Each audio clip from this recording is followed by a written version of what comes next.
The strongest dull prince's secret battle for the throne. I don't care about the throne, but since I don't want to die, I think I will make my little brother the emperor. Volume 2. By Timbre. Translated by Graverobber TL. Audiobook by Masquerade at Masquerade Audiobooks. Arc 4. Imperial Capital. Chapter 19. Mother of 3. Note: Al and Leo are referring to their mother with Hahao. 2 weeks have passed since the uproar. Because there was a lot of confusion, there has been no noticeable movement in the succession war. Meanwhile, I and Leo are making our way to visit a certain place. That place is called the Inner Palace. It is the place where the Emperor's concubines living in. It is located behind the Imperial Sword Palace, the woman-only palace where only the Emperor and the people he has given permission to can set foot in. There is only one reason why we come to such a place. It is to meet our mother. How long was it since I last met her? Probably around 3 months, I guess. Well, that only applies to me though. Leo seems to visit her whenever he has free time. Such a devoted son he is. Mother, Ul and Leo have come to visit. Welcome. I baked some sweets. Eat some.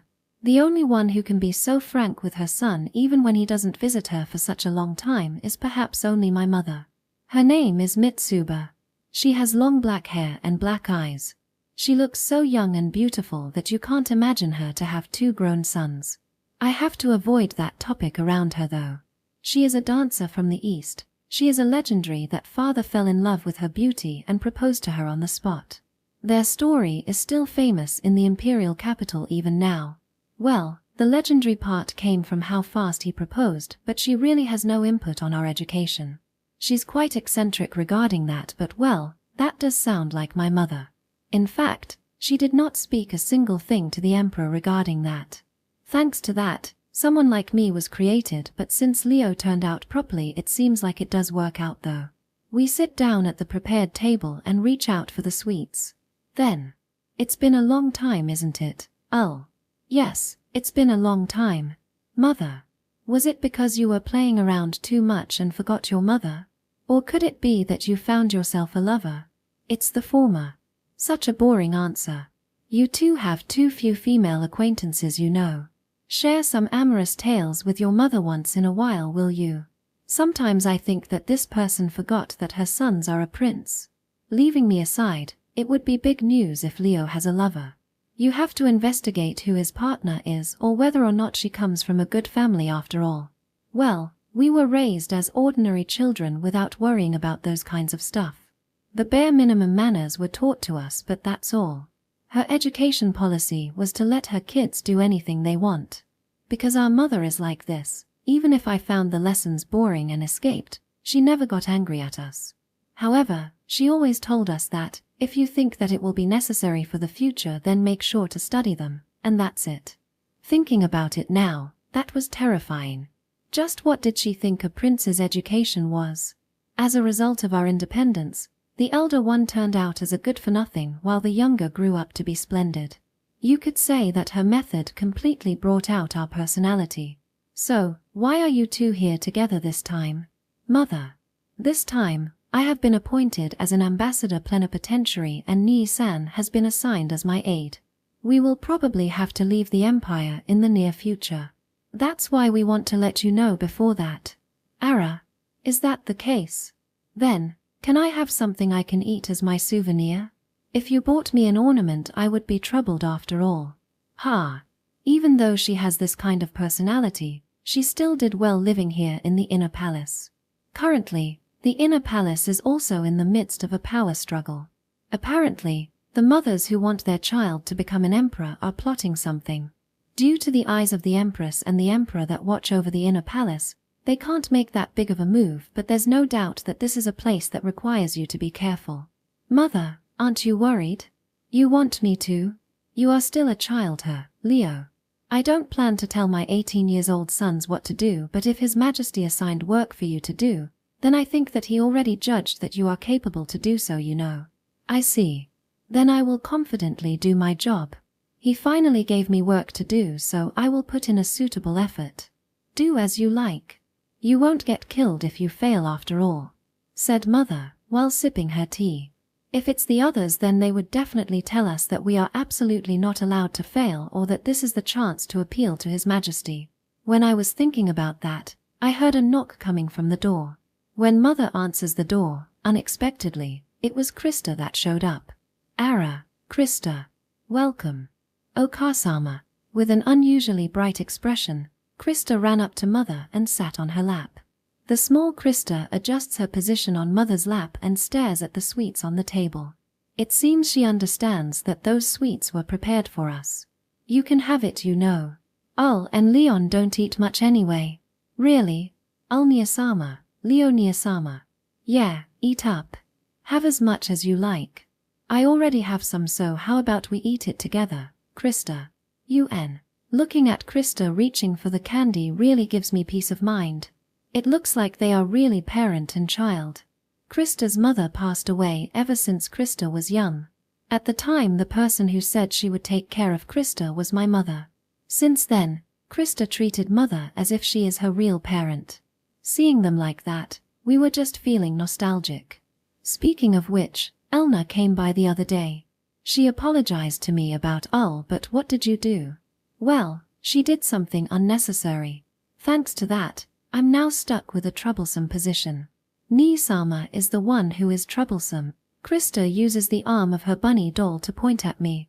Apparently, I am being scolded by the doll her. When I frowned at her, everyone laughs. The time continues to pass peacefully like that until Mother suddenly raises a question when I was thinking about heading back. Ah, that's right. I forgot to ask this. What is it? Which of you will take the Blau Mo as your princess? Boo. Both Leo and I spat out the tea at the same time. We were choking on the tea while wiping our mouths with the towel offered by Krista. What are you asking all of a sudden? Geez, Mother. We are not in that kind of relationship with Fin-san, Mother. But it's unusual for both of you to have a woman in your life, right? So, is she Leo's after all? Well, the people did say that they look good together.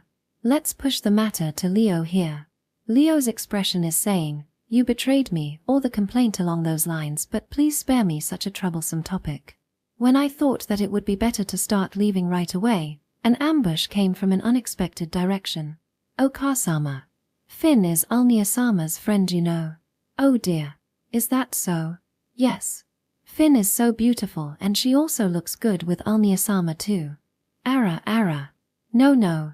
It seems like I can't underestimate you either, her. Also, my mother is looking at me with such a bewildered gaze. How dare you telling her such a story, little girl? Finn looks good with me. If you spread that story inside the capital, you will be laughed at, you know. We were just together longer because of the matter with Duke Kleinet. There's nothing between us. Still, she is the #1 beauty of the empire, you know. Right, Krista? You are Ren. Oh, Kasama is more beautiful. Thank you, Krista. I also think that Krista is the most beautiful too, you know. Looking at the two hugging each other for some reason, I let out a sigh and stand up. I bow and preparing to leave. Are you leaving already? It's been a while after all. I have to meet someone today too. You stay here a little more. Ulnia-sama, see you later. Yeah, see you. Mother too. Yeah, take care. You are always pushing yourself after all. I've never been pushing myself a single day in my life, you know. I've been living my life suitably after all. Is that so? Well, let's put it like that then. Alright, do your best. Being sent off by Mother, I left the inner palace with a renewed motivation. I still have to think about what comes next.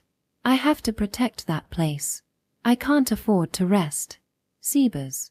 Sir. Find out the weaknesses of the nobles in the neutral faction. I have to do what I can while I am still inside the imperial capital. Certainly. Thus, I continue my secret maneuvers. Chapter 20. Choose your bride carefully.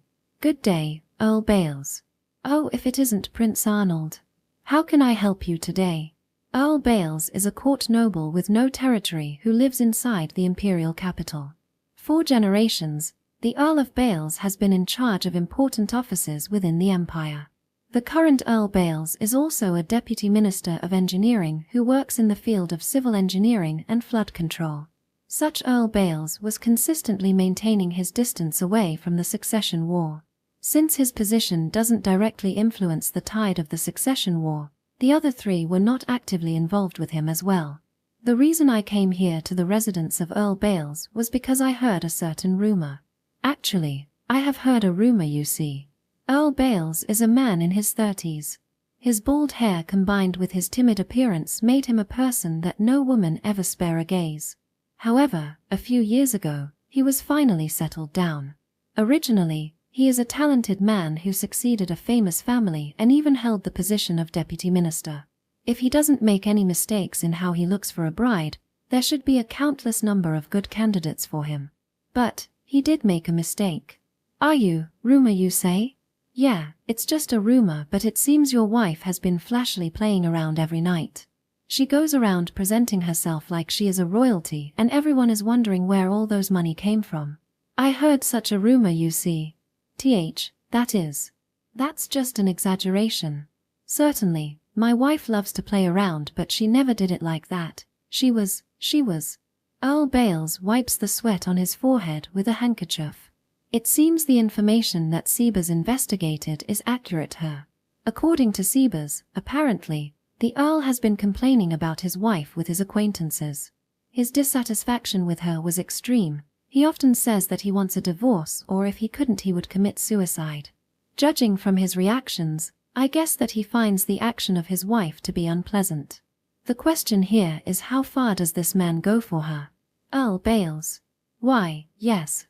He changed his tone of voice. When I stare at him, I can clearly see that he straightened his back. Is it because a guilty conscience? Or is it perhaps his usual temperament? There's this rumor too. It said that you are using the money embezzled from the Empire for your wife. I have never done anything like that. I've always worked hard as a loyal minister of the Empire. Please believe me, even if you say that. This time, I came here because the rumor has already reached the castle. It will be a big deal if it gets to my father's ears, you know. I want to clear it up before that. The blood disappeared from the Earl's face. He is an easy-to-understand man. It might be due to his timid nature that he doesn't want such a rumor to reach the Emperor. Can I expect something from this? Why, Your Highness, please lend me your power. Please help me. I have no plan to help a criminal. Of course, Leo as well. I really didn't touch any of our Empire's fund. Then where did that money come from? Your wife couldn't possibly play around like that with an Earl's salary. It came from our savings, so it was fine at first. But it immediately depleted, so I borrowed money from my acquaintances, and recently I have to borrow from the merchants as well.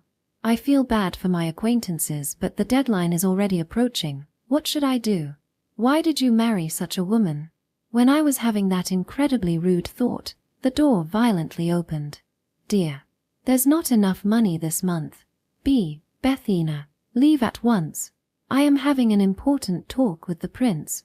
The person that came in was a flashy beauty with golden hair. Her age should be the same as mine or slightly older.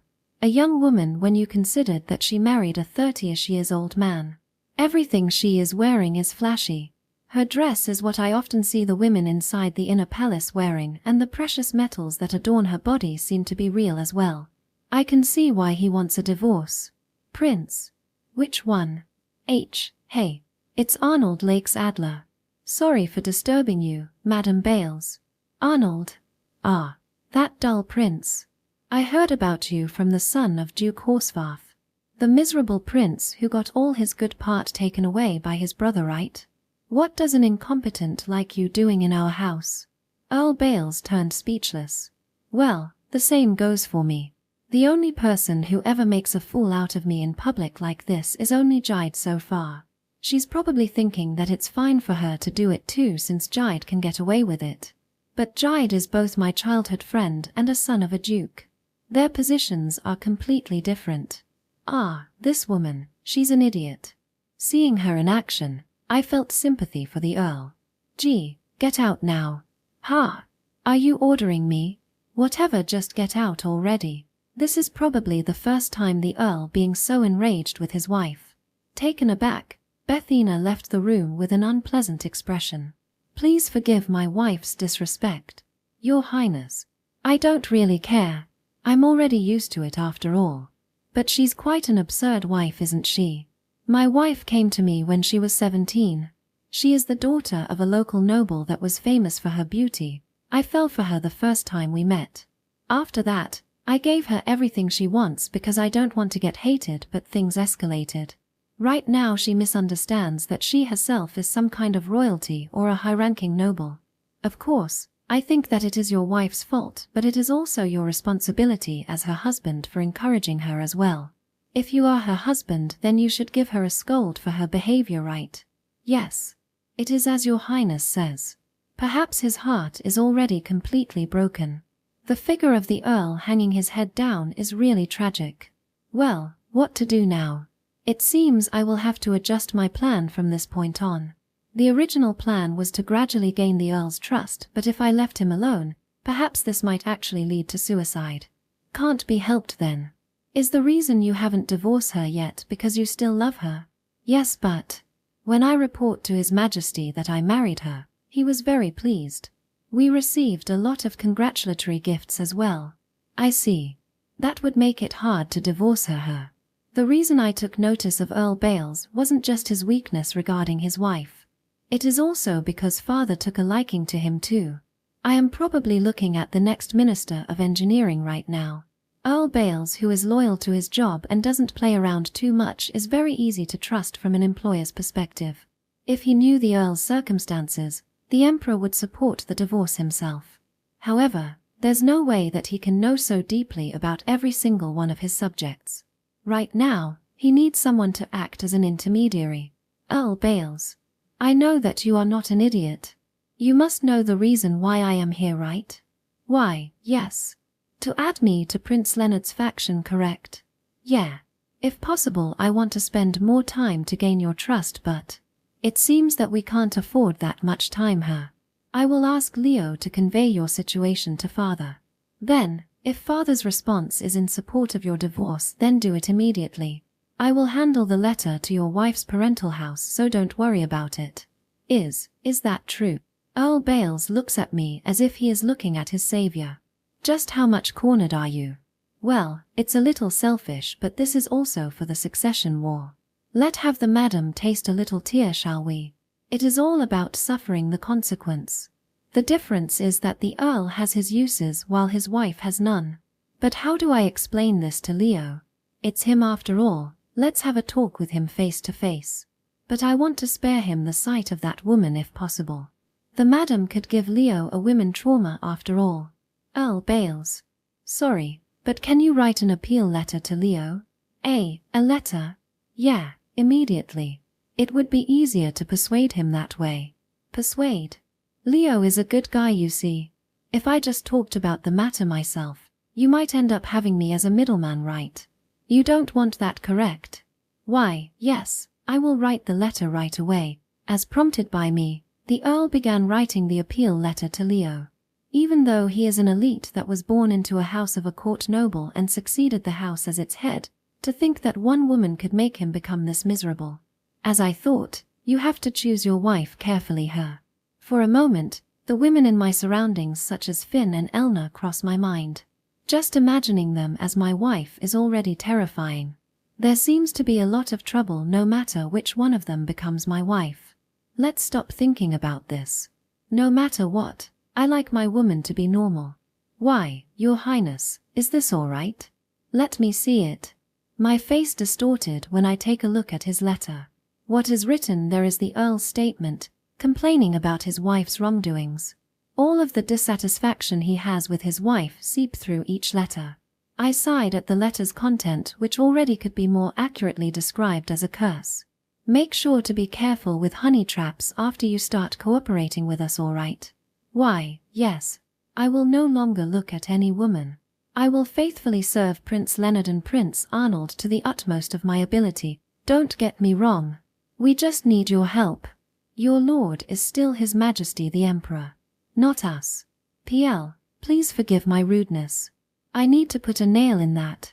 If he treated Leo like his lord, we would only create ourselves an extra enemy. I want to get rid of those possibilities as much as possible. Alright, I certainly received your letter. You will know the result in a few days, so wait patiently. Yes. Thank you very much. After that, I left the Earl's mansion. When I left the mansion, the madam stared at Earl Bales from behind his back, but well, I hope he can be more patient for a few more days.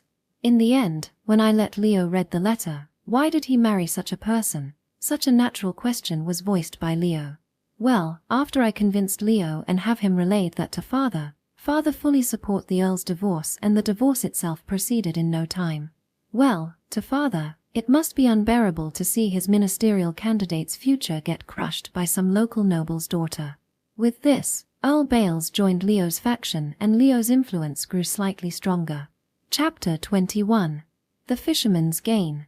Note: the title is a Japanese idiom. Its meaning is to profiting while others are fighting.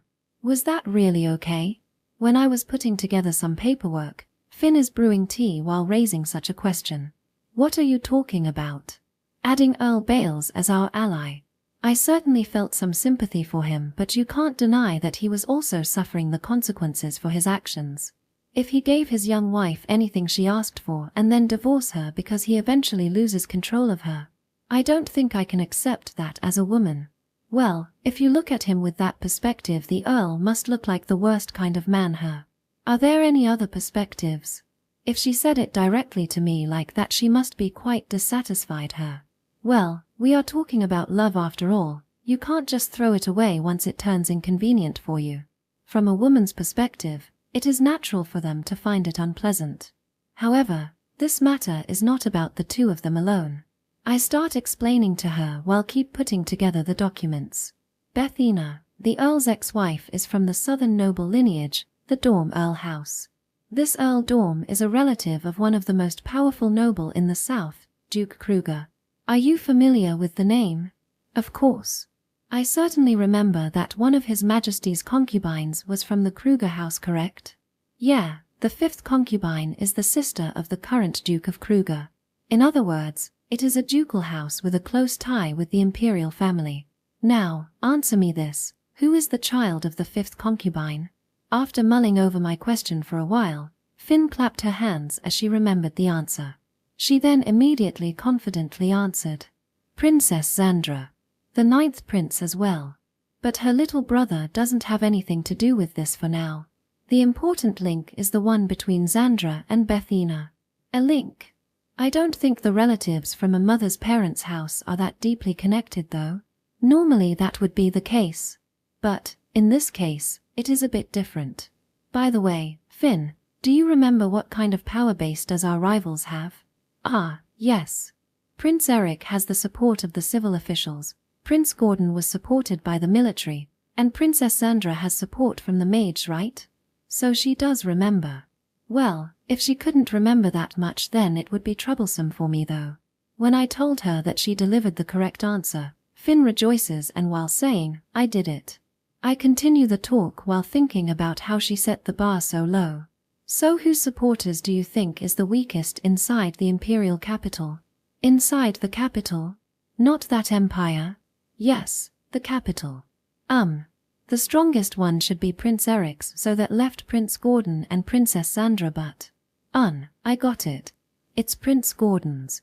Reason being, since the military officers are on the front line, his influence should be weaker in the capital.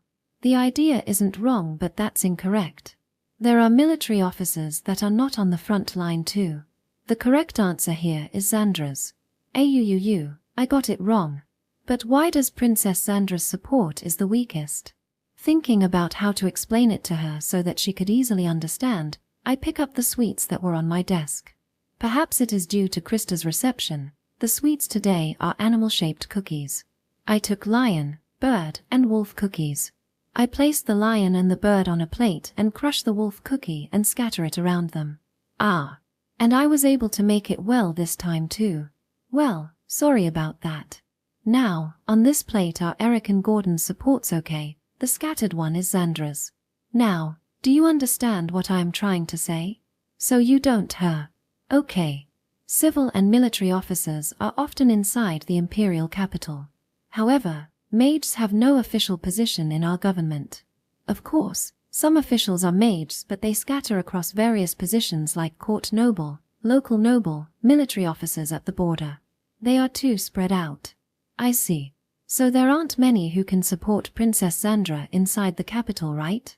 Well, that's the case. But here's the main point. What? That wasn't the main point. Finn quivering slightly as she is afraid that the talk will get even more difficult.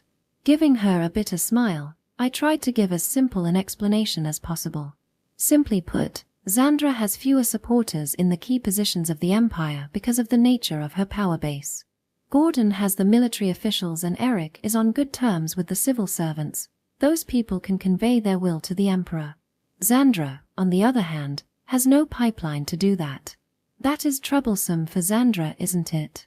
I see. I think it will really make a difference if your supporters have a seat in the Privy Council.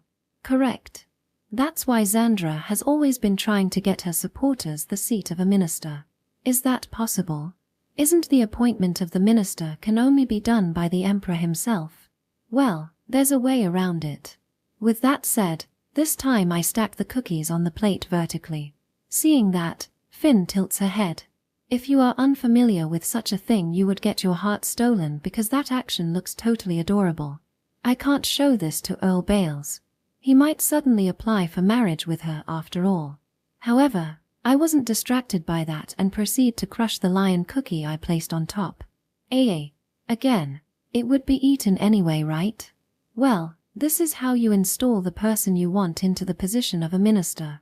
What do you mean? Let me put it like this then. The lion is the current minister. The bird below is a candidate for that minister position. If the lion above breaks, the position will fall down to the bird. I see. So you prepare a candidate for the next minister while undermining the current one, isn't it? She has quite an imagination, her. Normally she is just poor at this kind of cunning plot, but that doesn't mean that she is stupid or anything. Sometimes she's too simple that she gave me a scare though. That's the case. If your supporter is a deputy minister or a position close to that, you can bring down the current top person and install your own minister. I see. And what's that has to do with Earl Bales? What's Earl Bales' current position? Deputy Minister of Engineering. So she finally connected the dots, her. Well, it's quite complicated, so there's no helping it, her. Xandra was manipulating Bethena through her parents' house. Bethena herself must have been ordered to play around as well. She happily dances to the tune though. And recently Xandra has given another order to her as well. There's still more. This is important after all. Bethena is having an affair with the current Minister of Engineering. It seems the minister himself starts the relationship, but it is probably Bethena who tempted him first. Moreover, the wife of the minister is the daughter of a close friend of the Emperor. Apparently, the Emperor was the one who paired them up. If he knows about the affair, he would surely be furious. Don't tell me, from the beginning? That's right. It was a scenario designed by Xandra. She sent a beauty to Earl Bales who isn't good with women and make him suffer. At the same time, she works on the minister as a preparation to get rid of him. Then later she will help the Earl out by telling the Emperor about the affair at a suitable time. Then, oh, what a surprise, my supporter is suddenly a minister. Why, please wait a minute. If that's the case then. I grinned at Finn's unbelievable expression. She did great for enacting this kind of plan for so many years. Perhaps she started this around the time the Crown Prince passed away. It was only a step away from completion. Yeah, I just totally wrecked Xandra's plan in its entirety. She is probably fuming right now. No way. Ulsama and Leosama will leave the Empire soon, right? Why are you angering Her Highness Xandra now? It is exactly because we are leaving that we have to disrupt her plan. As long as we are not in the capital, they will inevitably come to attack our faction. However, what if we disrupt the balance of their three-way struggle? With a single move, we were able to destroy Xandra's plan. The balance should be upset right now. Eric and Gordon will not miss that. They can get rid of us anytime, but there are only a few moments where they can attack the weakened Xandra. If it was me, I would take this chance to chip away Xandra's power. You have considered it that far? It's all thanks to Sebas. He managed to pull out important information from the assassins. He was the one who investigated Earl Bales for me as well. Xandra also did something stupid. To think that she sent the assassins she used to manipulated Earl Bales to take care of me. Thanks to that, her plan got taken away from her. Well, I don't want to badmouth her, but it seems she is looking down on us quite a bit her. I've been wondering for a while, but what exactly is Sebas-san? NN. I never told you. Sebas was formerly an assassin. Moreover, he was quite famous to the extent that he was known by the nickname of Death throughout the continent, you know. What is such a person doing as Ulsama's butler? I will tell you about that later. It will be long after all. Now, hearing the explanations so far, do you still have any complaint about me lending the Earl a hand? No. Right. The reason he is so weak against women like that is probably Xandra's work too. He has been a deputy minister for 3 years after all. Normally, it would be the women's side that goes after him after all. Somehow, he's quite pitiful, isn't he? Yeah, he must have been dancing on Xandra's palm for years after his marriage, and we finally managed to help such a pitiful Earl. Well, he is still being used by us though. Saying so, I continue going through the paperwork. It is a document on the Minister of Engineering's affair. I will have Earl Bales submit it to the Emperor. With this, Xandra will be under some secret feud for a while. Gordon will definitely make a move without missing this chance, and the succession war will intensify. But that's fine. Gordon will surely make an enemy out of Xandra, and Gordon alone is the one person that Xandra doesn't want to get done in by. If they crush each other, we will benefit. Moreover, in such a situation, Eric will not make any aggressive move as well. Just let them exhaust each other as much as they want while we are away from the capital. With that in mind, I put the broken cookies in my mouth. Chapter 22. The Emperor's Feelings. Is this true? Emperor Johannes thrust the documents submitted by Earl Bales before the Minister of Engineering, a flame of anger swirling in his eyes. The minister whose affair got exposed immediately kneels down and begs for forgiveness. Please forgive me, Your Majesty. I was misguided. It's a crime to dabble with someone else's wife. As a minister, you know this, didn't you? Moreover, she was your subordinate's wife, wasn't she? What were you thinking? That is. Bethena was the one who approached me herself. Please, I beg for your forgiveness. I was seduced. This must be the work of someone who wants to undermine me. Do you think it's fine to have an affair with your subordinate's wife if she seduced you? Then if one of my concubines were to seduce you, you would have an affair with her. That is. It's the same thing. How dare you blame the woman for your unfaithfulness? Johannes's anger is unstoppable. He has been entrusting the minister with his work for many years. He even introduced his friend's daughter to be his wife. The fact that the minister return his favor like this anger him to no end. But that's not the only reason. The partner in his affair is the wife of Earl Bales, the man he has his eyes on. The man who was made to suffer by his wife. He was the one who green-lighted the investigation on the Earl's wife.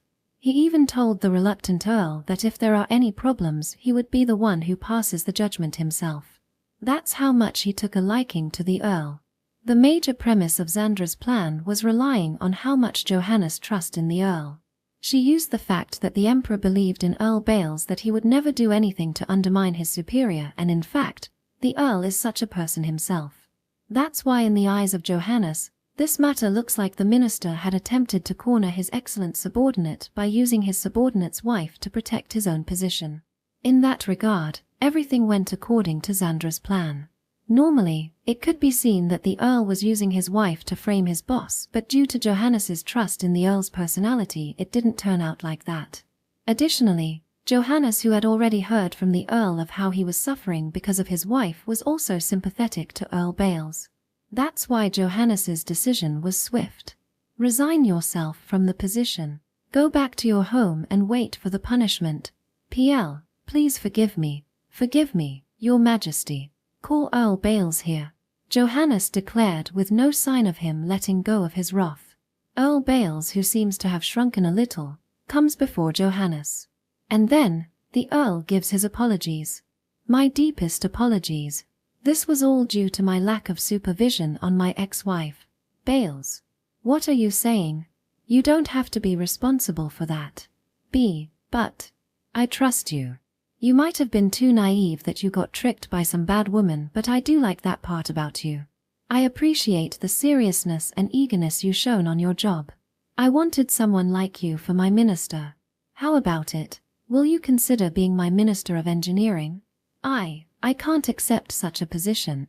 It was my wife who committed a sin. Please hand down your punishment to your Majesty. She is not your wife anymore. Moreover, the minister also share the blame in this matter as well. He can't just be forgiven even if he was seduced. I have no intention to punish you for this case, and I will punish anyone who slanders you as well. Why, Your Majesty? Let me give my order again. I appoint Earl Bales as the Minister of Engineering. You must work harder for the Empire than you ever before. I will never forget Your Majesty's kindness. In the name of the Bales house, allow me to accept this responsibility. Thus the Earl accepts the post of Minister of Engineering. Johannes exchanged a few words with him and dismissed the Earl for the day. Then he dropped his hips deep into the throne and let out a sigh.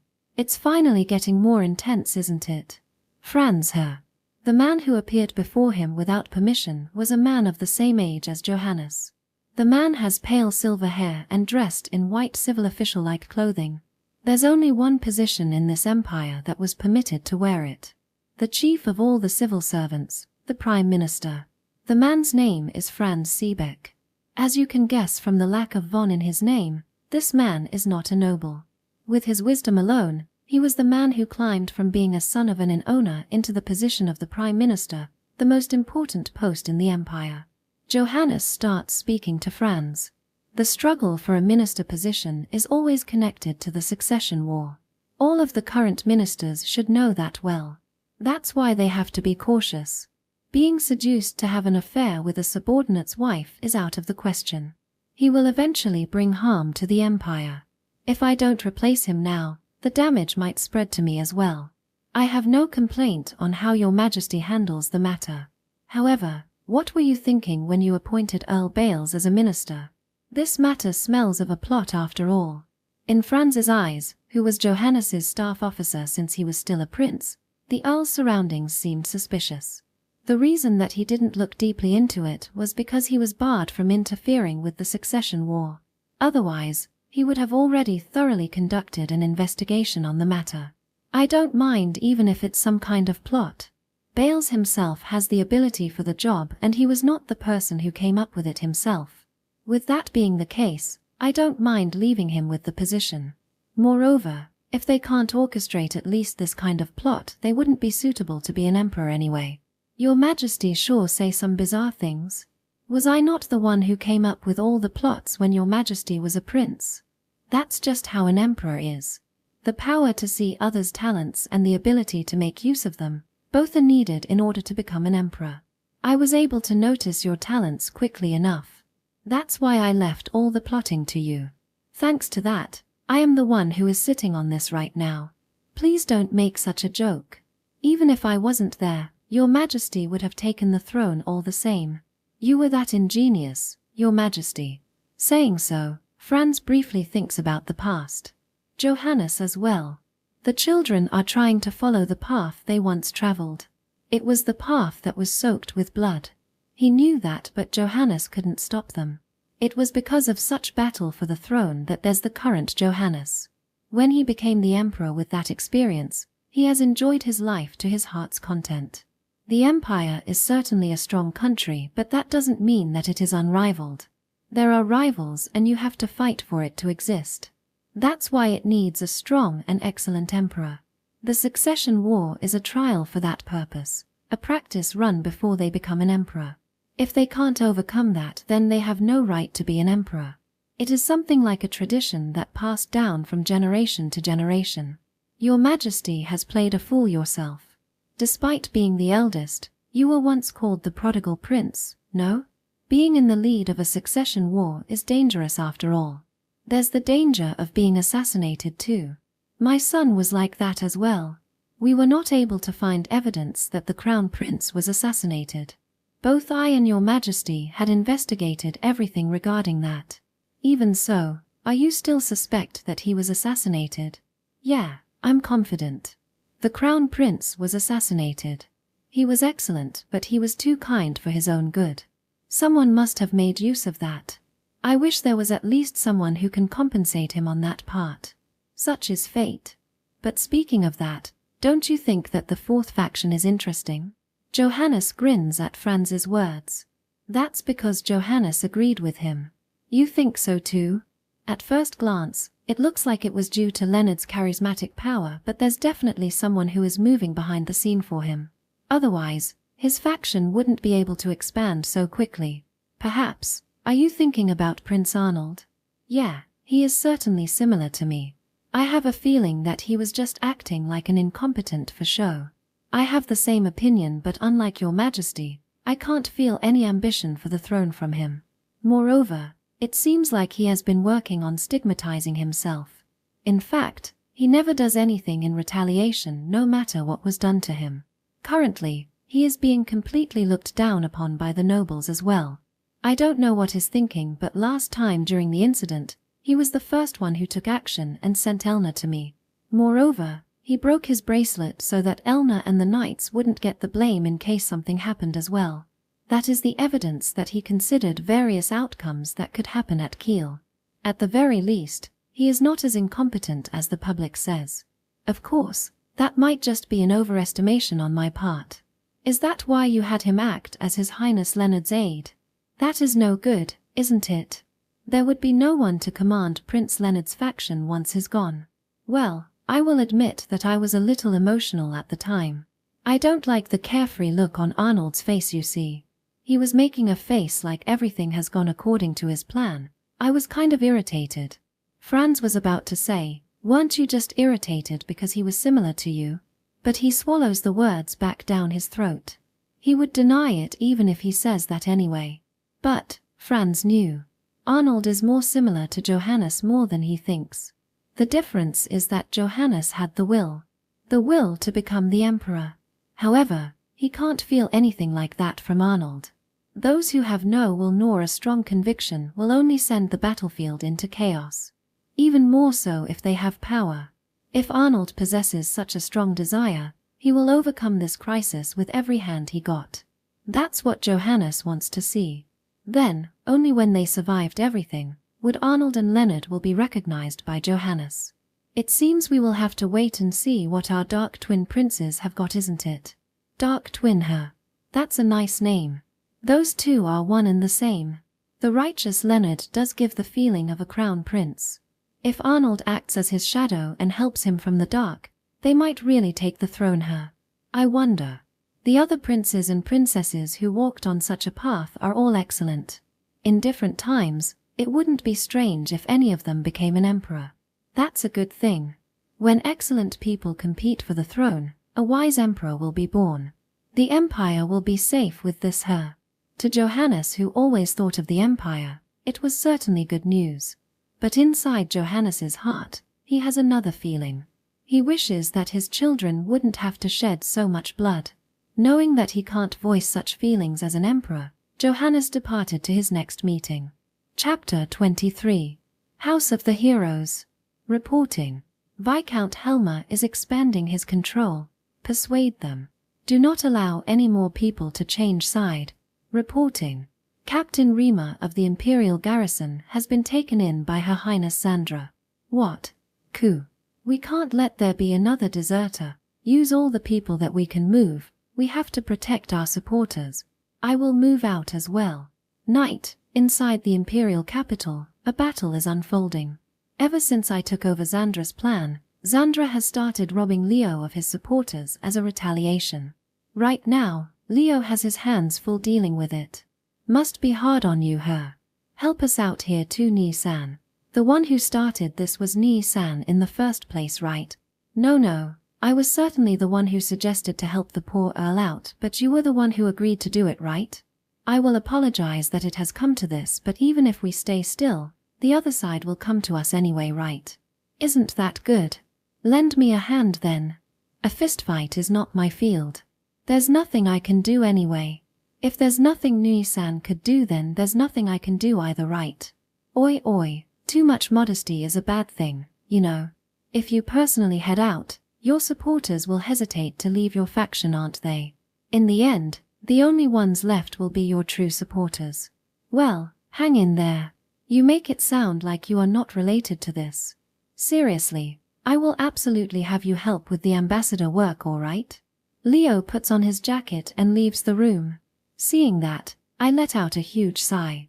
Xandra has launched an attack on us, but the central figure of our faction still hasn't made any move. The only ones that got pulled away were those who only recently came to support us. Losing them won't hugely affect our faction's influence. The problem is how to keep those who are at the core of our faction. Well, that's Leo's job to deal with. What I should think about right now is what are our enemies planning behind the scenes. Sebas. Sir, what's the matter? If you are Xandra, what would you do? Who would you target? If it's me, I will not launch any attack. Evidently, I can use other tricks to achieve the same result after all. Moreover, in the case that I plan to do something, I would wait for a little time to pass first. I believe that the most important matter is to protect my own supporters first after all. I know that, but we are dealing with Xandra, whose blood already rushed to her head. If that's the case, what do you think she is planning? After pondering a little over my question, Sebas looked at the bag of sweets on the desk and muttered. Did he notice? Right. Anyone will notice with a little bit of thinking. It's Finsama, isn't it? If it's me, I would target Finsama. Right. Only Finn will be left with our faction once we're gone. That's why if they are going to aim for anyone, it would be Finn. Yes. However, it will cause a problem if they simply attack Finsama, aren't they? Yeah, my dad wouldn't keep silent about it. But, for example, what if Finn got attacked by some thugs when she is running around trying to protect our supporters? Father's anger will be directed toward us instead, right? Then should we leave Finsama in the castle? I cannot see that happening though. No, I already sent her to a safe place. I can't say that this place is safe either. I would be troubled if they use someone from the castle and bring her outside after all. The security at the Imperial Sword Castle is thorough. But that only applied to the outside threat. The same can't be said for the inside. Well, the security around the upper level where the Emperor lives is perfect, but just because there's danger doesn't mean I can just send Finn to him. A safe place. As far as I know, I think that the safest place is by your side though. No, since they knew that I was the one who got Earl Bales to join our side, the person that Xandra want to slaughter the most right now is probably me. I can't put her at my side knowing that. I see. Then, wasn't it a mistake to bring Earl Bales to our side in the first place? It might be possible that Her Highness Xandra has noticed that you are hiding your claws after all. I don't think that the Earl is worth the risk for that. That fact can't remain hidden forever anyway. Father probably already has some idea when I sent Elna to him as well. Moreover, they will know that you are originally a famous assassin with a little bit of research. Right now, I will let them misunderstand that everything is your work for a while. It will be bad if you are looking down on your siblings too much. Optimism is a taboo, you know. Those 3 siblings of your all have the blood of your esteemed father in their vein too after all. I know. Don't worry, I'm not underestimating them. Rather, I don't think anyone recognizes their abilities more than myself. It is because I took the utmost caution that I keep her away from me. This attack of Xandra is undoubtedly aiming for Finn. If she can't drag Finn away from me, then she will keep peeling away our supporters. Well, it will more or less do some damage to our faction, but it is definitely better than losing Finn. It seems you really are not looking down on them. You seem a lot more serious than usual. Is it because Finsama is involved after all? Well, yeah. Finn is Duke Kleinet's daughter. If she got taken away by this, then you can consider us retired from the race. Is that really the case? If you know your opponent's aim, the usual Arnold-sama would immediately make a counterattack. But this time not only have you not set up such a counter, but you've also planned out such a perfectly defensive plan. Isn't this because you don't want to see Finsama in danger?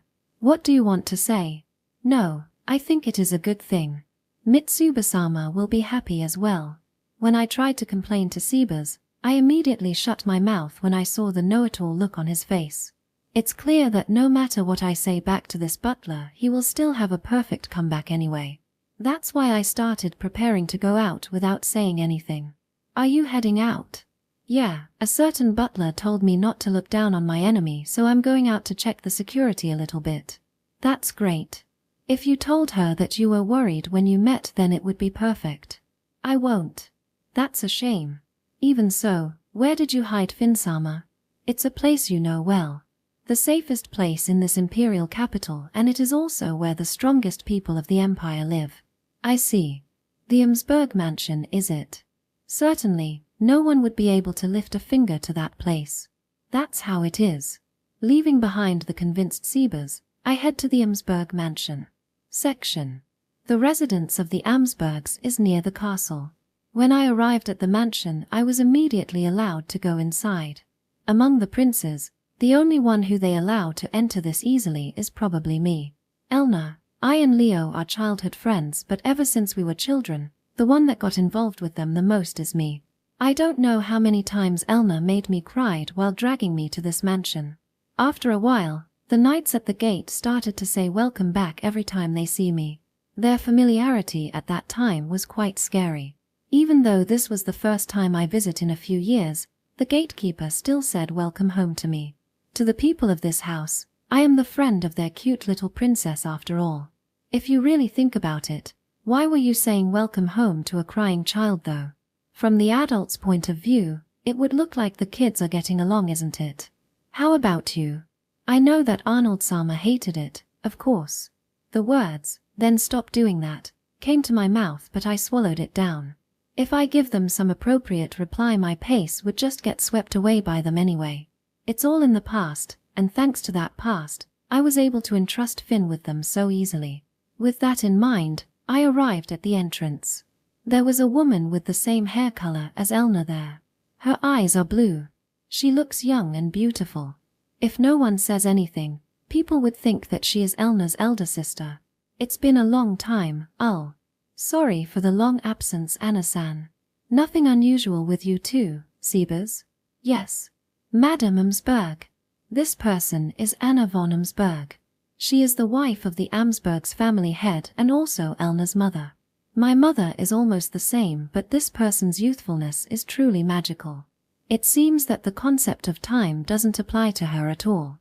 Thanks to that, I have been hesitating to call her Oba-san and ended up just attached san to her name instead. Anna-san smilingly guides me inside the mansion. Unfortunately, my husband is away right now. Ah, you are already a full-fledged prince, right?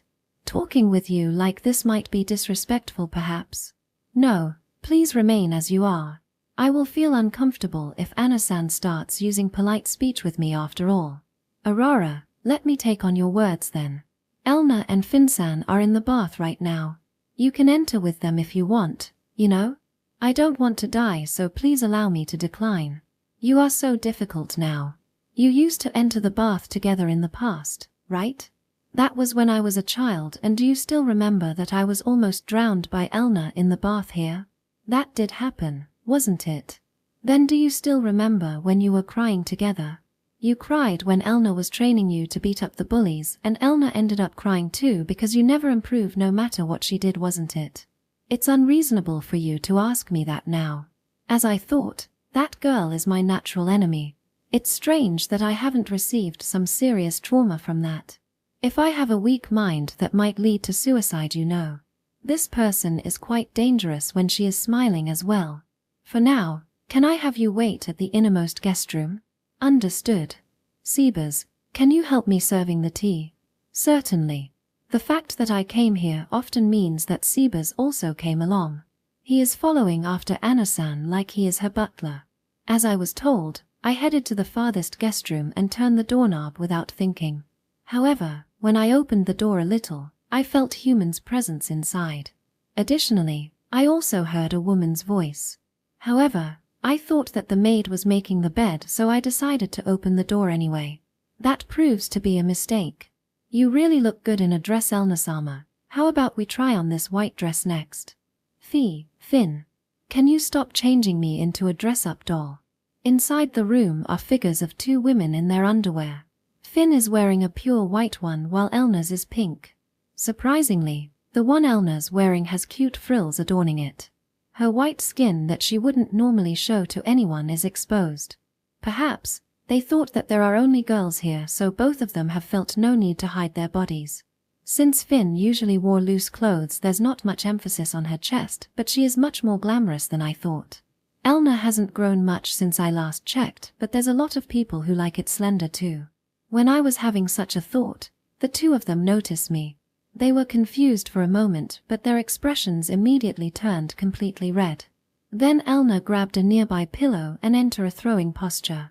It's already meaningless to resist. The rest is to just accept the punishment. I forgot. The most troublesome person here was Anna-san. To think that she would guide me to peek at her unmarried daughter. She is already a villain who takes pleasure in people's reactions to her crimes. Sama. With the realization that I had fallen into a trap, I end up receiving a pillow thrown at ridiculous speed on my face. Chapter 24. Escort Request. Guha. Receiving her full force pillow throw, I was sent rolling back and hit my head on the wall. Arg. My head. The pain ran through both my face and the back of my head. I roll on the floor while wondering what I did to deserve this. Meanwhile, Elna shut the door. At the same time, Anna and Sebas arrived with tea and sweets in their hands. What's wrong? Oh. Did you remember some embarrassing past? No, I didn't. Elna and Finn were changing inside the room, so they attacked me. I told that to the criminal mastermind, Anna-san, but she still acts innocently about it. This person is really... Just what did you plan to do? I told you that they were taking a bath though. Well, whatever. Rather than that, how was Elna? Were you charmed? Not exactly a pleasant experience. Before being charmed, I thought I was going to be killed. Why are you just, well, whatever, and brush it away like that? Are you an idiot? If it wasn't a pillow, then I would be dead, you know. I stroke my still hurting face. Even a soft pillow can do this much damage. What would happen if it was something hard? While I was shaking with that thought, the door forcefully opens. The person that came out of the room was, of course, Elna. Oh, you did well not escaping her.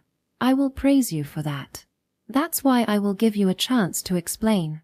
Now, explain yourself, you peeping Tom. Oh, oi. That isn't a practice sword, isn't it? Calm down. It was Anna-san who. Don't you blame my mother for it. It's your fault because you didn't knock the door. You never knock when you enter my room too, aren't you? It's all right if it's me.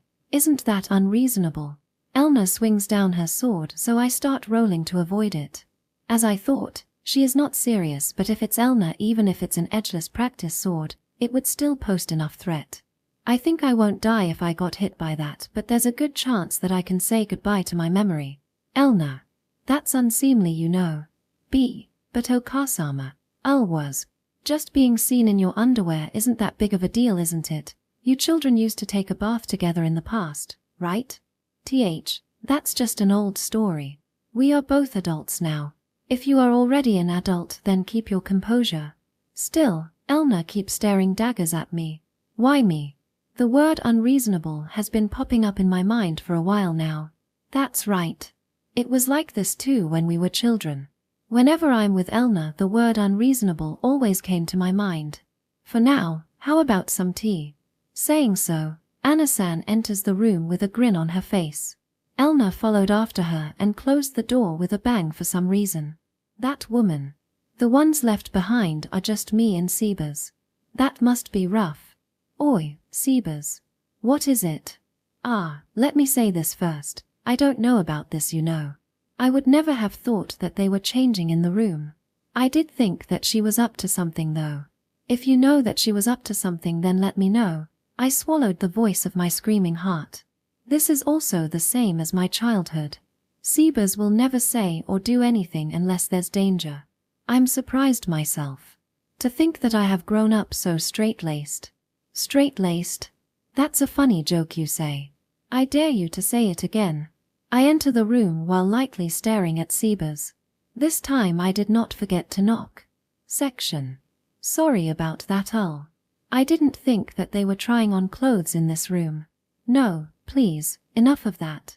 My deepest apologies. It was because I did something unnecessary. It's not your fault, Finn. It's all Ull's fault. Finn is apologizing while Elna acts so self-importantly. Their personalities really show her. To summarize the story, because there are plenty of clothes for the guest, Elna and Finn dropped by to choose them before the bath. And for some reason, they started a fashion show and time flew by surprisingly fast when they were doing that. Naturally, Anna-san, who thought that they had already entered the bath, directed me to this room. Thus the tragedy. Well, there's nothing suspicious about that, but I still feel that the story was artificial. Why did she deliberately point me to this room? I can't help but think that she was aiming for this to happen. However, it's useless to pursue the matter. I can't possibly beat Anna-san in a conversation. Well, since I already paid for my sin, we are good, right, Elna? Do you think I can forgive you with just that? You peeked on 2 unmarried women, you know. Moreover, we are a daughter of the Brave House and the Duke too. Then you want him to take responsibility? Alright, that's fine by me. What? Ha. Elna turns her flushed face to Anna-san, who just calmly dropped the bomb into our conversation while Finn was completely caught off guard and don't know what to do. Seriously, this person is. If it's Ull, then that person won't be objecting to, you know. What do you want to do? What do I want to do? That is. I am a knight, so about that. If you can't forgive him for seeing you in your underwear no matter what, then, of course, this would be the case, right? But the problem would be striking a deal with Duke Klein at her. You sure are popular, Ull. Certainly, we must contact Finn-sama's home about this as well. Hawawawa. See, contacting Otu-sama. That is. Please don't decide the matter about my life so amusingly. My apology, but I have no intention to marry anyone yet. You won't take responsibility? I will not. Ara, that's a shame. After she said that, Anna-san put a snack to her mouth. At that point, Elna realizes that she has been teased all along, so she turned her flushed face away from me. Finn must have noticed that it was a joke too, as her face turned completely red as well. Well, Ull, isn't it about time you get to the main subject? You didn't just come here to play, right? As expected of Madame Msberg. She knows her. I turned to face Anna-san. This might be a shameless request, but can I leave Finn in your care for a while? And I want her to be together with Elna as much as possible. It's related to the succession war, isn't it? Then that's impossible. We are the Brave House. We will not involve ourselves with the succession war. Well, of course. I knew that she would give me such an obvious reply. Having Finn stay here for a few days is one thing, but if I leave her here for a period of time, then it wouldn't be weird if people start to think that the Brave House is supporting our faction. They can't let something like that happen. However, the Blau Mo is the Emperor's favorite. If something happens to her, His Majesty will be furious. I don't think it would be strange for the Brave House to protect such a person. Ara, you are going with that kind of story? Can you take her in with that? Even if you don't say that, if you just say please do it for me, I would take her in though. As always, you are so poor at appealing to others with your emotions. It's a waste, you know. Anna-san indifferently said so. In other words, she accepted my request. This will guarantee Finn's safety until Xandra stops her attack. As long as the Brave House is with her, there's no way that anything can happen to her. I will keep that in mind. And thank you very much for your help. I will make sure to return this gratitude someday. Yes, I will have you do that. But time sure flies. To think that Ull would be involved with the succession war already. You were always a crybaby to me, but that's not the case anymore, is it? I can't keep crying forever after all. Then, Finn, please stay here for a while. Don't worry, it will be over in a few days. Yes. Are you not in danger yourself, Ull-sama? It's because you will be in danger at my side that I want you to stay at the Brave House. Honestly, it's totally possible that Xandra will ignore all reasons and come to attack me. Right now, she wants to kill me that badly. Xandra's personality is brutal. Her temper is also wild. As her attack this time suggests, the other side has no one that can completely control Xandra. At least such a person is not with her right now. With that, I can't expect her to act according to my expectations. These few days are terribly dangerous. In this period, Gordon will surely attack Xandra's faction. That will weaken her offensive on our side, but no matter how powerful Gordon is, we have no choice but to wait for a few days more. It is a challenge whether we can hold up until then. Then wouldn't it be better for Ulsama to hide too? If I go into hiding, Leo will be targeted. I can't hide because I have to attract Xandra's attention to myself. Well, she will at least send some assassins to get me at least once, I guess. But that's... well, don't worry. I have Sebas with me, and there's someone who will help us out if we get into trouble as well. Hearing so, Finn finally withdraws. Sorry that you have to make such a worried face, but I will not be assassinated. They are probably thinking that they can get me if they can break through Sebas, but I also have my own defense as well. Unless they realize that I am Silver, it's impossible for anyone to assassinate me. Chapter 25. Hat Girl. With the brave house protecting Finn, we were able to make our move with peace of mind. It has been 2 days. Xandra continues to pull away all of the supporters that we expected to turncoat. However, on the second night, Xandra finally springs her trap. Enemy her. So they're finally here. Sebas muttered while we are driving on the carriage. Even if I already expected them, I end up heaving a sigh. Blood really rushed to her head. To think that she would do it here of all places. It is like opening the gap in her defense for Eric and Gordon herself. I have Sebas on my side, and even if she did assassinate me, her power will be decreased. Despite having to deal with attacks from 2 different factions, she must really want to make an example out of me. She's a short-sighted woman, isn't she? In a way, you could say that she's really formidable. She must have quite an eye to target you first. Why, thank you. But her attack is welcome still. Yes. Her Highness Xandra's supporters must really want some work to do, aren't they? Xandra's influence came from the mages who support her. Of course, some of her supporters are not a mage, but all of the excellent civil and military officers already joined Eric or Gordon's camp. As a result, there are only a few of Xandra's supporters that possess strong political sense. That's why despite having many powerful mages on her side, she still can't win against Gordon and Eric. It would be totally different if Xandra has a competent advisor on her side though. I will clean this up. Got it. I will head to the castle. Please be careful. There might be an ambush waiting for you on the way. I will deal with it when the time comes. After having such a conversation, Sebas jumps out of the moving carriage. Well, 8 or 9 out of 10, there would be some soldiers waiting to ambush me. On the other hand, I only have the carriage driver with me.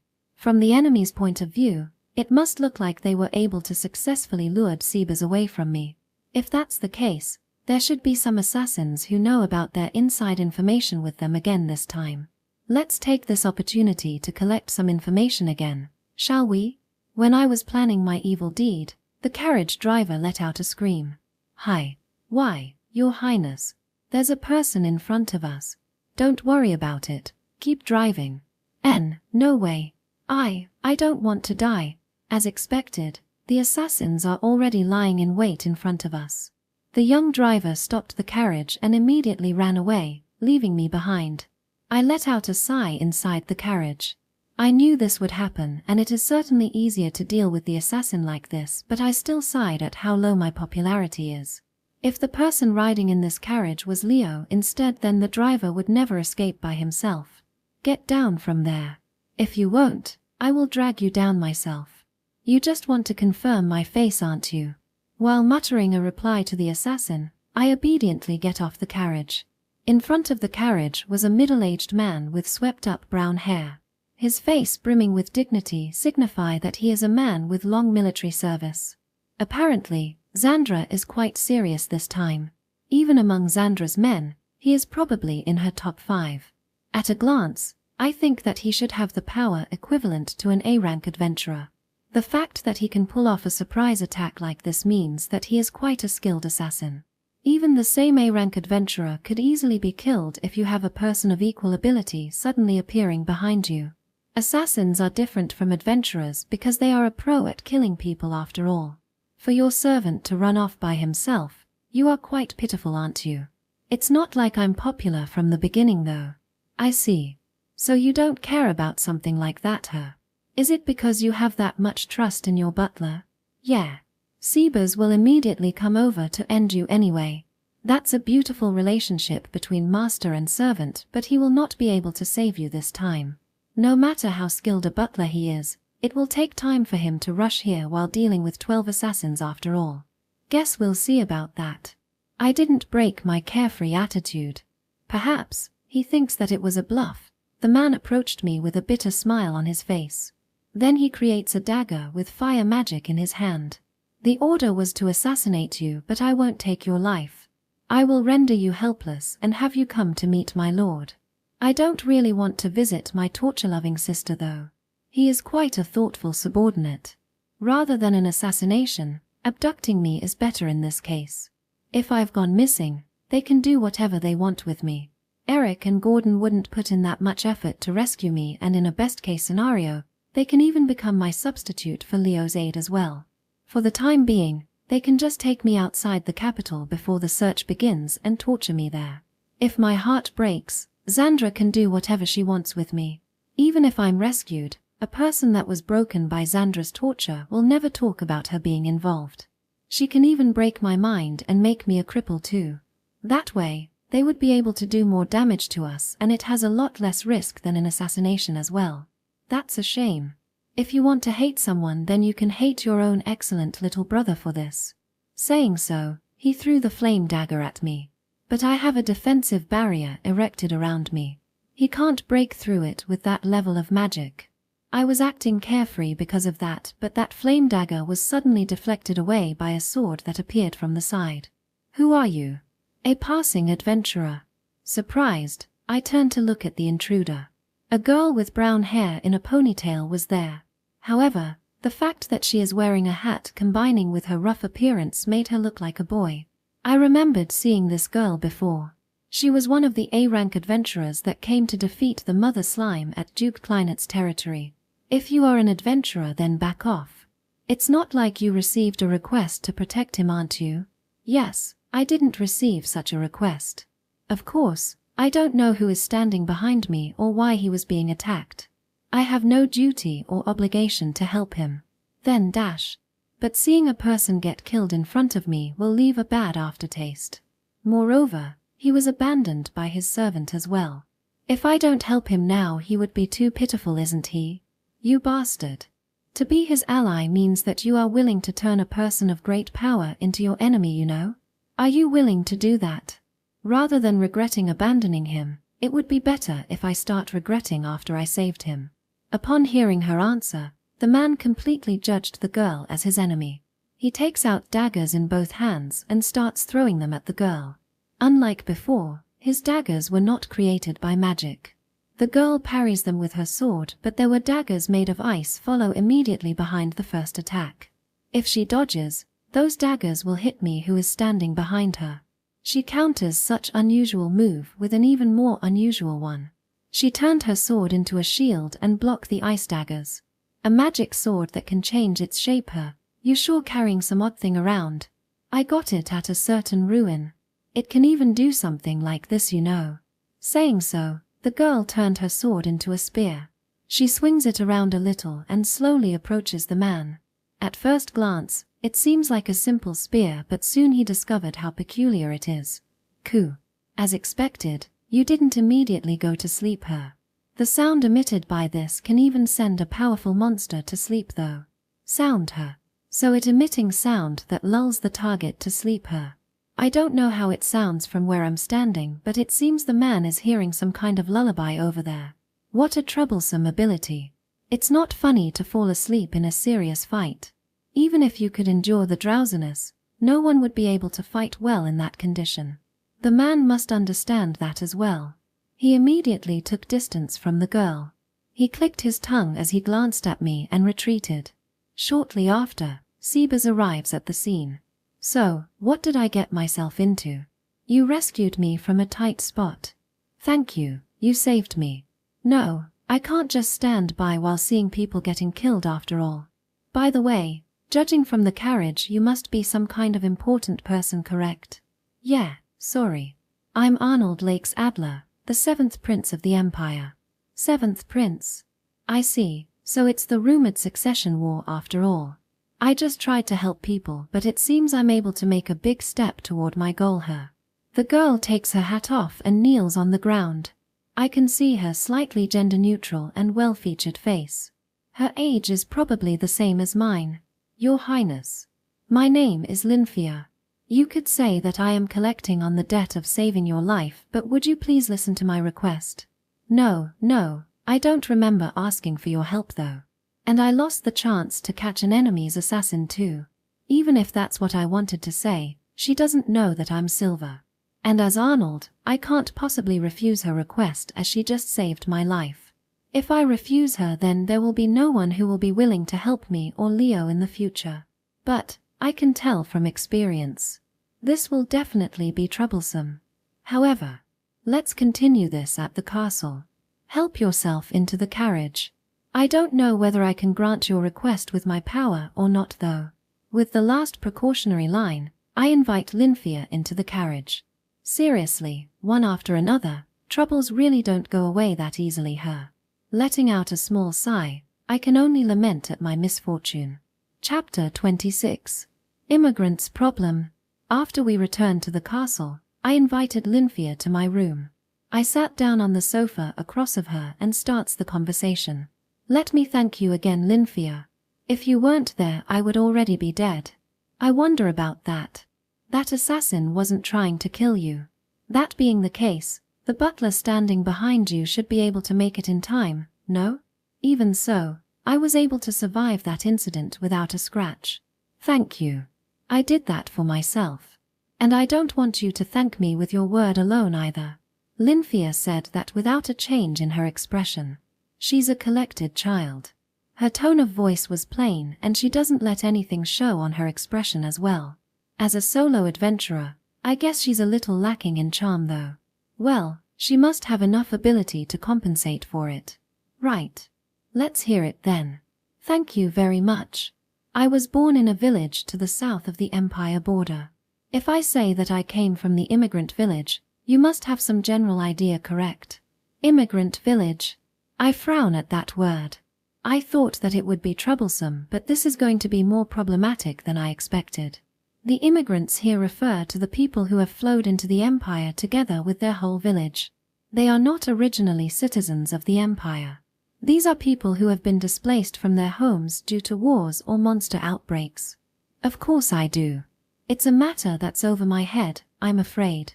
Well, tell me more about it. Yes.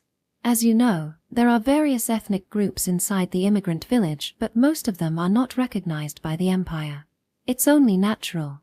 They entered the Empire and established their village as they pleased. I have no intention to complain about that. I am one of them after all. But, right now we need help from the Empire. Did something happen? Yes. Our village has become the target of human trafficking. Young women and children are being kidnapped. The reason we were targeted is that our village is one made up of multiple races. Including me, a lot of people in my village are mixed races. Mixed race people are not that uncommon. If we are talking about that, then I am one as well. Black hair isn't rare inside the Empire, but it is unusual to see people with black eyes around here. Well, it's so rare that people would think that you came from the East. In other words, that's not the reason that her people are being taken away. What's wrong with the mixed races in your village? They have odd eyes. The moment I heard that, the words, "It's that after all," came up to my head. The reason why mixed-race people are kidnapped is only that or they have the blood of other demi-human races. I involuntarily clicked my tongue and crossed my legs. It's a disgusting topic.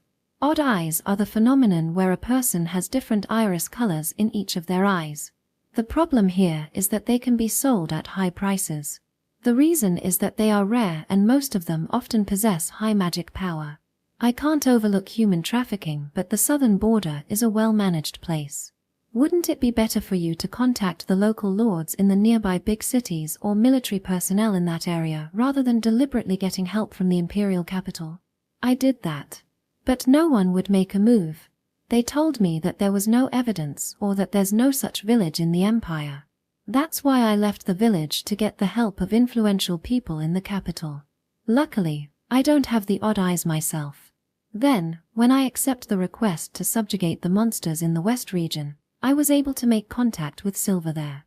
Since there's a rumor that Silver is somehow connected to the imperial family, I came to the imperial capital in hopes to get in contact with him. But in the end, before I could meet him, I met you first.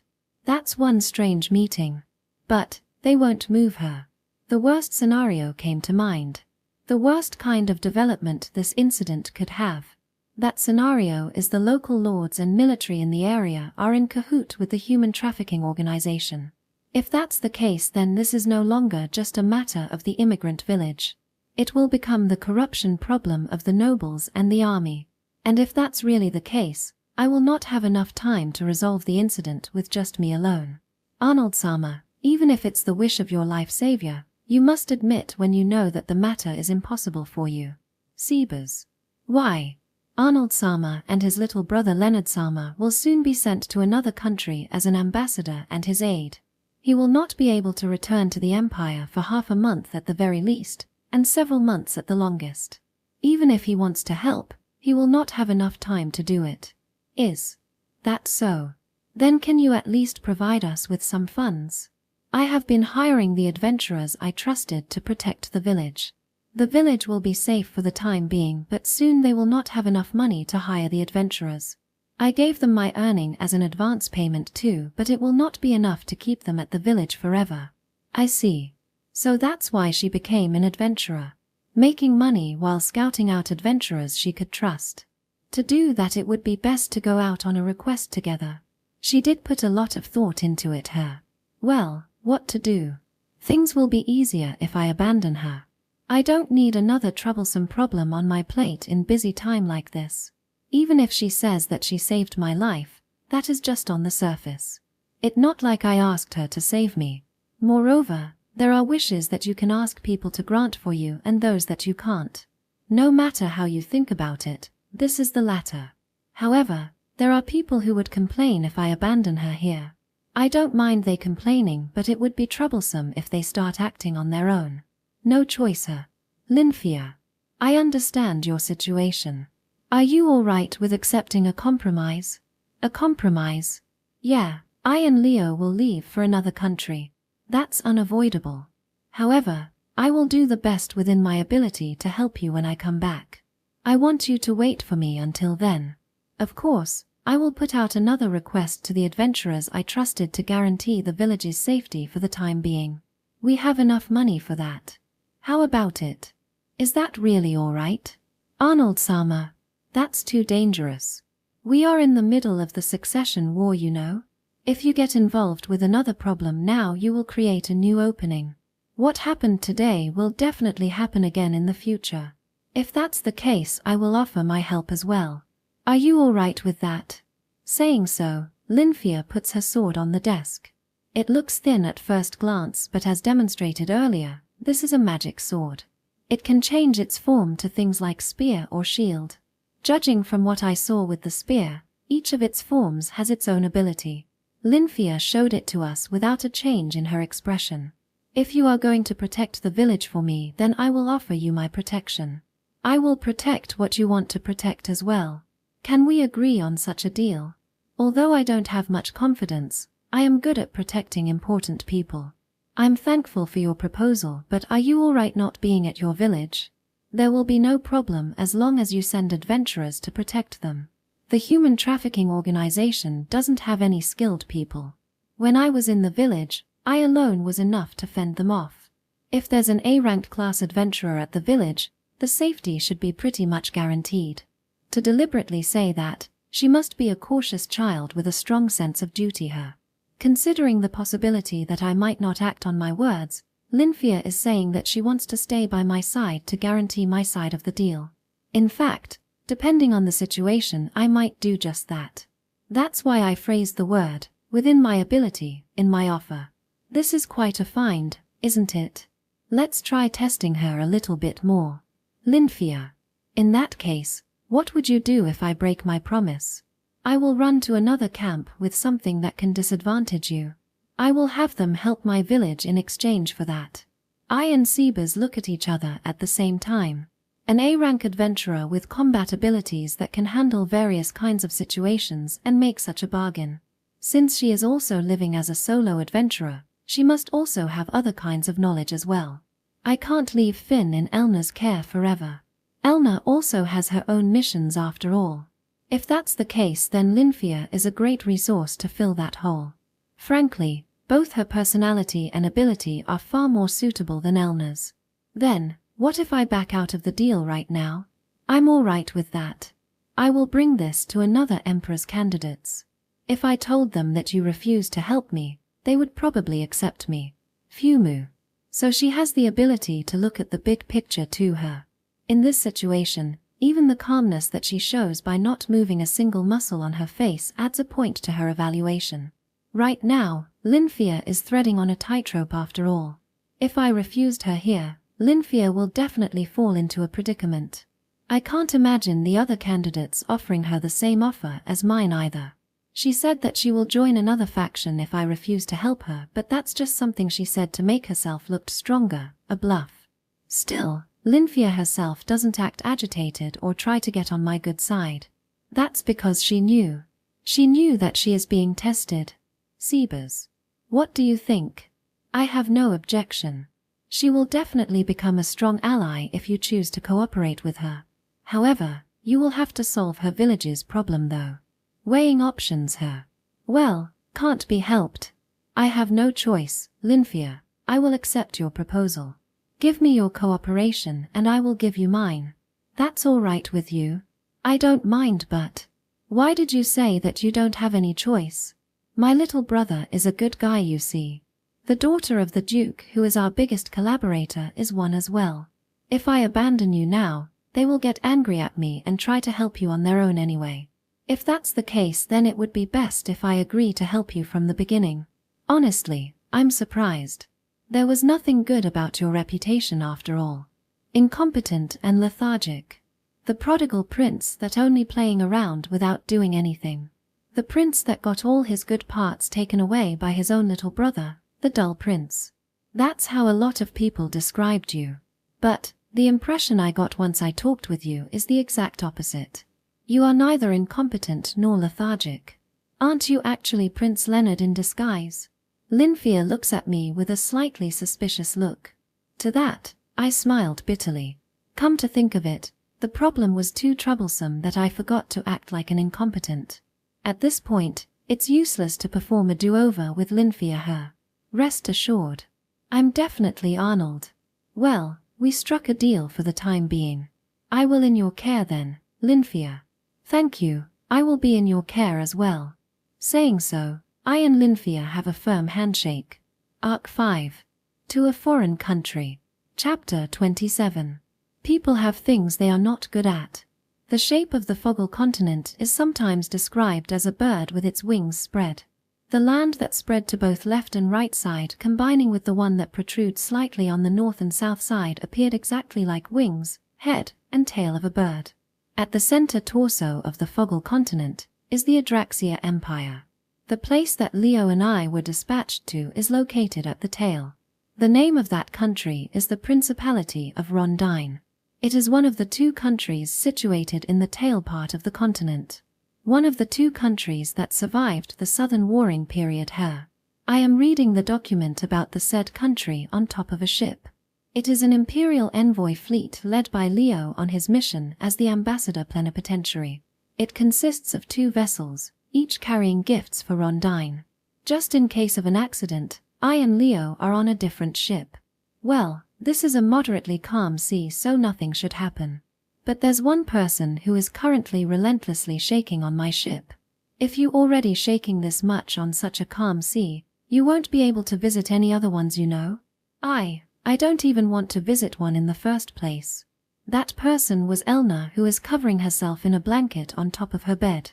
Why is she shaking so much, and why is she here in the first place? Well, it will be quite a lengthy explanation. Normally, an ambassador plenipotentiary would be escorted by a member of the Imperial Knight Order.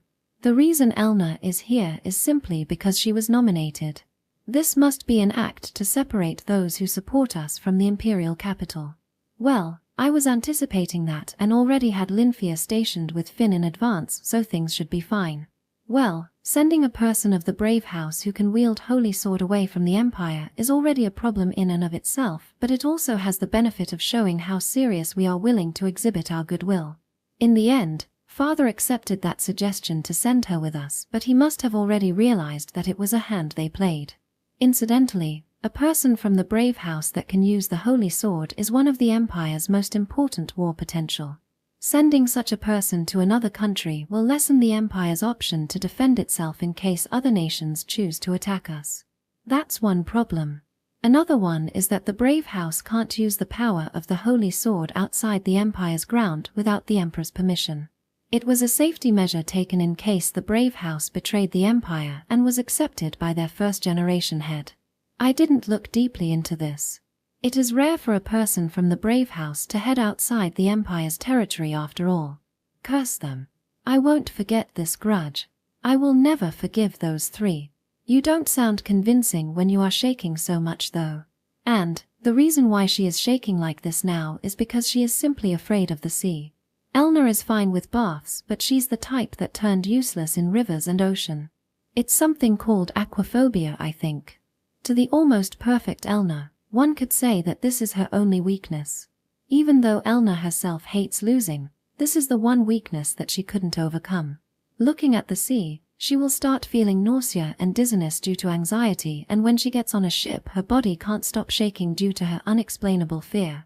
If she went to the deck right now she would probably faint from shock. But well, you sure hid it well up until now, right?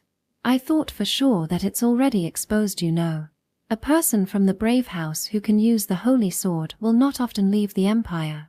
Since I know that the Empire's territory is mostly inland, I desperately summoned the holy sword when I was 12. I don't want to get on a ship after all. Elna sheds a small tear. The first person who summoned the holy sword for such an idiotic reason is probably Elna. Rather than that, I smirk at how useless her effort has now become. Why, you smiled just now, right? What are you doing that for when your childhood friend is trembling in fear like this? If anyone knew how you became so afraid of water, then they would do it too. Especially me. You also have some responsibilities on this, aren't you? I was so scared of it now because of how I saw you drown, you know. Exactly. It was around when I was 8 years old. I was taking a bath with Elna. At that time, it seems I said something that annoyed her and ended up eating a body blow from her. After that, I fainted and sank down in the bath. I almost drowned back then. And when that happened she freaked out for some reason and ended up afraid of water ever since. That's the most unreasonable cause ever. Her unreasonableness wouldn't be beaten by any tyrant out there. You were just suffering the consequences of your own actions. Normally, it wouldn't be weird if I am the one who ends up scared of water, you know. It's a divine punishment. Yeah, clearly a divine punishment. You are enjoying this too much. Before I notice, Elna is already weakly half crying. Seriously, if you are that scared then you should just decline the nomination in the first place. Just why did you come with me? I think that if you talk to Father, he would consider let you off though. It will become a scandal if people know that the daughter of the brave house is afraid of water. Besides, if I told him that I am afraid of going to the sea then it would feel like I lost, right? Just what are you competing at? Seriously. When I was astounded by her words, the ship shook a little. It wasn't shaking a lot, but it seemed Elna is taking it as a huge impact. Ouch.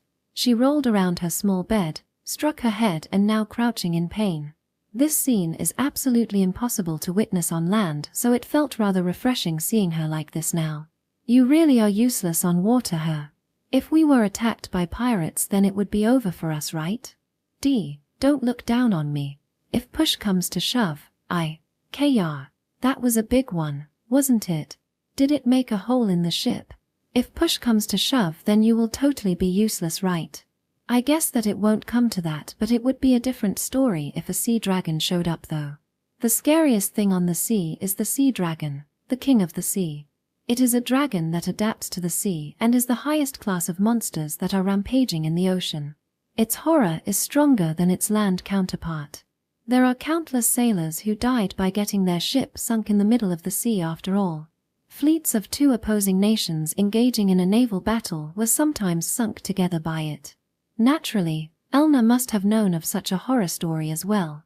Once she heard the word sea dragon, the look on her face was like her mind was completely broken. Am I going to die here? You are not going to die, idiot. You looked like a completely different person. Is that the face of an imperial knight? Even if you have some obstacle in your mission, it is still the mission you accepted, right? But, well, it doesn't like I don't understand not wanting to show your weakness. Moreover, it's not like we have to fight anything in the middle of the ocean, and I can't imagine a pirate deliberately attacking such a well-guarded fleet either. If we get on land, Elna will return to her usual self. Let's stop bullying her for now. Feeling refreshed after having plenty of revenge, I secretly cast a barrier around Elna. It's a barrier that cuts her off from the outside. With this, the shaking she has to deal with will get a little better. Normally I wouldn't be able to use it without her noticing, but it should be fine since the current Elna wouldn't be able to notice the barrier. The shaking subsided a little, hasn't it? It didn't shake that strongly in the first place though. Hey, you are too carefree. What would you do if the ship sunk? In the long history of the Empire, there are only 2 incidents that an envoy ship sunk, you know. But there's no guarantee that today will not be the 3rd time, right? Unlike usual, she is annoyingly negative in her thinking. Why are you scared of the thing I said to reassure you? It's no use no matter what I say her. Let's scare her more then. When I was having that thought, I heard a modest knock from the door. Elna reacts scarily even to that knocking sound. Since she's in no shape to answer the door, I do it in her stead. When I did, a middle-aged knight who is Elna's subordinate came in. Come in. Excuse me. Where's Captain? Still breathing. Will you be all right going to the deck? Are you telling me to die? I will get blown off the deck by the wind and drown, won't I? You think we are in the middle of a storm or something? It's sunny today, you know. Seriously. Well, it's as you see. When I looked at the knight with the tired look on my face, the knight made a bitter smile. As expected, it seems her direct subordinate knows about her phobia. Well, she can't possibly hide it that well anyway. I will just make my report in that case. A ship from the Principality of Albatro is asking for a dialogue. For the time being, both our and Prince Leonard's ship have been anchored, but what should we do next? Principality of Albatro, is it? So we already entered their waters, her. The Principality of Albatro is a country that is located next to the Principality of Rondine. It is a maritime nation and a country with extensive sea trading. Their relationship with the Empire was estranged because they allied themselves in a war with the enemy of the Empire in the past. To request a dialogue at this time, it seems they don't want us to head to Rondine, her. Instead of a talk, this must essentially be an inspection. Have the knights stay inside their room. It's not good to agitate them. I agree. What did Leo say about this? That is, it seems Prince Leonard is feeling bad, so he sent me here to ask Captain for direction. Can't be helped then. I will pretend to be Leo and talk with them. With that said, I left the room together with the middle-aged knight. Anchored next to mine is Leo's ship. If I give the sign that we are willing to accept the dialogue, the people from the Principality of Albatro will probably get on board the ship. Well, since they wouldn't have looked into every detail of the Empire's envoy, this should be fine. When I move to the next ship, I head to Leo's room. Inside was a blue-faced Leo. As expected, I can't let him have a dialogue looking like this. Yo, you don't look so good, her. Seasick? Yeah, it seems. Pull yourself together, you are not Elna, all right. Sorry. I will switch places with you for now. You go rest on the other ship. But it's fine, go. and tell them that Prince Arnold is feeling sick for me. But, if I say that, your Highness's reputation will. It's fine. It won't change anything after all this time.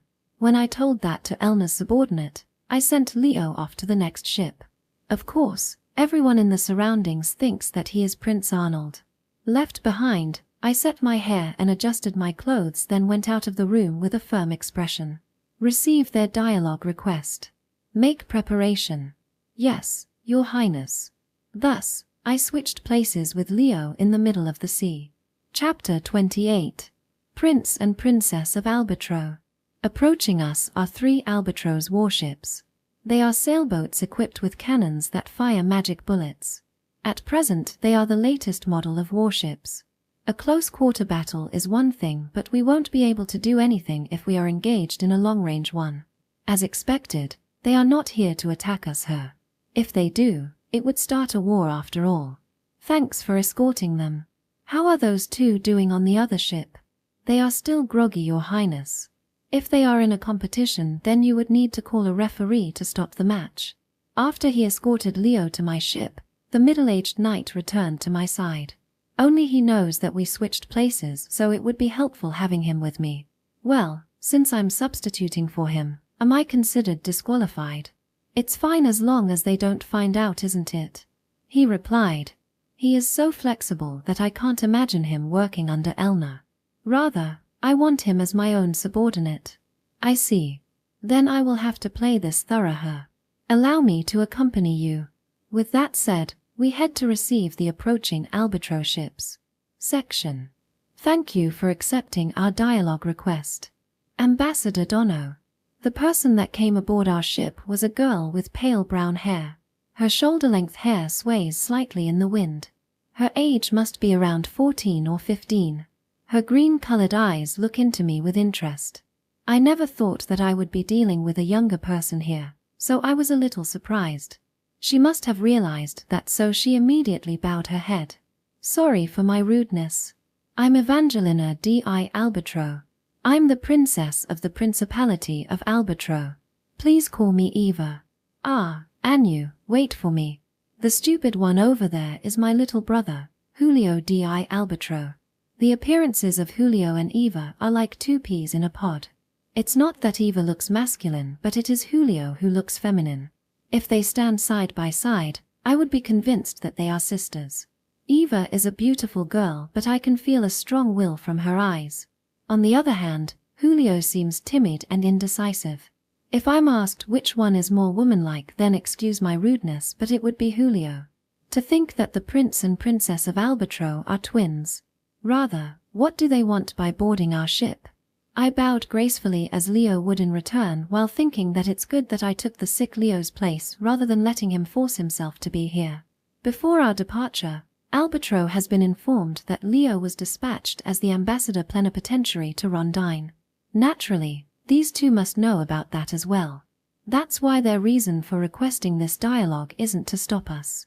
If they want to stop us, they can just bar our passage when we cross Albatro's water after all. If Albatro deliberately allows our passage through their territory and then change their mind later, they would lose the trust from other countries.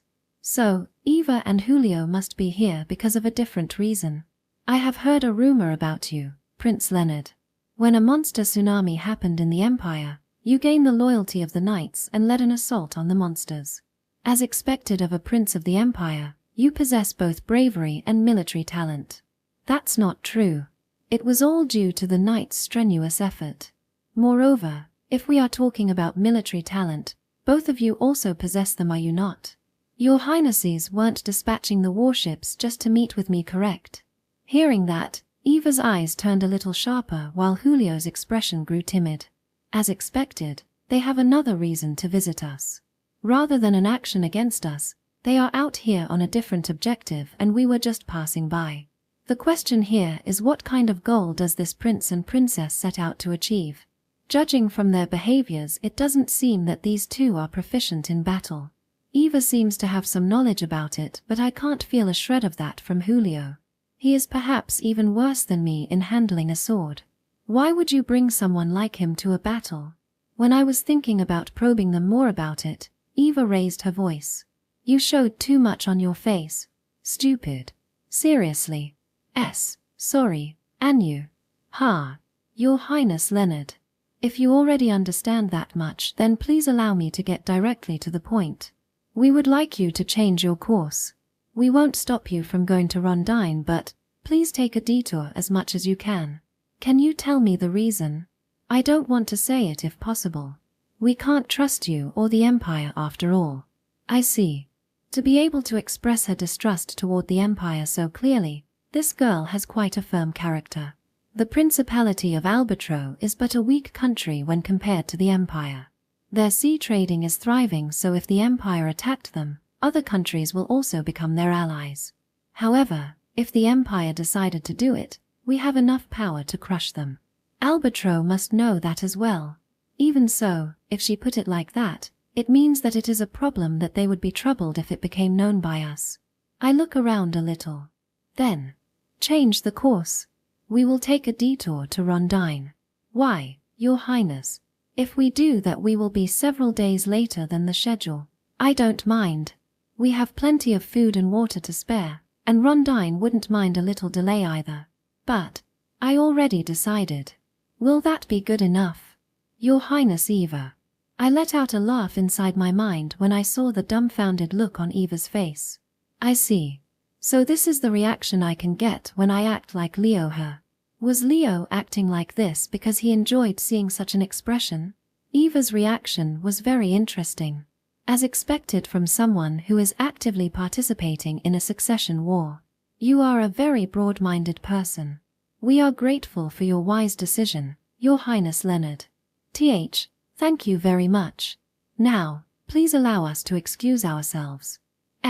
Excuse us. With their business over, Eva and Julio head back to their ship. At the same time, we start preparing for our own departure. I want to stop acting as Leo as soon as I could, but I can't do anything suspicious because they will be keeping an eye on us to see if we really changed our course. In the end, we departed with me still swapping places with Leo. Well, that's not the problem. If he stays in the room, he won't stand out, and I don't have to perform Leo's work until we reach the shore either. The problem here is Albatro's objective. What exactly do they want? I'm wondering about that too. To the middle-aged knight's question, I also tilted my head.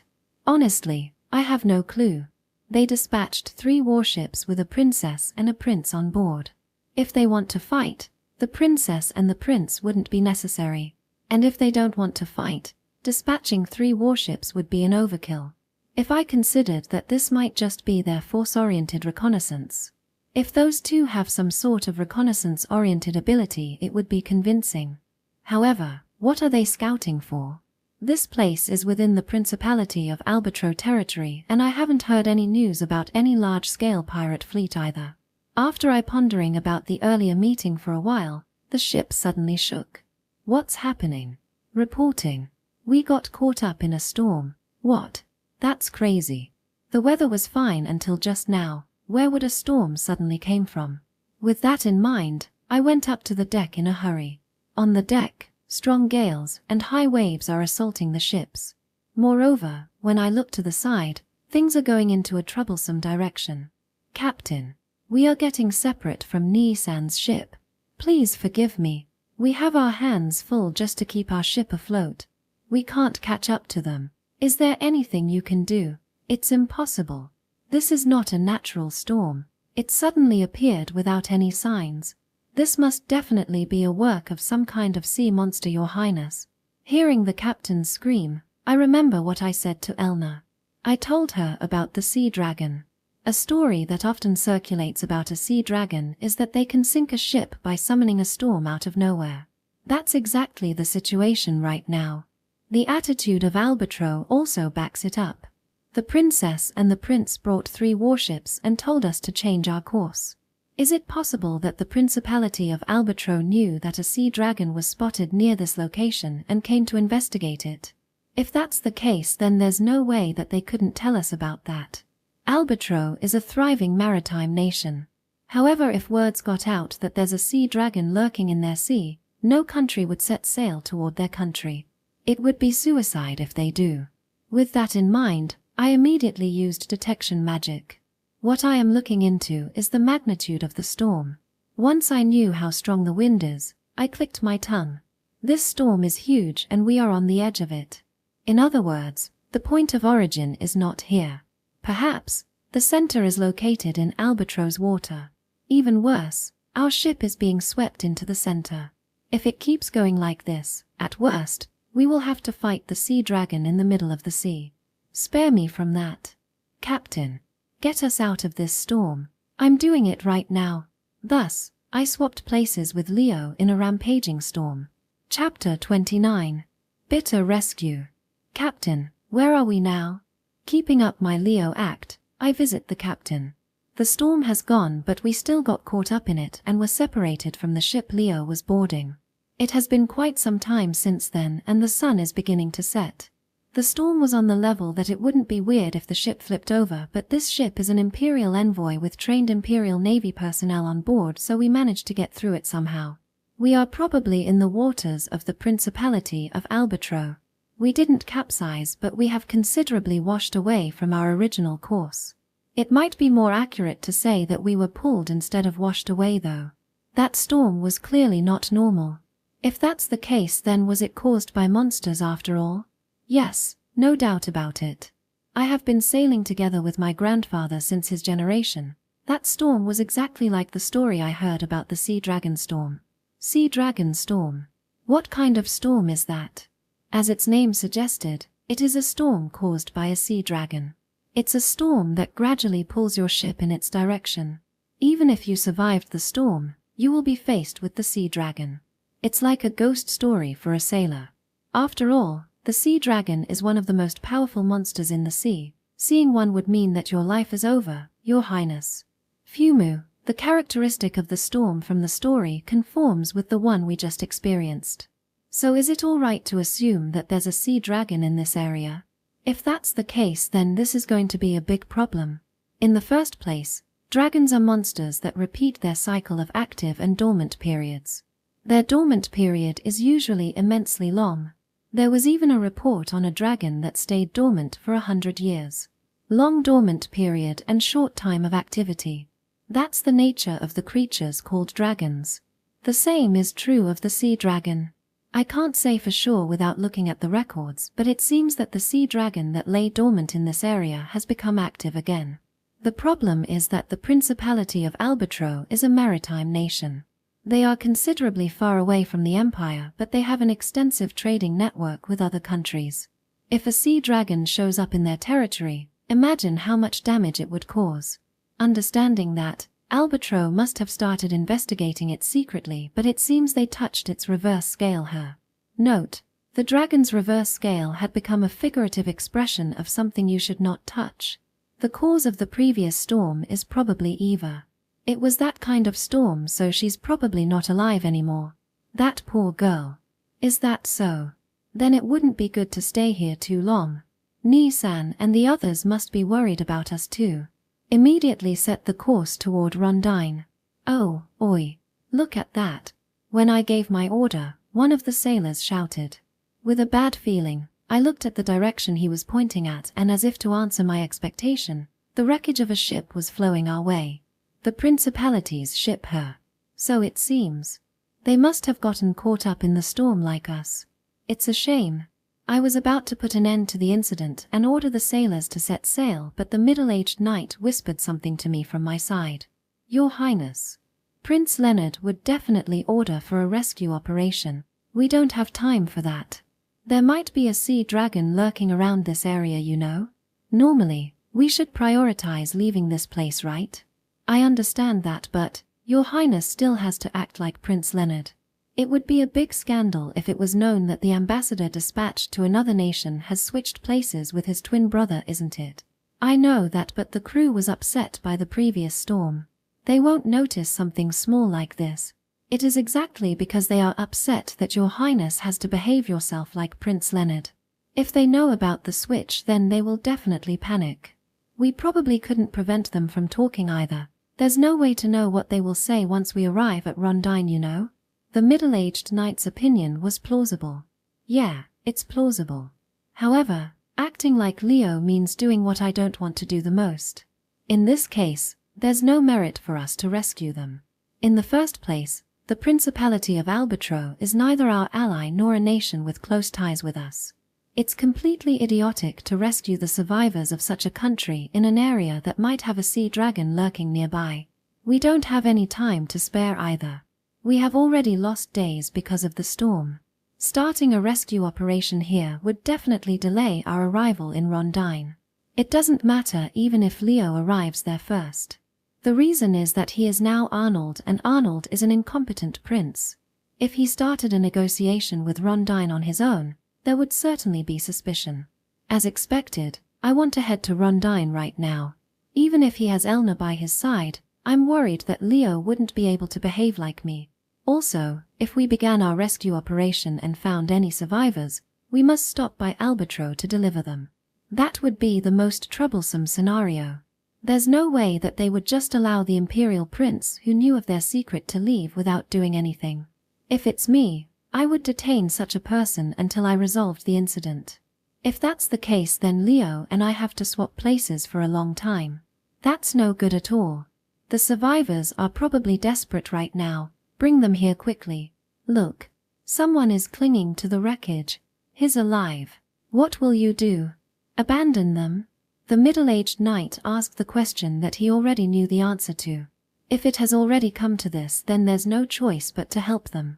Just why are there so many troubles finding their way toward me? Geez. If a god really exists, then I want to curse them. Throw them the rope. Rescue them immediately. Watch out for the surroundings. There might be more survivors. Look out for them. I issued out a Leo-like command with dark clouds swirling inside my heart. I want to run away and be Arnold again. It's not that I'm afraid. If the sea dragon showed up, then I will willingly fight it. But if that happens, it will cause us huge trouble. The situation will probably turn into a chaotic one that I can't handle alone. I have to avoid that at all costs. Still, being such a good person, Leonard will never let this go. We have rescued the survivors. According to them, it seems there are still more survivors out there, Your Highness. The crew's report brought my mind back to the situation. A large number of survivors mean more time we have to stay in his place, and more space we have to clear up in order to accommodate them. In addition, we have to calculate our supply of food and water as well. Is Albatro the plague god or something? Please be careful with your words. Like I can't say it. Ah, damn it. This is the worst. Please endure it. This will spread the word of Prince Leonard's virtue in the future. If people know that you have rescued the survivors in such a dangerous situation, Rondine would applaud your deed and probably won't criticize you for it either. Rondine and Albatro's relationship is like cats and dogs, you know. They have been fighting each other over the control over the southern region for a long time. Why would they praise a person who rescued the people of their rival country? Our empire has nothing to do with their struggle in the south, and we are a powerful country as well. It will be all right if you just act dignified. If Your Highness is already convinced, then please make up your mind. Prompted by the middle-aged knight, I let out a huge sigh and raised my face up, then lower it down and sigh again. Ah, I don't want to do this anymore. Is there no way to get through this without damaging Leo's reputation? No, there's none. If it's Leo, he will definitely help them. Even if he has to abandon everything to do so. If he's a guy who considers how his action would profit him before he acts, then he would be able to become the emperor without my help. That's exactly why he's worth helping, but because of such a goody-two-shoes personality and reputation that I'm so bitter about the situation right now. Captain. Rescue the survivors. Are you sane? There might be a sea dragon lurking nearby, you know. If we are attacked during the rescue operations, then we will be defenseless and the monsters will swarm in to eat our dead bodies. Even monsters other than the sea dragon are still a threat to us, Your Highness. The storm has already gone. The sea dragon must have been satisfied for now. Moreover, normal monsters won't wander close to where a powerful monster lives. Our opponent is the sea dragon alone. I think we should still be fine for a few days. But the sun is about to set. It will be dangerous to continue our rescue operation in the dark. If we use light to illuminate the surroundings, we might attract the sea dragon toward us as well. Even so, we will continue rescuing them as much as we can. I want you to decide on our course based on the information we got from the survivors. Sorry, Captain. This is an order as an ambassador. Use everything we can spare and rescue the Albatro survivors. Do not miss any single one of them. I heard the rumor, but you are genuinely a good person, Your Highness. I can't approve of your command as a captain who has to take care of his ship, but if it's an order from you, then it can't be helped. Let's rescue them. The captain resigned himself and gave in. I understand his feelings. I agree with you that this is ridiculous. However, this is Leo. There's no other way, so can you not look at me with those reproachful eyes? Thus, on our way to Rondine, we began a rescuing operation in the sea where there might be a sea dragon rampaging in, an action too stupid to comprehend. Chapter 30. Will to live, will to save. Everyone, hold it together. We are going to live through this, Julio shouted while clinging to the small lifeboat. His throat was starting to hurt from shouting the same thing over and over. Still, he keeps shouting for he believes that it is his duty to do so. There are dozens of his crew floating around Julio. Giving priority to the injured, they loaded them onto the small boat while other crews were clinging around the small boat or wreckages that used to be their ship. Why, Your Highness? You must get on the boat as well. I'm fine. I'm still all right. Julio says that, but in actuality, he doesn't have that much energy to spare either. It has already been more than 10 hours since their ships were sunk and they were dumped into the sea. They survived the night of hell while trembling from fear and coldness of the water, but there's still no sign of help coming their way. No one had imagined that this would happen. They had been informed that the sea dragon may have resurrected, so Eva and Julio set out to investigate the matter. They brought 3 warships with them as escorts for precaution, but it wasn't because they wanted to fight the sea dragon themselves, it was just them being as careful as possible. Confirming whether the sea dragon had been resurrected or not, that was what their father told them to do. The reason he chose them for this task was because the 2 of them could use innate magic that can utilize sound. To the 2 of them, exploring the sea was but a simple thing to do. If there was a miscalculation in that plan, then it would be that the sea dragon followed the sound emitted by them and attacked their ships. They ended up touching its reverse scale.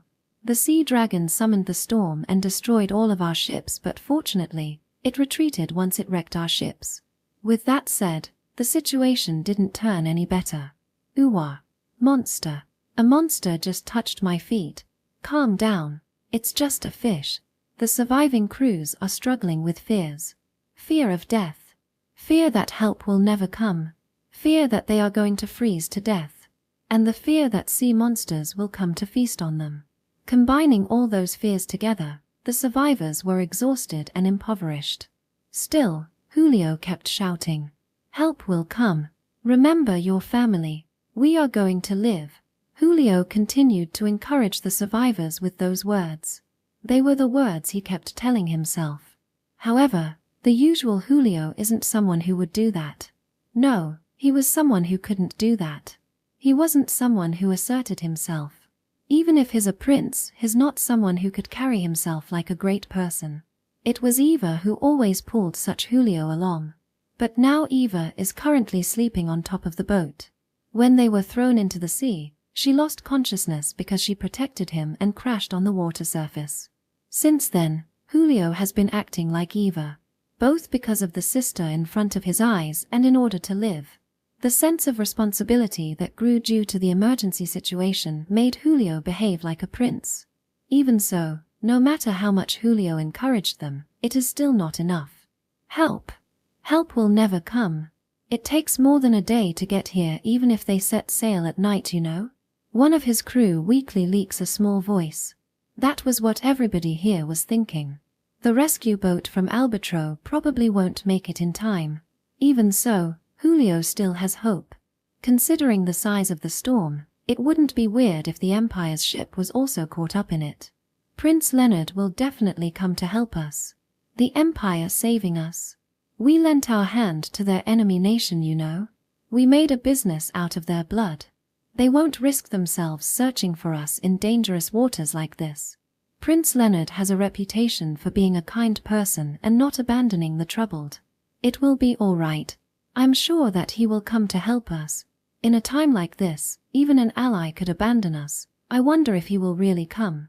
If I survived the storm, I would say goodbye to this place immediately, you know. Who would want to be in a sea with a rampaging sea dragon? Everyone's hearts were breaking. It was the same for Julio. Looking at Eva, he managed to act strong, but both his physical and mental strength has reached its limit. In the first place, Julio's physical ability is far behind that of the other crew members. The first one who would normally drop out first is him after all. Still, Julio continued to cling to the boat with just his will. However, that strong will is still getting exhausted by the depressed mood around him. It might be useless already. When such thoughts crossed his mind, he saw something in the distance. It was a ship. It's a ship. There's a ship over there. Ah, we are saved. Oi.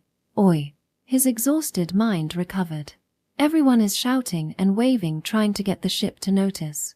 They continue doing that for a while, but someone mutters, That's an imperial ship. That was enough for them to stop waving. The fluttering flag is an imperial one. From its appearance, it was one of the 2 imperial ships they met the day before. The fact that they are here means that they got caught up in the storm as well. And them being here meant that they were considerably pulled away from their original course. Everyone here knew that their destination was Rondine. Will they take their time rescuing us when their arrival is already delayed? In addition, the sea dragon is also lurking in this area. They don't know when they will be attacked again. There are all kinds of reasons for them not to help us. Then, the imperial ship turned its bow. Despair rushes to Julio's chest. However, a voice entered Julio's ear. A voice amplified by a magic tool. I'm the 8th Prince of the Empire, Leonard Lakes Adler. My ship is currently rescuing the survivors of the Principality of Albatro. We will rescue you one by one, but those who still have power left should swim to our ship. If you don't, please endure a little more. We will definitely save you. Hearing his voice, tears naturally spill from Julio's eyes. However, immediately shake them off. Let's go, everyone. Keep an eye on the injured. Why, yes sir. Let's go. We are almost there. Julio and the other survivors rushed to the Imperial ship a little distance away. Section. Al, who has been acting as Leo, hangs up the handheld magic voice amplifier and exhales. It would be great if the rescue gets easier with this. Whether it has been difficult or not, most of the survivors who you helped so far haven't been able to get up on their own. They have been adrift for a long time, so I think that it couldn't be helped, Your Highness. I know that. Captain. Leave only the minimum personnel for lookout duty and focus the crew effort on the rescue operation. Saying something like that again. What would you do if the sea dragon shows up? Everything will be over once it spots us. Rather than keep the lookout, it would be better to focus our effort and finish the rescue as fast as possible. What about other monsters? There are no monsters nearby. There's no monster that would wander into an area where a sea dragon just passed through after all. Saying so, Al heads out to help with the rescue. Because that's what Leo would do. Al himself wanted to stay back to observe the situation and give out commands, but he told himself that right now he is Leo and went to join the operation. At the moment, the sailors just pulled up a group of 4 to 5 people who were huddled together. Every one of them is shivering from the cold, so Al puts the blankets prepared for survivors on them. You did great. It's all right now. Thank you. Looking at the survivors who were crying while expressing their gratitude, I realized then how horrible and terrifying their experience was. Meanwhile, a new report came in. Multiple survivors spotted on port side. Their number is 50. We don't have enough space for that many. We already rescued dozens of survivors. If we added 50 more, we won't have enough space to accommodate them. Originally, the number of our crew is less than 100. We can't possibly take in 50 more people on this ship. That's why Al was forced to make a decision. He must choose what he must sacrifice. What are you going to do, Your Highness? There are a lot more survivors than we expected. Well, I kind of expected this. They have 3 ships while we only have 1. If there were a lot of lucky people, then this would be an obvious result. Then, Have you already thought about the countermeasure? The middle-aged knight asked expectantly. In response, Ull made an expression as if he just took a bite at a worm. For Ull, it's the worst decision he could make. Still, he had to make it. Dump everything inside our cargo hold except our food supply into the sea. Including our gifts for Rondine? Yes, everything. As expected, even the middle-aged knight becomes speechless. This ship is originally Leo's, so the items this ship is carrying are more valuable than the one which Ull was riding on. Inside are the latest weapons and treasures made of gold and silver that were scheduled to be handed over to Rondine. The treasures that have enough value for a person to play around all their life. Ull decided to dump all of it into the sea. Is it really alright? Doing something like that? There's no way it's alright. With that many survivors, we can't go to Rondine with the amount of supply we have. There's not enough food nor water. In other words, we had to go to Albatro for resupply. At this point, it will cause a significant delay to our mission. Moreover, there's a sea dragon lurking nearby as well. I don't know when we will be able to get to Rondine. Even so, I decided to save them. The only thing I have left to protect is Leo's reputation. That's why no matter what I have to abandon, I have to rescue the survivors. This is absolute. Don't lament on the treasures, save their life. I won't let anyone alive now to die. You got that? You understood. Seeing the determination in Ull's eyes, the middle-aged knight faltered for a moment. He was overawed by him. While surprised, the middle-aged knight remembers that day. The day Ull broke the bracelet for Elna. Elna participated in the night hunting festival for Ull's sake. To Elna, doing something that can disqualify Ull was unacceptable. That's why Ull did it himself for her to be able to move freely. It was a splendid action. It was not a behavior that anyone would imagine from the man who is known to the general public as the dull prince. And now, his act as Leo is more than perfect. His instructions are also accurate. So you are a capable falcon after all. Did you say something? It's nothing. Please leave dumping the goods to the Imperial Knights. Yeah, I will leave it to you. All hands, resume the rescue. Save everyone who can be saved. I will take all the responsibility. While giving out the instructions, Ull saw the approaching group of survivors. There's a small boat with injured people on board, and Ull could spot Eva among them. He can see the figure of Julio nearby as well. So the prince and the princess are safe. Now we have more hands to make a negotiation with the king her. With that in mind, Ull throws a rope ladder toward the approaching Julio. However, Julio doesn't try to catch it. Prince Julio, grab on. Please prioritize the injured first. Saying so, Julio points to the injured people on the boat. It will take time to rescue the injured people who can't climb up on their own. It will delay the rescue of Julio and his crews, but they still want us to prioritize the injured. Understood. Wait for us a little. We started rescuing the injured at a fast pace. The crews descend on the boat and carry the injured people up to the ship one by one. Meanwhile, more and more survivors from other locations were rescued. After we get all the injured people including Eva on board, Ull throws a rope toward Julio. It might be because of the relief he felt. The moment Julio grabbed onto the rope, he lost all strength in his body. His mind has reached its limit. Prince Julio. After seeing Julio slowly sinking while losing his consciousness, Ull immediately moved. It was like how he dived down to save Finn. It was not a calculated action, he did that out of instinct. Ull jumped into the sea where the sea dragon might be lurking around and lifted up the sinking Julio. The people who are panicking this time are on the Empire side. Your Highness. The prince jumped down. Even though the crews descended down to the small boat to rescue the injured, no one jumped into the sea. Even if they were told that there's no monster nor a sea dragon around, they are still afraid. With that being the case, the prince who they were supposed to protect jumped in. After seeing that, the Imperial crew resolved themselves and started jumping into the sea to continue the rescue. Give me a rope. Here you go. It was the middle-aged knight who threw it at me. I wrap the rope around Julio's unconscious body and have him pull it up. After that, Ull climbed up the rope ladder. There, a hand was offered to him. Grabbing it, He sees the middle-aged knight with an astonished expression on his face. Thanks. It's all right. I'm already used to lifting you out of water. What do you mean? It's no wonder that you don't remember me since you fainted at that time. Just what are you talking about? I was the one who pulled you up when you almost drowned at the Brave's mansion. I was originally a knight who served the Brave House after all. Seriously? Yes, as soon as Captain became an Imperial Knight, I also joined the Order. I never thought that I would be pulling your highness out of water again after I became an Imperial Knight myself. Can you not say it like I did that on purpose? The first time I got punched and the second time I did it to save someone, all right. I don't think I bother anyone, you know. Certainly, it is exactly like you say. Seeing the grin on his face, Ul sighs.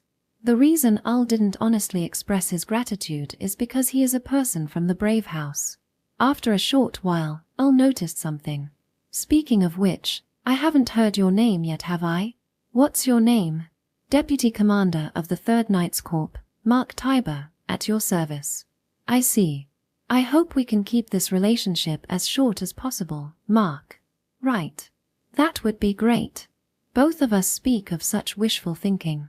After all, it would be impossible to cut short our relationship in this situation. Afterward, without leaving any survivors behind, Ul stops his ship from time to time to rescue the survivors that are still at sea. After rescuing over 80 survivors in total, their ship headed straight toward Albatro's capital, its biggest port city. Chapter 31. Meanwhile, they. At the time Ul is acting as Leo. Leo was desperately trying to pass as Ul. Prince Arnold. The captain is asking whether it is really okay for us not to search for Prince Leonard's ship. That again, her. It's Leo, so he will do something about it himself. Keep the course as is. And I'm feeling sick. Don't bother me with the useless questions. It's a pain. Why, yes, your highness. Anything you say. Leo lets out a huge sigh as the knight walks away from his room. Still, there is a person there who gives the impression of how bad his impersonation was. It's 50 points. If it's the real Ul, he would just leave everything to the captain, you know. This is so difficult. Leo mutters and turns his eyes to Elna. Unlike Ul's ship that was pulled in by the storm, their ship managed to escape before being dragged in. Nevertheless, Elna was full on panic because of all the shaking. Until the shaking calmed down, she didn't even notice that Leo had switched places with Ul. However, after she noticed that, she has been acting as an advisor to Leo. The barrier Ul erected is still in place, so she wasn't affected too much by the usual small shaking of the ship. For now, let's get through this without being found out. If people know that you switched places, it will be a big scandal after all. Yeah. I have to keep my act together. I wonder if Ni-san is all right. Ul will be fine. Mark is with him and he is pretty reliable in a situation like this. The problem here is you. That's right. I can't imitate Ni-san at all. Fortunately, there are only a few people that know Ul personally. It will be all right as long as you do something he would do. Something Ni-san would do. What's that? And Elna, even if you wear spats, I don't think it would be a good idea for you to do that in front of me, you know. Leo warns Elna, who is putting her leg on the bed. From where Leo is sitting, the angle made him able to see inside Elna's skirt. Of course, Elna didn't care much about it since her underwear was hidden under her spats. That's where you two are not alike.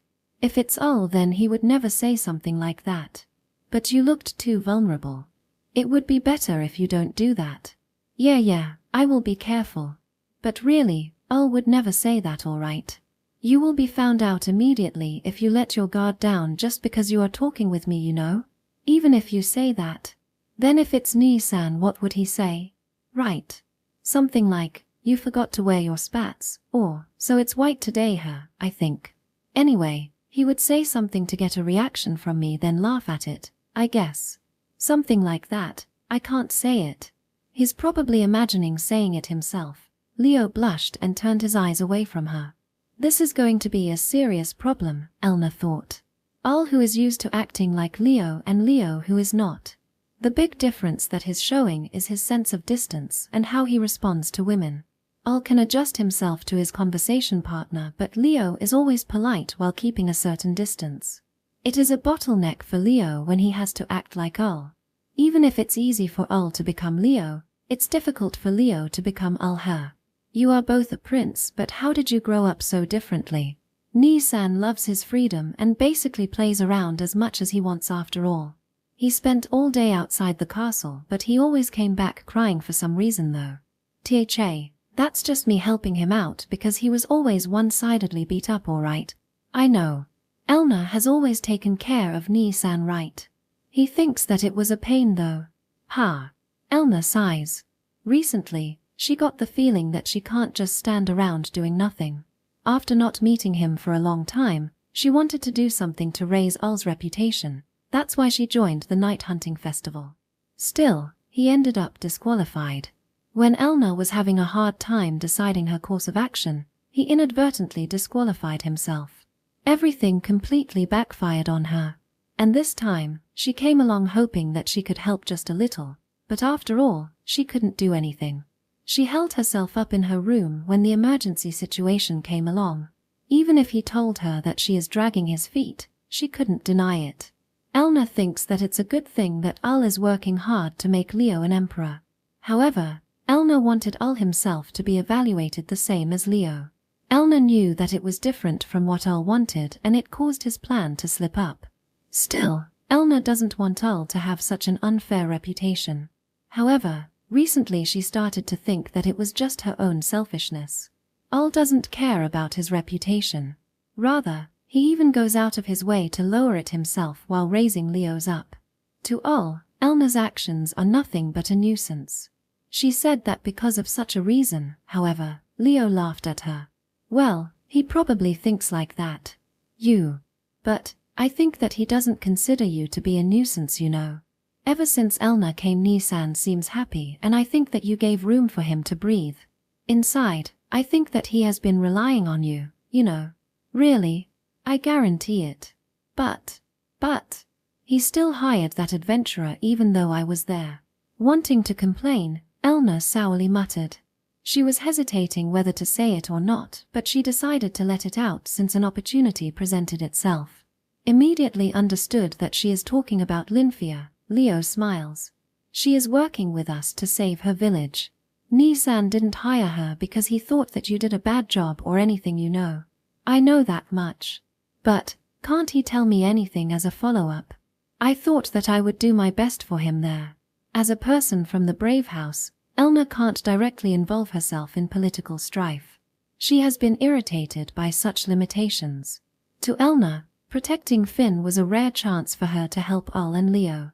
If Finn is targeted, she can make an excuse that the Emperor would be upset if something were to happen to her, and they can even use that excuse to land a blow on their opponent. Despite that, the one who ended up being targeted was Al, and he was saved by an adventurer. That adventurer is now acting as Finn's protective detail, which was supposed to be Elna's job. Honestly, Elna doesn't find that funny at all. Even when she considered the possibility that she has to leave Finn's side for her mission, she still can't find that funny at all. Are you sulking? I'm not sulking. I'm angry. I see. But you know, wasn't it because Ni-san wanted Elna to come along that he hired Lyfia? It would be dangerous to leave Finn alone, right? We left Sebers with her just in case too. Why can you be so positive, Leo? I understand what Al is thinking. He thinks that rather than an escort that has a difficult position to move in like me, it would be better to hire a smart adventurer that can move freely as an escort, you know. Yes, I praised her. She's smart. Leo was about to say, you are smart yourself, aren't you, Elna? But he swallowed it down. Certainly, Elna was very good at learning things. He can say that she has been better than him ever since they were children. However, the word smart Elna said just now doesn't have such meaning. What she meant was the ability to deceive someone or read people, the smartness necessary for a political struggle. Elna herself knows that she doesn't have that. You could say that it isn't in her nature, so she doesn't want to learn it in the first place. If someone from the Brave House learned something like that, it would threaten the influential nobles and royalties. The Brave House should only be a sword. That's the basic stance of the Brave House. That's why the Brave House doesn't have the power to survive the secret feud-ridden capital. Outside rather than inside, that's the right way to use the power of the Brave House. Elna has Elna's own good points. I think it's fine if Elna helps Ni-san on the thing that only you can do, right? Is that convincing enough? I understand, but I still can't accept it. Protecting Finn was supposed to be my job. As always, you really hate losing, aren't you? But Lyfia probably doesn't want to compete with Elna, you know. Moreover, your role doesn't overlap with her either. Our faction is inferior to others. Our allies are few in number. And there are a lot of people targeting us. I can defend myself, but Finn and Ni-san couldn't do that. They have to secure the people who are able to protect them as our allies. I think he made a decision based on that, and if Elna's hands are free, then I think Ni-san will rely on you, you know. Is that really the case? Seems like he would continue to treat me as a nuisance though. He won't. You really are stubborn, her. Let's take this as an example. Right now the only person I can rely on is Elna, right? Please don't sulk anymore and give me some advice. What should I do when I meet the King of Rondine? Seriously, Leo, you are really... Alright, since Al also knows the minimum courtesy, you can greet him normally. But don't say anything unnecessary, alright? No flattery, you really have to keep your greeting at the bare minimum, okay? I understand. Thus, their ship is heading toward Rondine. They don't know that Ul has got himself involved in a disaster while pretending to be Leo. Chapter 32. A decision that cannot be made. Your Highness. We have too many people with unstable conditions here. The things we can do here are very limited. The old ship physician reported. We somehow managed to get to the capital of Albatro, but many of the survivors who have been adrift at sea for a long time started to come down with illnesses.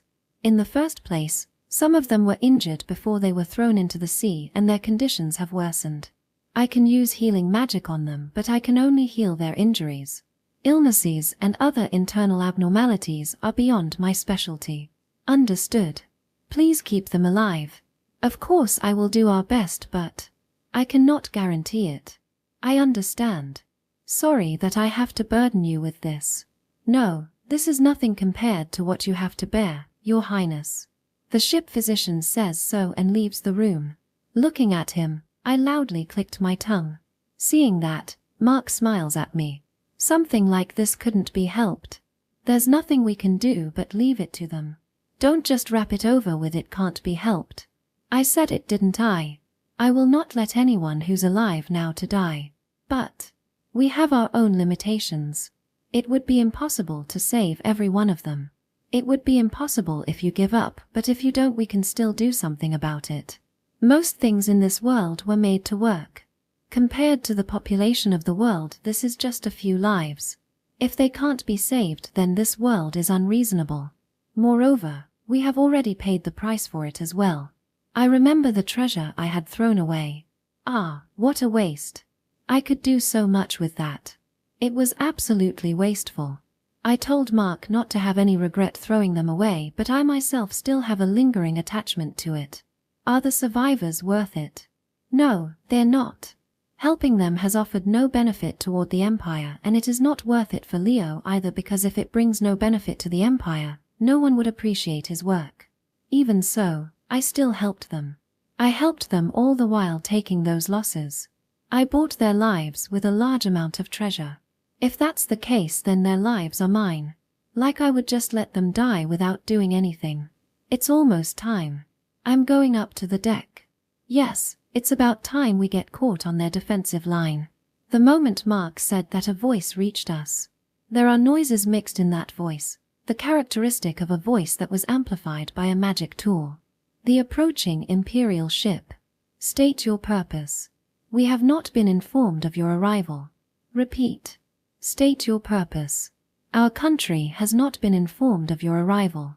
They are the naval fleet that protects their capital. They have no information on any oncoming Imperial ship, so they probably want to find out as much as they can. The fact that they didn't immediately open fire was as expected of the Albatro Navy. It's really helpful that they are so well trained.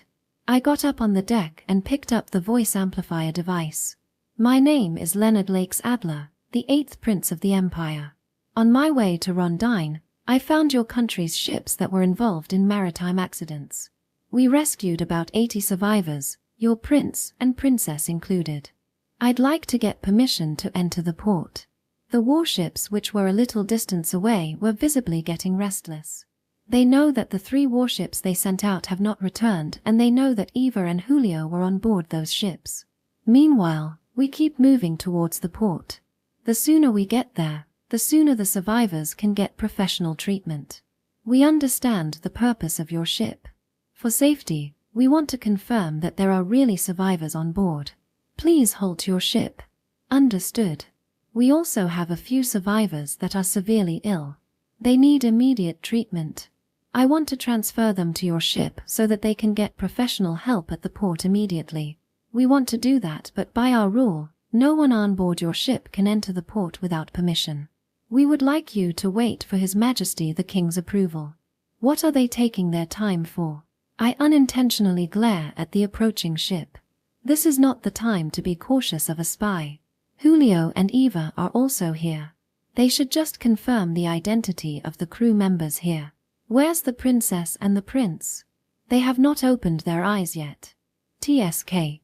If either of them is awake, there's a way that we can get permission to enter the port without waiting for the king. But if they are still unconscious, then there's no way around it. Should I just wait for the permission here just like this? How long does it take for them to arrive at the port from their castle? How long until the king passes down his decision? And will we be able to get the 6 to the port in time? Even though this is a race against time, the complicated procedures are in our way. This is already their problem. It doesn't matter what we do at this point.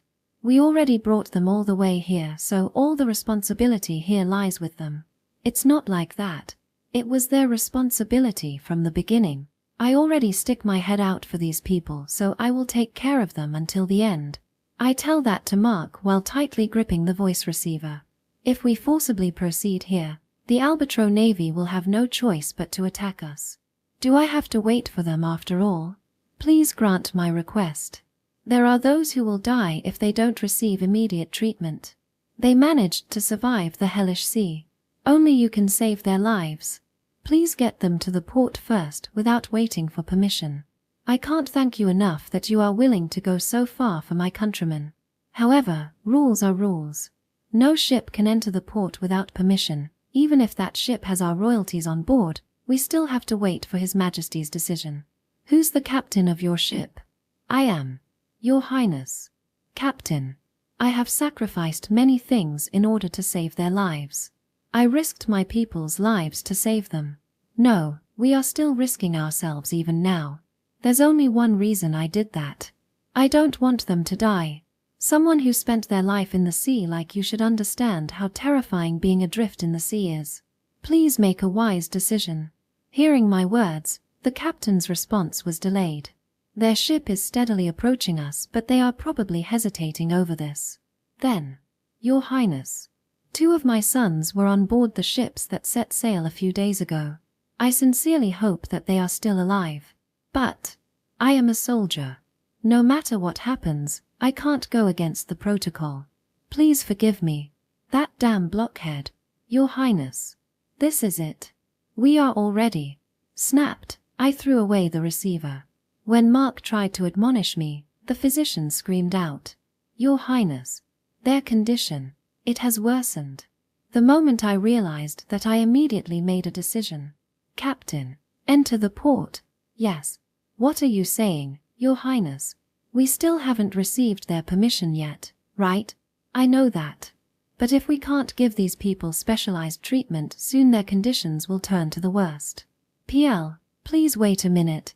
Even if we do this, the principality won't be grateful toward us, you know. It's their rule and this is their country. We have to do as they say. If you follow their rules, people will die. The princess and the prince won't. They are just sailors with no political value. You are willing to ignore their warning and enter the port without permission. We can't complain if we get sunk, you know. As long as we have the princess and the prince with us, they will not sink us. Right now, I am going to save the lives of those in front of me with everything I can do. I won't change my order. Enter the port. Hearing my decision, everyone went silent. Only one person, only Mark faces me and raises his voice. You are going too far. Prince Leonard wouldn't do something like this. No, Prince Leonard wouldn't be able to do something so forcefully like this. Yeah, that's true. So what? Then why? This is a good opportunity. I'm going to impress a lot of people in Leo's place. Leonard Lakes Adler is the man who won't back down on his decision. He's not simply some naive guy. Even if that's the decision that Leo couldn't make himself, that reputation will change how people view him. If you do something like that, Prince Leonard will be forced to make a much more difficult decision someday. It's all right. He's my little brother. There's nothing I can do that he can't. I declared and pressure him with my eyes.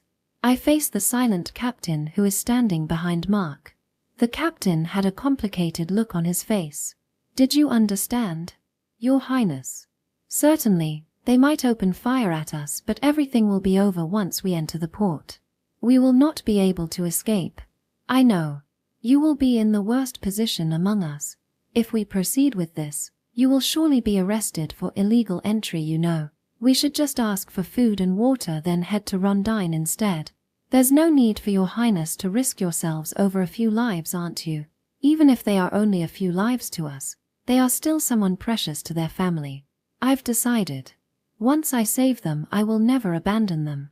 If we abandon them here, all the risk our crew took will become meaningless. Your Highness is fighting for the throne, right? If your opponent uses this against you, you will be further away from the throne, aren't you? I will think about it at that time. Please follow my order, Captain. This is your ship. The crew entrusted their lives with you. Don't make me do such a rude thing like taking the helm from you. The captain thinks for a short while. Then he suddenly laughed and showed me a refreshing smile. I have thought of you as some naive prince. But it doesn't seem like you are just that. I have come to like you a little, you know. All hands. Prepare to enter the port. We are going in. The crew complies with the captain's decision. With the sail unfolded, I call out to the Principality ship as we start moving. Wait a minute. Your Highness. What are you doing? We are entering the port. We have no more time to discuss this. We can't allow you to do that. If you are going to illegally enter the port, even if His and Her Highnesses are on board, we will sink your ship. Declaring so, the Principality's ship turned its bow and faced its side toward us. They are aiming their magic cannons at our ship. At the same time, sirens rang throughout the harbor, signaling an emergency. Warships are coming at us from the port one after another. Meanwhile, the captain presented a proposal while he was steering the helm. Your Highness, I have a plan. What is it? We will raise the white flag. The moment the crew heard that, they all looked surprised. However, the captain alone looks like he is enjoying himself. I smile at the proposal. To think that a navy like him would propose that. You do know that our Imperial Navy has never raised a white flag, right? Of course. We will be the first memorable vessel to do that. Certainly, they won't shoot at a ship bearing a white flag, but is this really necessary? If that many ships came out, then there must be a lot of those blockhead captains with them too. Let's be cautious and prepare some excuses for them. As a captain myself, I know full well how bitter they are about this. I see. Then hand me the white flag. I will do what I can. Then, as the crew gave me their consent, I raised the white flag. The Principality's ships were taken by surprise. The Empire is a country with great power. Albeit a single ship, the fact that an Imperial ship raised a white flag to the Principality is a big incident. To give them the final blow, I raised the volume of the voice amplifier to the maximum and addressed the people in the harbor behind them. To everyone in the harbor, I am Leonard Lakes Adler, the 8th Prince of the Empire. Currently, my ship carries the survivors of the Principality's ships that were in an accident. Due to the deterioration of some of the survivors' condition, we will now enter the port illegally. However, my ship has no intention to harm you. If there are any doctors around the port, I want your cooperation. For others, I want you to prepare hot drinks and food if you can. They have been through hell. Please give me a hand. And, to all the captains of the Principality Navy, right now, the lives of your brother-in-arms are in your hands. We look forward to your wise decision, captains of the Principality Navy. Hearing my voice, the harbor grew noisy. At the same time, the ships trying to block our path stops moving. Then, while slowly sailing past the several principalities' ships, we entered the port of their capital. Prioritize transporting the injured. Hurry. After hearing my instructions, the crew carried out the injured. Many people gathered at the port to help them. It is only natural. The people here are their families after all. Hurry. We need a well-equipped place. I have everything at my clinic. This way. Hot drinks here. We got food too. As the survivors left the ship, they found themselves surrounded by hot meals. We gave them food on board, but the warm food they eat on land would be able to also warm their hearts. Everyone was eating while crying.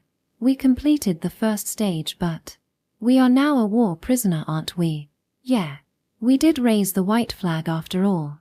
While hearing the sound of multiple horseshoes hitting the ground from a distance away, I look up at the sky. An ambassador plenipotentiary becoming a prisoner of war is unprecedented. However, it depends on us whether this will turn out ugly or not. Let's go. We need to tell the king about the sea dragon. They are probably hoping for the same thing as well. Saying so, I pulled Mark along and set my first step in the Principality of Albatro. Arc 6. Southern Disturbance. Chapter 33. Situation at the Imperial Capital. At the time Ul and Leo departed south, there was a movement in the Imperial Capital. Damn it. What's happening? Damn it. Damn it. Goo. Arg. Gya. Please forgive me. Fear. Forgive me. Ha, ha. Xandra had been whipping one of her assassins to relieve her stress. When she saw that the assassin had already fainted, she threw the rope away while panting. Useless. Damn it. Ah, I'm irritated. Just what is going on? Xandra pacing around while biting her fingernail. Seeing his mistress like that, the middle-aged assassin who tried to abduct Ul, Gunther, opened his mouth. It seems like all our hands are being read. I already know something like that. Think about how they are doing it. They don't have Leonard or Arnold with them, you know. Are you saying that ignorant blue seagull is toying with me? It seems like the Leonard faction has some sharp and able person with them. They are probably reading our moves and giving that information to the Gordon faction immediately once we try to start something. TSK. This is vexing. They are just a newly formed faction. How dare they irritate me to this extent? I will never forgive them. Even with that said, Xandra still has no choice. Every time Xandra tries to attack Leonard faction, Gordon come to attack hers. When she tried to steal away Leonard's supporters, her supporters were also taken away and Xandra was forced to go defensive. Even so, when she sometimes attacks the Leonard faction, Gordon's always shows up as if he was waiting for that exact timing and steals away Xandra's supporters. If the situation keeps on going like this, the only winner here will be Gordon. That alone is the thing she wanted to avoid. Let's lay your hands off Leonard's faction for a while. Your Highness can get your revenge on him for stealing your minister at a later time. Cool. All right. In exchange, bring some suitable ones to my place. My irritation won't easily go away like this. As you wish. Xandra is a person who has excessive brutality. If her pent-up emotion reaches a certain threshold, she will not be able to calm down unless she can release her cruel and aggressive side. The assassins who don't have any mission at the time are often sent to appease Xandra. While thinking about who would be appropriate to send to her today, Gunther braces himself for tomorrow. Section. That was splendid. Reading their movement from such a small piece of information, truly a fine job. It's the same as reading a monster attack. In a situation where their actions are limited, usually, they would play their best hand. I only watch out for that while sending that information to the other faction. Since the second princess has grown more cautious, she probably won't be so aggressive anymore. Amazing. Lyfia-san. Lyfia was a little confused by Finn's honest praise. Ul had put Lyfia as an escort for Finn and told Finn to listen to Lyfia's advice. Because of that, Finn listens to all of her opinions. Of course, Finn didn't simply listen. She told her what she wanted to do and Lyfia offered the way to accomplish it and they adopted that into their course of action. It's not a bad thing to be treated so well, but Lyfia finds that a little strange. Is there something wrong? No. It's just, I was wondering why do you trust me so much? Why you said, it's because Ulsama trusted you. Also, Ulsama understands my importance so he will never put any untrustworthy person at my side. There's no malice in Finn's smile. There's only one reason why she can smile so much. There's no doubt in her thought process. Finn understood her position well. A duke's daughter, the Blue Seagull princess title. She understands that is all she is. She is not here because of her personal abilities. She is important to both Ul and Leo, just by being alive. Other than that, no one expected much from her. That's why they can't place someone they can't trust at her side. That's the reason Finn was being so confident. With that train of thought, Finn fully trusted Lyfia. Don't you find me unpleasant? A newcomer like me showing up like this? To be honest, Lyfia was prepared to be jealous of. Finn is the daughter of a duke while Lyfia is just a child of refugees. There's a good deal of difference between them. She never thought that someone like that would listen to anything she says. However, that wasn't the case. Even if she has her trust toward Ul, Lyfia couldn't help but find Finn who was listening to her opinions so far to be strange. At the very least, she is far from the image Lyfia has about nobles. If I can be of use to Ulsama and Leosama, then I don't mind no matter what happens. If I'm useful, then Lyfia-san will also be useful, right? I see. You don't value yourself at all, aren't you? That's quite perceptive of you. Finn-sama is certainly someone like that. She always puts others first and herself second. Convinced, Lyfia nodded to Seba's words. While thinking that there's a noble like her too, she wonders why such a person participates in political strife like this. That's the new question that popped up in her mind. Why did you get yourself involved with this succession war? Forgive my rudeness, but I don't think that such a thing is suitable for you. I know, right? I think so too as well. Finn said that with her expression like she just received a shock. It seems like she was honestly shocked, so Lyfia started to panic herself. Was it really that shocking to you? It was. I've never been useful to Ulsama and the others after all. I also want to be useful to him too. As long as she can provide Ul with good results, she doesn't mind no matter who she has to cooperate with. That was basically how Finn's thinking. However, it doesn't mean that she is fine with being useless either. She always wanted to be useful without the use of her position and title. It is just because Finn herself understands that she doesn't have the ability to do so that she doesn't make any noticeable move. It's nothing but good luck for the two of them just by having you being here, Finn-sama. Please don't worry yourself so much about it. I hope so. The figure of Finn hanging her head is beautiful even from the eyes of Lyfia, who is also a woman. This is not simply because of her beautiful facial features. She really conveyed the feeling of wanting to be of use to someone to her. That's the reason for her worries. When he departed, Ul left behind a parting word. Take care of Finn for me. She doesn't know to what extent he wants her to take care of Finn, but Lyfia decided to go a little further for her. He wants Finn to accomplish something. That's how she chose to interpret his words. Then let's be useful together. Finn-sama. What? Is there something I can do? There are things that only you can do. You are very famous in the capital and there are those who want to obtain that fame of yours. Who would that be? The merchants. I think building a strong connection with them before His Highness's return will surely be a big plus to this faction. While she indifferently delivers her proposal, Lyfia glances at Sebas. If he has dissatisfaction with this proposal, Sebas would surely voice his opinion. However, if Sebas doesn't say anything, Lyfia will continue the talk.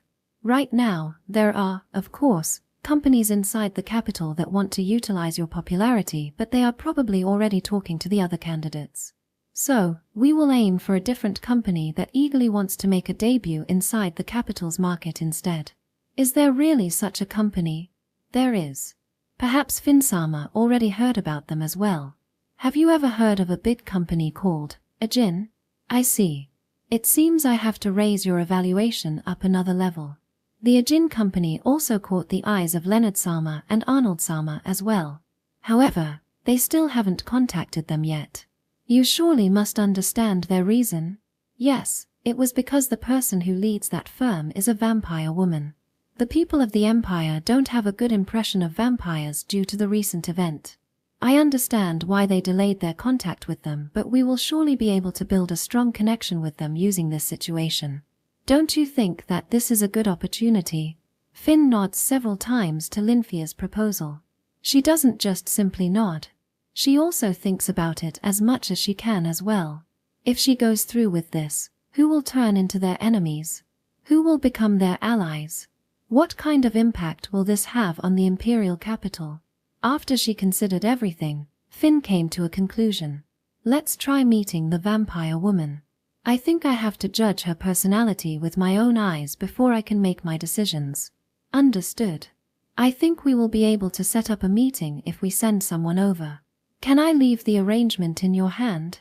That will not be a problem. Well, we should be able to get their reply within 2 to 3 days. I see. Ulsama. I will do my best. Saying so, Finn raises her voice to the south, the direction Ul is currently in. At that time, Finn had no way of knowing what Ul had to deal with on his side. Chapter 34. Sea Dragon Leviathan. We were invited to the castle. Looking from his courteous attitude, it's clear that the king has no intention to make an enemy out of us.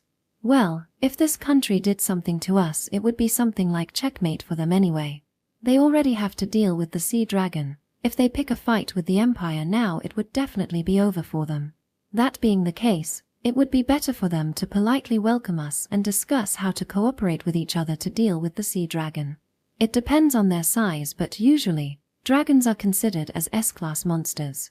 If you rely on the Adventurer Guild to fight it, they will either dispatch a party consisting of S-rank and AAA rank adventurer or put a request to an SS rank adventurer to deal with it. If you are relying on the army, then you would probably need a considerable amount of preparation and a large number of soldiers to fight it.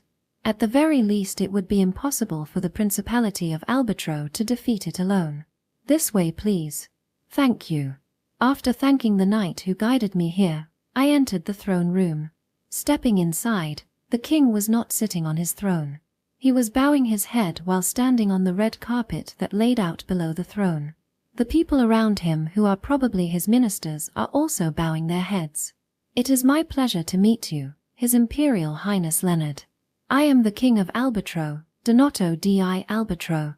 All of this has happened because of our country's indiscretion. I am very sorry for getting you involved in all this. I would like to express my sincere gratitude for rescuing many of my citizens and children. Thank you very much. Please accept our gratitude, Prince Leonard. The surrounding ministers follow the king and voice their gratitude. It was an unusual sight. No matter how larger my country is, he is still the king while I am only a prince. His standing is basically higher than mine. Depending on the situation, we should be of equal standing at best. Coming down from his throne and bowing his head like this is completely crazy. Of course, I was frozen on the spot, but when I looked at Mark, he has already solidified. He somehow managed to stay on his knee, but I get the feeling that he doesn't know what to do anymore. It seems he already has his hands full just thinking about how to handle himself. Thinking that it couldn't be helped, I walked toward the king, grabbed both of his hands and make him stand. The king is in his mid-40s. Same as Eva and Julio, he has pale brown hair and green eyes while his facial features are leaning toward that of Julio. He looked kind, but his face is a little too thin, so he gives a strong impression that he is often unhealthy. Kneeling down, I started speaking to the king. Your Majesty, it is my pleasure to meet you. I am the 8th Prince of the Empire, Leonard Lakes Adler. I am sorry for having made a fuss in your country, and you have no need to thank me. I simply helped the survivors because they were adrift in front of my eyes. If a ship of our empire were to meet the same fate, the Principality would surely do the same for us. That is because everyone here should know full well how terrifying the sea can be. However, even so, The country that possessed a strong sense of duty such as yours wouldn't be able to simply let this go. That's why I'd like to ask for food and water to supply my ship in return. And since my ship has dumped the treasures that were meant to be a gift to Rondine to rescue the survivors, if you can spare us a small amount of treasure, then we would be satisfied with that. What?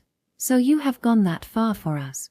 Certainly. Needless to say, our country will compensate you for everything. Thank you very much. And there's one more thing. I would like to ask your majesty about the trouble that plagues your country. If this problem were to be prolonged, its impact will surely spread throughout the continent. I understand. You are no longer unrelated to this. It would be better for you to be informed. I urged the king to sit on his throne. The king nodded. He went back up to his throne and began to speak with a serious expression. As you may have already known this, but a sea dragon is lurking in our sea. I vaguely have that feeling. The storm was so unnatural, and its characteristic also matched what my ship's captain described the rumor of the sea dragon. I see. That dragon is called Leviathan. It's a dragon that has been asleep for more than 200 years. 200 years? That's quite a long period of time for a dragon to be asleep. It didn't just fall asleep. We made it so, using an ancient magic tool. Bring that to me. The king told a maid to bring out something. Then, the maid brought out a broken staff. It was completely broken. Its structure isn't unusual, but it has a giant jewel on the tip of it. It is probably a jewel used to store magical power. I can still feel strong magic power from it. However, that is still only half of its size. Imagining its original state, that thing should be quite an outrageous magic tool. 200 years ago, this southern region was ruled by a unified nation. However, the sea dragon Leviathan entered its active period and summoned storms throughout the area. That nation fought against it. As a result, they managed to make it fall asleep using this magic tool. However, the royal family of the time was already in their decline, thus we entered a warring states era. Our Principality of Albatro was originally formed to protect this staff, so the legend about Leviathan was passed down to us much more accurately than in Rondine. I see. Because that staff has broken, you launched an investigation in a hurry, correct? That's right. I am very sorry for getting you involved in all of this.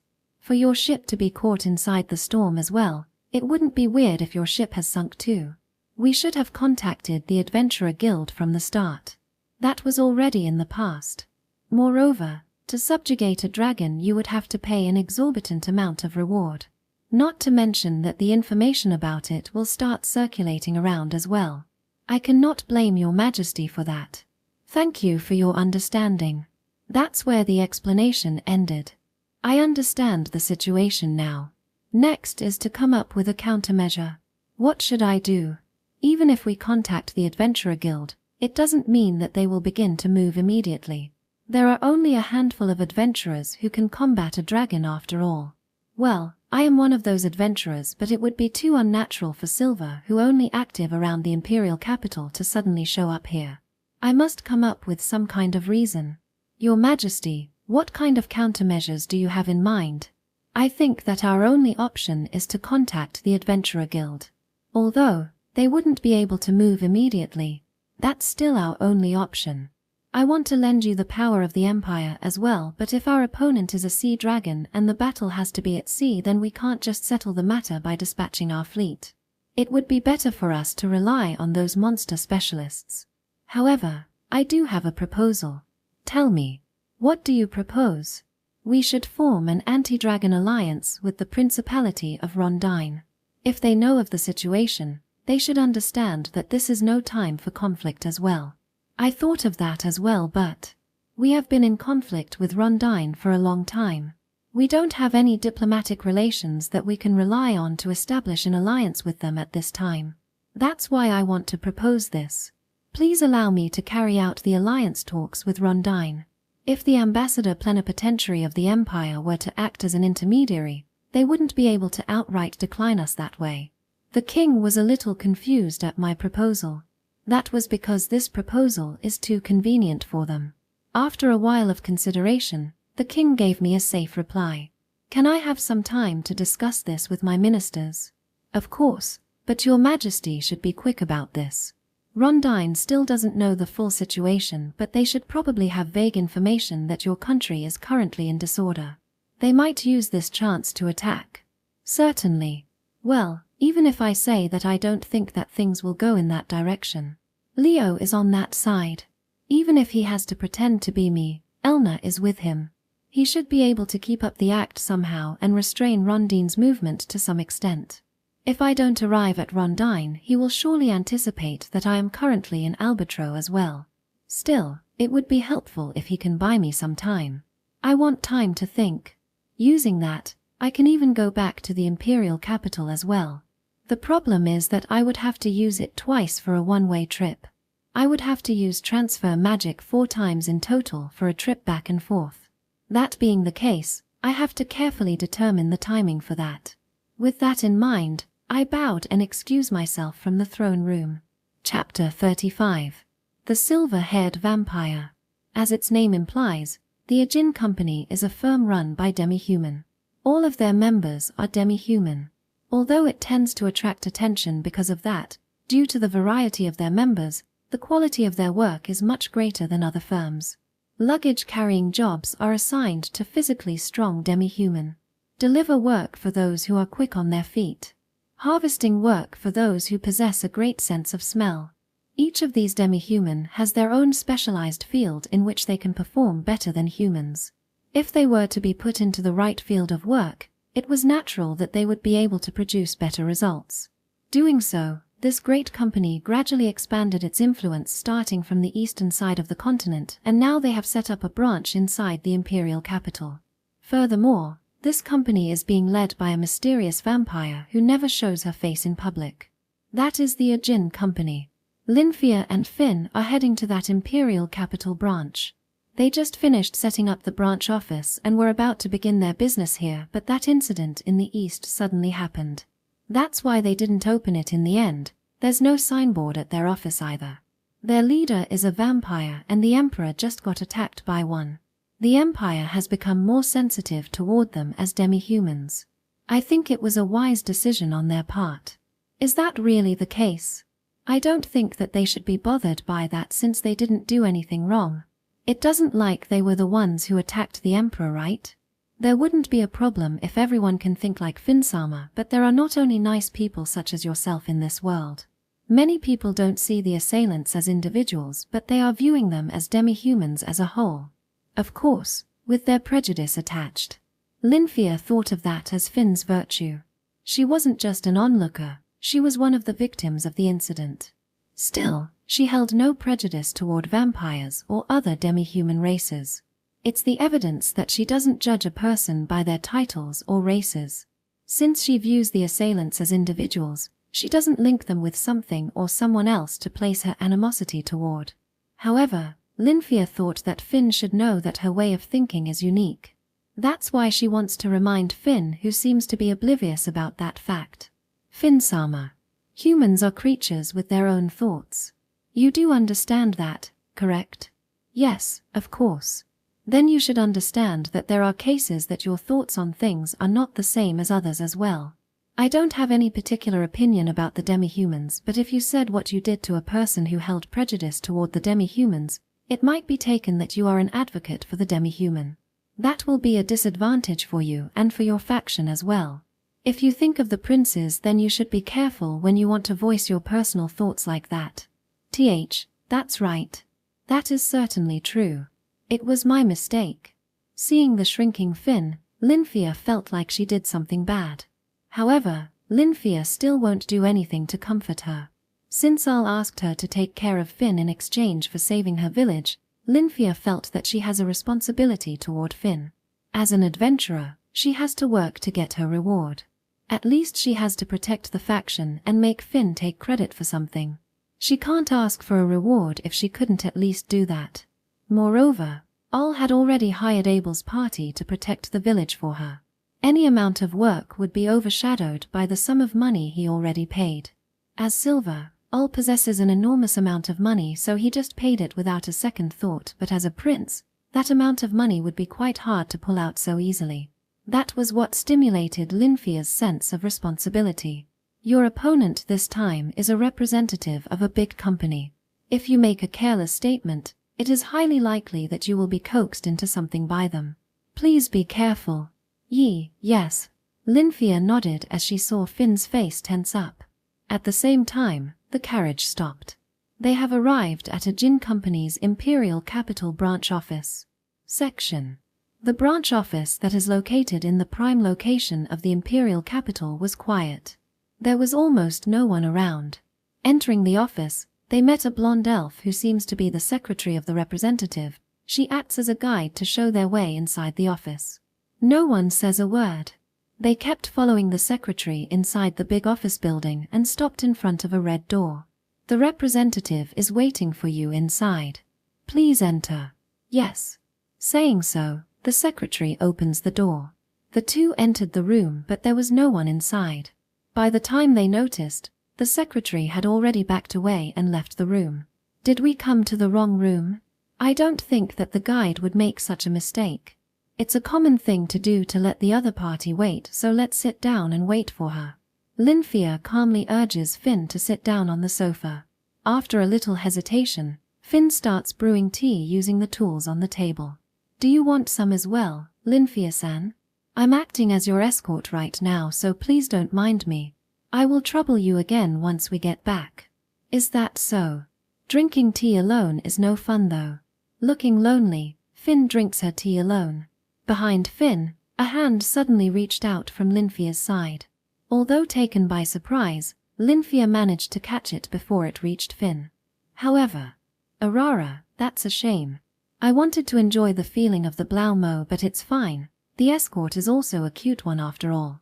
Saying so, the person who suddenly appeared next to Lyfia used the gap from when Lyfia protected Finn to circle around her back and began to fondle her boobs with both hands from behind. What? Yup, a little unsatisfactory I guess.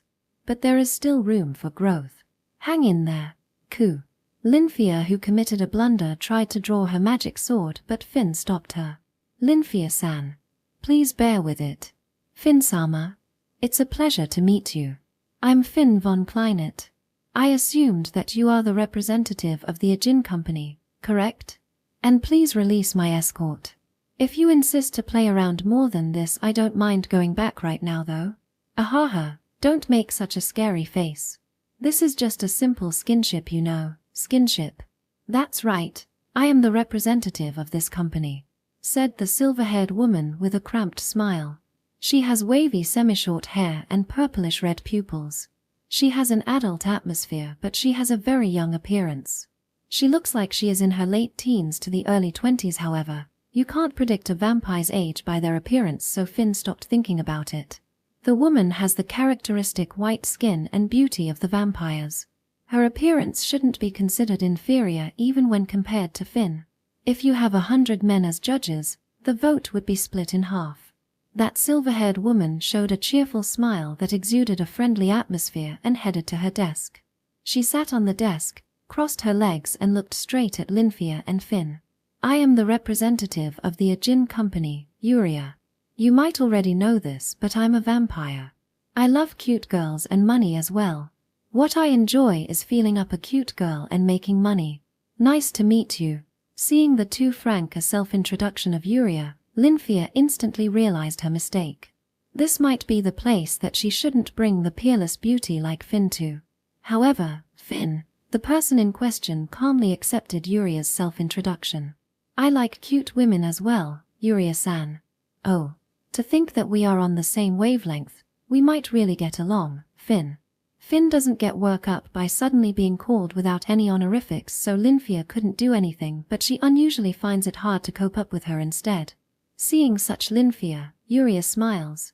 Don't be so nervous. We will have a proper business talk, all right? If you can bring me a profit, then I can give you a gift in return. You want us to be your ally in the succession war, correct? Let's start the negotiation then. Saying so, Uria dominates the negotiation field. Seeing that, Lyfia started regretting her decision again. Uria is not just a simple merchant. Perhaps she has lived even longer than Finn or Lyfia's grandparents. She has gone through hundreds of merchants' battles while being shackled down by a label of being a demi-human to develop the Ajin company from a small-time business to a large company it is today. She thought that she would be able to carry the negotiation to their advantage, but from Uria's appearance, she's like the word composure incarnated. She has completely taken the flow of this negotiation. Now, what should I do? When Lyfia thought so, albeit too quickly, Finn played their strongest card. The bargaining chip is me. I will give you the right to use me, so in return please lend us your power. Lyfia was stunned by a sudden all-in, but what's more important was that Uria was taken by surprise. However, she quickly recovered and showed a fearless smile. If you give me that right, then I might make you do something unbecoming of a lady of the Duke House, you know. Please feel free to do so. Replied, an immediate answer. It was now Uria's turn to be pressured by Finn's smile. Chapter 36. The value of Finn. Uria is being pressured by Finn's smile. Simply put, Uria cannot come up with equal compensation for the right to utilize Finn. How many merchants would be able to procure something more valuable than her? The answer is probably none. Whether she is aware of that or not, Uria finds Finn's smile to be terrifying. If Uria can offer something of equal value as compensation, Finn wouldn't be able to go back on her words. It is like someone smiling before a ruling in the middle of a trial. Uria doesn't think that she is sane. However, Finn herself doesn't look like someone who had gone mad. That's why she piqued her interest. Do you understand? If I can give you the compensation you want, you can't complain no matter what I do to you, you know? I fully understand. However, even if it comes to that, it will still be fine. I only want to be useful to Ulsama and Leosama after all. You don't care what happens to you if you can benefit the faction. Did they get a hold of your weakness or something? Uria felt that there's something wrong with Finn, who is offering such an outrageous self-sacrificial proposal. She glanced at Lyfia, but she saw that Lyfia was taken by surprise as well. They don't have anything like that, you know. I just simply want to be useful to them, that's all. Are they worth the length you are willing to go for them? Is Leonard Lake's Adler a prince that is worth you to go that far to support? Yes, of course. I will make him emperor even if I have to throw away my life. I will do whatever I can to achieve that. If you can offer us something that has equal value, then I will gladly offer this body of mine. Can you? That's impossible. I don't have anything that has a value that can be compared to you. You win. Let's talk about business. What are your demands? Tell me. Saying so, Uria compromised. Uria never compromises on important business talks. Even if it is only a small price, she has never let someone else take advantage of her. However, Uria realized that it would be impossible to win against Finn today. A bluff won't work on a serious opponent. Seeing her eyes, she realized that she wasn't just some ordinary Ojusama, so she decided to immediately continue the talk. This deal is important to Uria as well. Even if the flow is a little unfavorable, she will be able to greatly profit if she can settle it. She might be able to open the imperial capital branch, which she thought that she can no longer use after all. The details will be provided by Lyfia instead of me. Lyfia-san, please. Ah, yes. Our demand is money. As you know, the succession war requires quite a lot of funds. To round up our opponent's supporters, no amount of money would suffice. Can we request for your support on that? Understood. Anything else? Another one is to damage the other merchants who have a deep connection with other candidates. Please hit them to the extent that you can. You are leaving taking care of them in the merchants' field to us, correct? All right. Bring it on. Is that all? That's all for now. I see. Then let me state the request from my side. We are willing to take on all your requests, but in return let us use the name of Finn von Kleinet, and if possible, her face as well. That was an unexpected proposal for Lyfia. It was going too well that it disrupted her flow. That is because that is what every merchant in the imperial capital wants. For example, if you sell vegetables and tell your customers that these vegetables were recommended by Finn, it would be selling like hotcakes. Finn's popularity is that much overwhelming inside the imperial capital. No one dared to do it because if they were to do it on their own devices, they would face the wrath of the emperor himself. However, you can use it if you got permission from the person herself. Moreover, if you can use her likeness in portrait or illusion produced by a magic tool, the effect will be further enhanced. Finn's popularity is far more valuable to a merchant than a mine full of gold and silver. Don't you have any other request? Not at all. Actually, I wanted to round it out and try to get a better deal out of you if possible, but I decided against it. This country's emperor has a lot of eyes, you know. Finn, you are definitely a good woman. You are both cute and brave. I even want you for my lover, you know. I'm happy for your proposal, but if I belong to someone then my value will go down, so please allow me to decline your offer. Ara. You even preserve that for the prince's succession war? Now, I'm curious about what causes you to be willing to go that far for them. Finn hesitating over how to answer Uria's question. The reason is she doesn't know what the best answer is. That's why she gave her two. I'm a lady from a ducal house. I'm in a position that is naturally involved with the succession war. I believe that I have an obligation to support the emperor that the people can be proud of. Taking such a standpoint aside, if I have to answer with how I truly feel, isn't it natural to support someone you like? That answer was unexpected for Uria.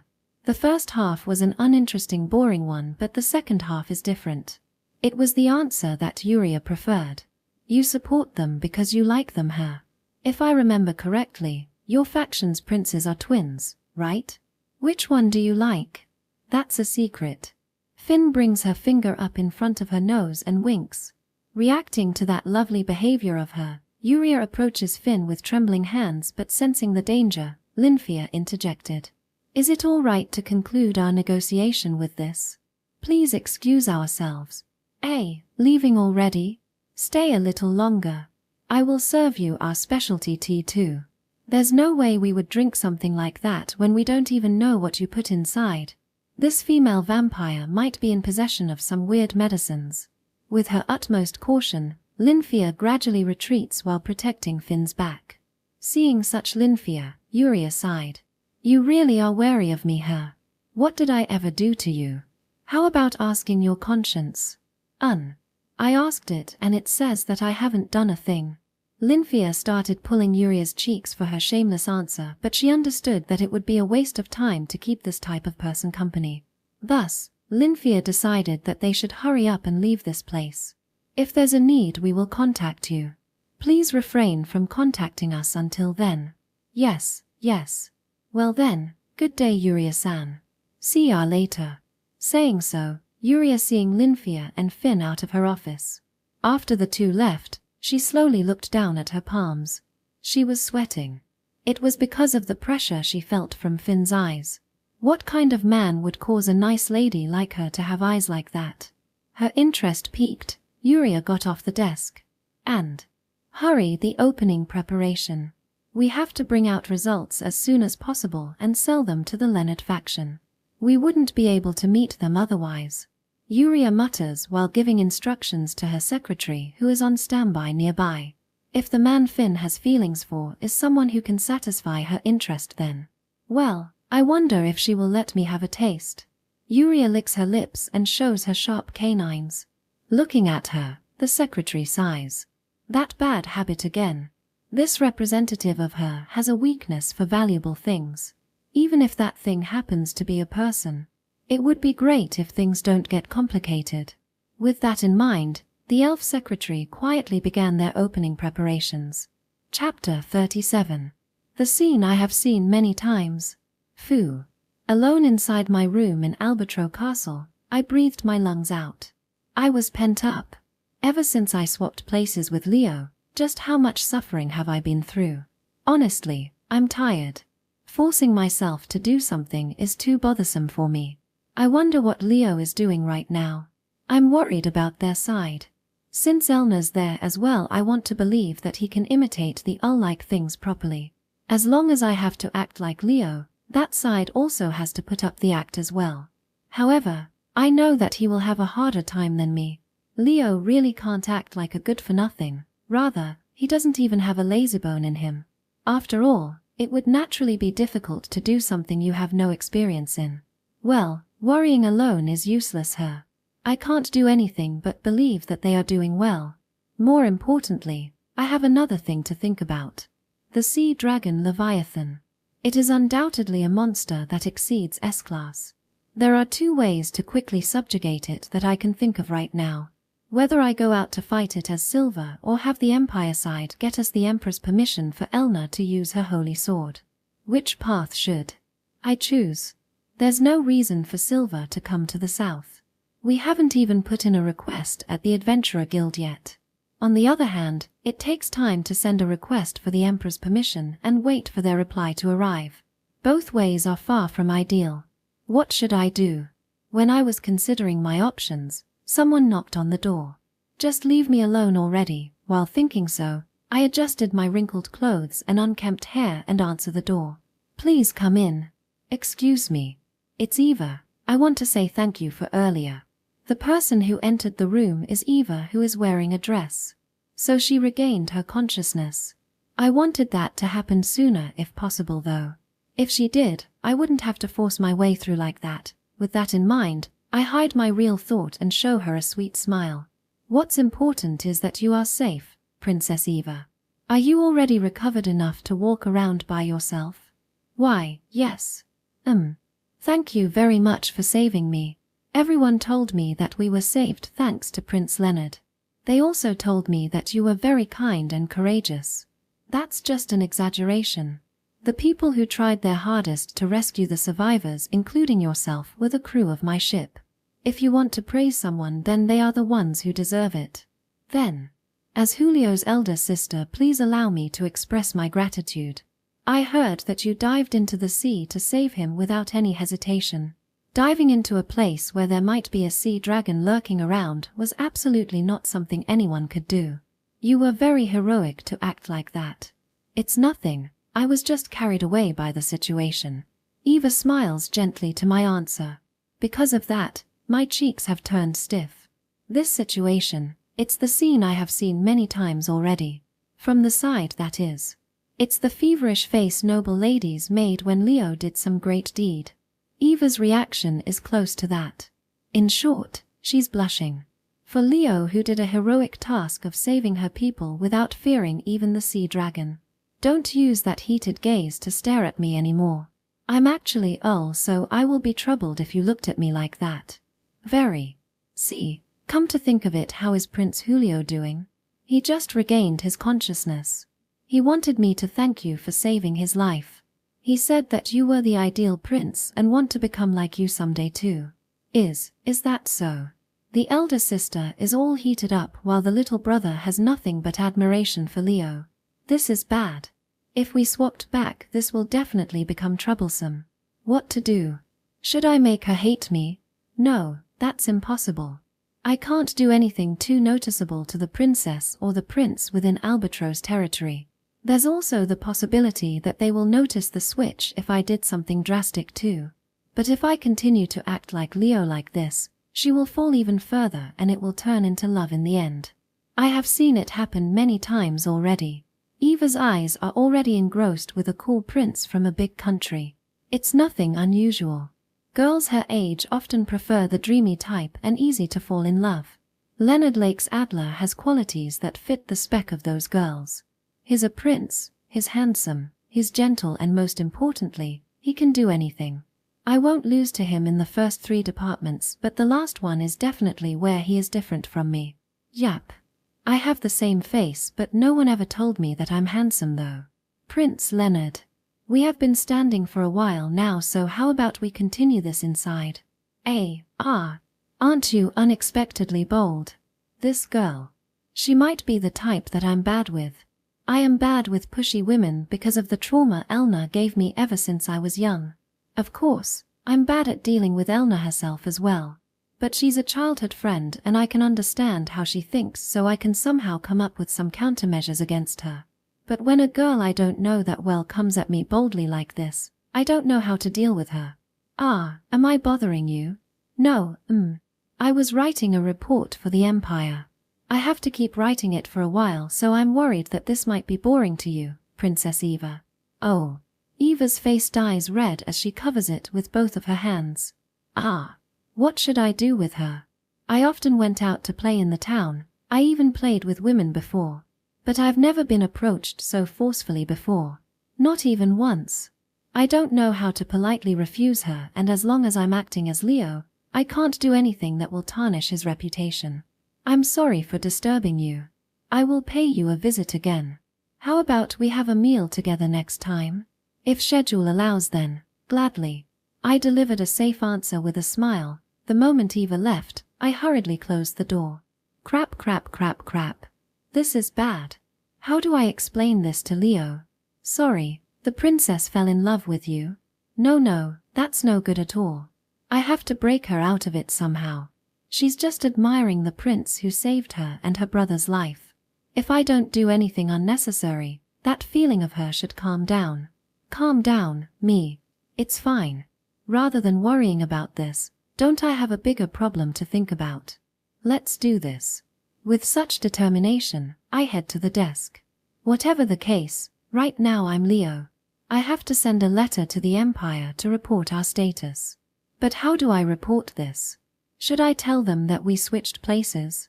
No, if I do that the upper stratum of the Empire will find out that what Leo has been doing until now was actually my doing. That means they will know that I have enough ability to act as Leo as well. That will be bad. Very bad. I want them to keep underestimating me a little while longer. Is there no choice but to write the report as Leo after all? If I'm Leo, how would I report this? The situation will definitely change by the time this report reaches them anyway. I should report the current situation, and write down my prediction on the future her. There's a high chance that the appearance of the sea dragon will cause damage to the Empire. Should I write something like asking father for permission to use the holy sword to form a good relationship with Albatro as the ambassador plenipotentiary? By the time this arrives, at worst, one of the countries in the south might have already disappeared. That's quite a scary story. It would be great if they hurry up and put in a request at the Adventurer Guild. It's probably impossible though. The Principality of Albatro has a thriving maritime trade. Their navy is strong but the army leaves much to be desired. On the other hand, the Principality of Rondine is the opposite. Their army is powerful while their navy is not. That's why every time Rondine attacks, they always use the land route. To fight the militant Rondine, Albatro has been borrowing troops and weapons from other countries that it has close ties with. Because of that, even though Albatro looks like a wealthy nation, they actually aren't that rich. Of course, they are not poor either, but if they ask the Adventurer Guild to defeat the Sea Dragon for them, they will have trouble when they have to borrow troops and weapons from other countries. That's why Albatro didn't rely on the Adventurer Guild from the start. The only way to improve their situation is for them to do something about Rondine. The Principality of Albatro is now stuck between the dragon and Rondine. If they can somehow deal with Rondine, they can focus on the Sea Dragon. For now I have to do something with Rondine. Thus, the course of action was decided. With the prediction of future events, I started writing a report to the Empire. Chapter 38. The Situation in Rondine. I, Arnold Lakes Adler, the 7th Prince of the Empire, have come to seek an audience with you, Your Majesty the King of Rondine. Oh, Prince Arnold. I'm glad that you came. I heard that your little brother's ship was hit by a storm. I pray for his safety. Thank you very much. Leonard greeted the King of Rondine as Arnold. The King of Rondine is a plump man with a splendid mustache and beard. His age should be around the late 40. His name is Carlo di Rondine.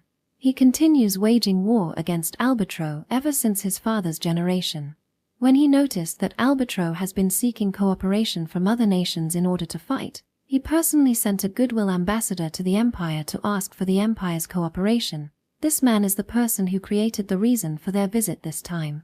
This is sudden but, Prince Arnold, since your brother is absent, I assume that the head of your mission here is now you, correct?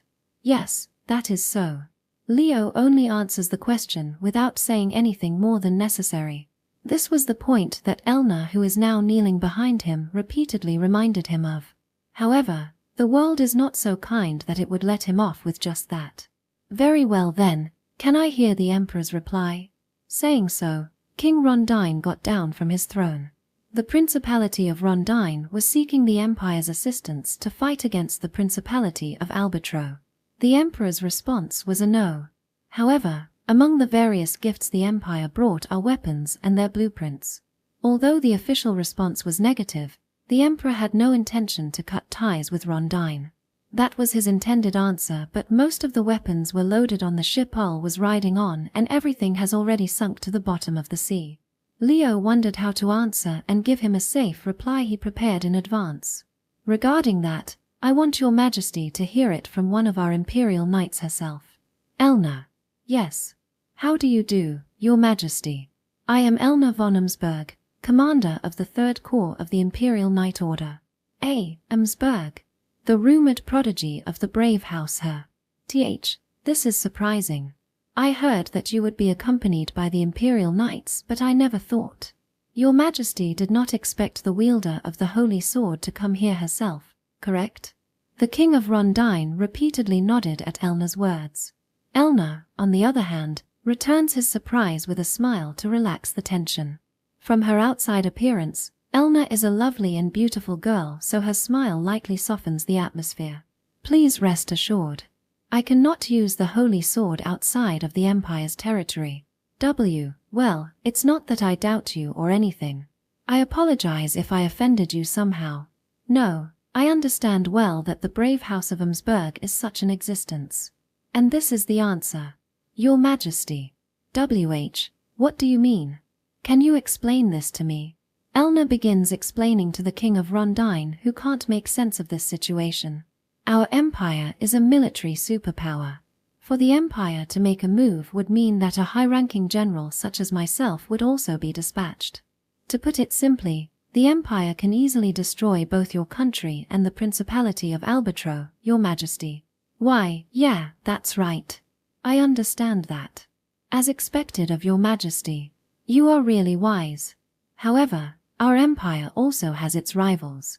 If the empire officially sent me here as a reinforcement for your country, our rival will also send a reinforcement to assist Albatro as well. If that's the case, the only future waiting for both countries would be exhaustion and eventually the destruction of the South. Unfortunately, that's our answer, your majesty. Because our empire is too strong, if we make a move, other nations will also respond in kind. Therefore, His Imperial Majesty cannot agree to your request. Especially when your nation is the dominant one in this conflict. Yumu.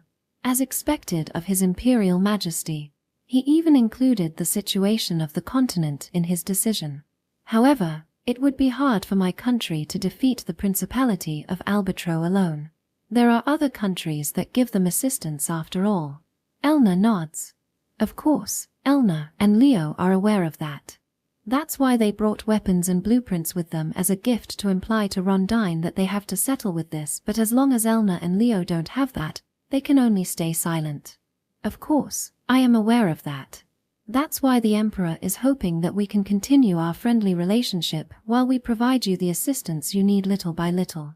As a start of that, the Emperor sent me to your Majesty's side this time. This is to show you the military might of the Empire. Will this be acceptable? Your Majesty, are you interested in testing the power of a hero's descendant? Oh, so that is the case. That is great. Finally aware of our intention, King Rondine's expression brightened. After all, if they were refused by the Empire, then they have to make a huge adjustment to their course of action. The Principality of Rondine can no longer defeat Albatro alone. It wouldn't be impossible if they take their time, but the king finds that unacceptable. The king wanted to unite the South within his generation. If he can't do that, then his country wouldn't be able to beat the countries in the central part of the continent, which keeps on growing bigger and bigger and will eventually get swallowed up by them. For that reason, the plan of becoming the king of a unified southern country has been engraved in his mind. It was certainly an ambitious plan, but this was also because he wanted to protect the South. To this King Rondine, he absolutely wants to witness the power of the hero's descendant, humanity's strongest. Yumu, but you know, we don't have anyone who can compete with you one-on-one in our country. So, Prince Arnold, can our side have more than one fighter? If the person herself doesn't have a problem with it, then I won't object. I don't mind. I see. Then how about 10 people from our side? That should be suitable for a person of your caliber. Understood. 10 people it is. Elna carefreely accepted. The king did not think that she would accept it so easily, but since nothing good would come out from changing the terms now, he called out 10 skilled knights who are stationing in the castle. Thus, inside the space made in front of the throne, a 1v10 battle began. The first person who moved was a large-framed knight. He charged in with a practice sword, but from Elna's point of view, he was full of openings. While thinking that she would thoroughly rein him if he is her subordinate, she lightly hit his sword.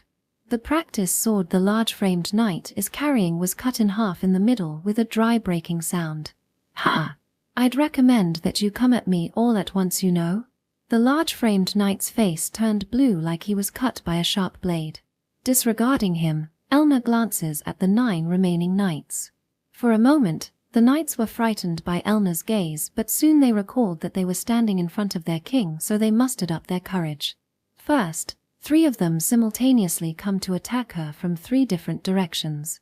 From Elna's point of view, their attacks were so slow that she could yawn. She cut all the approaching practice swords in the middle at the same time. Seeing the practice swords get cut in half by Elna, who is also using a practice sword again, the remaining knights unconsciously stepped back. Seeing them like that, Elna shouted at the knights. If you are a knight, then don't ever take a step back in front of your lord. People will say that there's no knight in Rondine, you know. Why, yes, we are coming. Like an instructor training her pupils. That's what Leo thought as he looked at the scene. The knights who were shouted at approach Elna without fear. And for the first time, Elna blocks their swords. That alone brings out the shout of joy from the Rondine side. However, that was staged by Elna. The only ones who noticed that are probably Leo and Elna's subordinates. Showing them the overwhelming might, then slightly holding back to let them save face. This is the technique that the Imperial Knights often use when they have a noble as their opponent. Fortunately, no one on Rondine's side noticed that. Relieved, Leo let out a small sigh while thinking, how much longer will this continue for? I wonder if Ni-san is having a hard time over there too. He mutters that with a voice that no one can hear it but himself. For Leo, Al has always been a great brother who can do things that he cannot do. As a child, there was a tree that no one could climb. Among the children, they were talking about who would be the first who can climb that tree. Leo was training earnestly to climb it, but no one, not even Leo, was able to do it, and eventually the tree climbing fad passed. However, shortly after that, Leo found a small bird injured on the top of that tree. However, Leo couldn't help it because he couldn't get to the bird. At that time, Ul passed by and asked him what's wrong. Then, he told him to wait at the tree and disappeared somewhere. After a while, Ul came back and easily helped it. He gets it healed and brought it back to its nest. Ul solved the situation by borrowing a valuable magic tool that allows you to float in mid-air without permission. That was how Ul solved the situation in a way that Leo couldn't even imagine.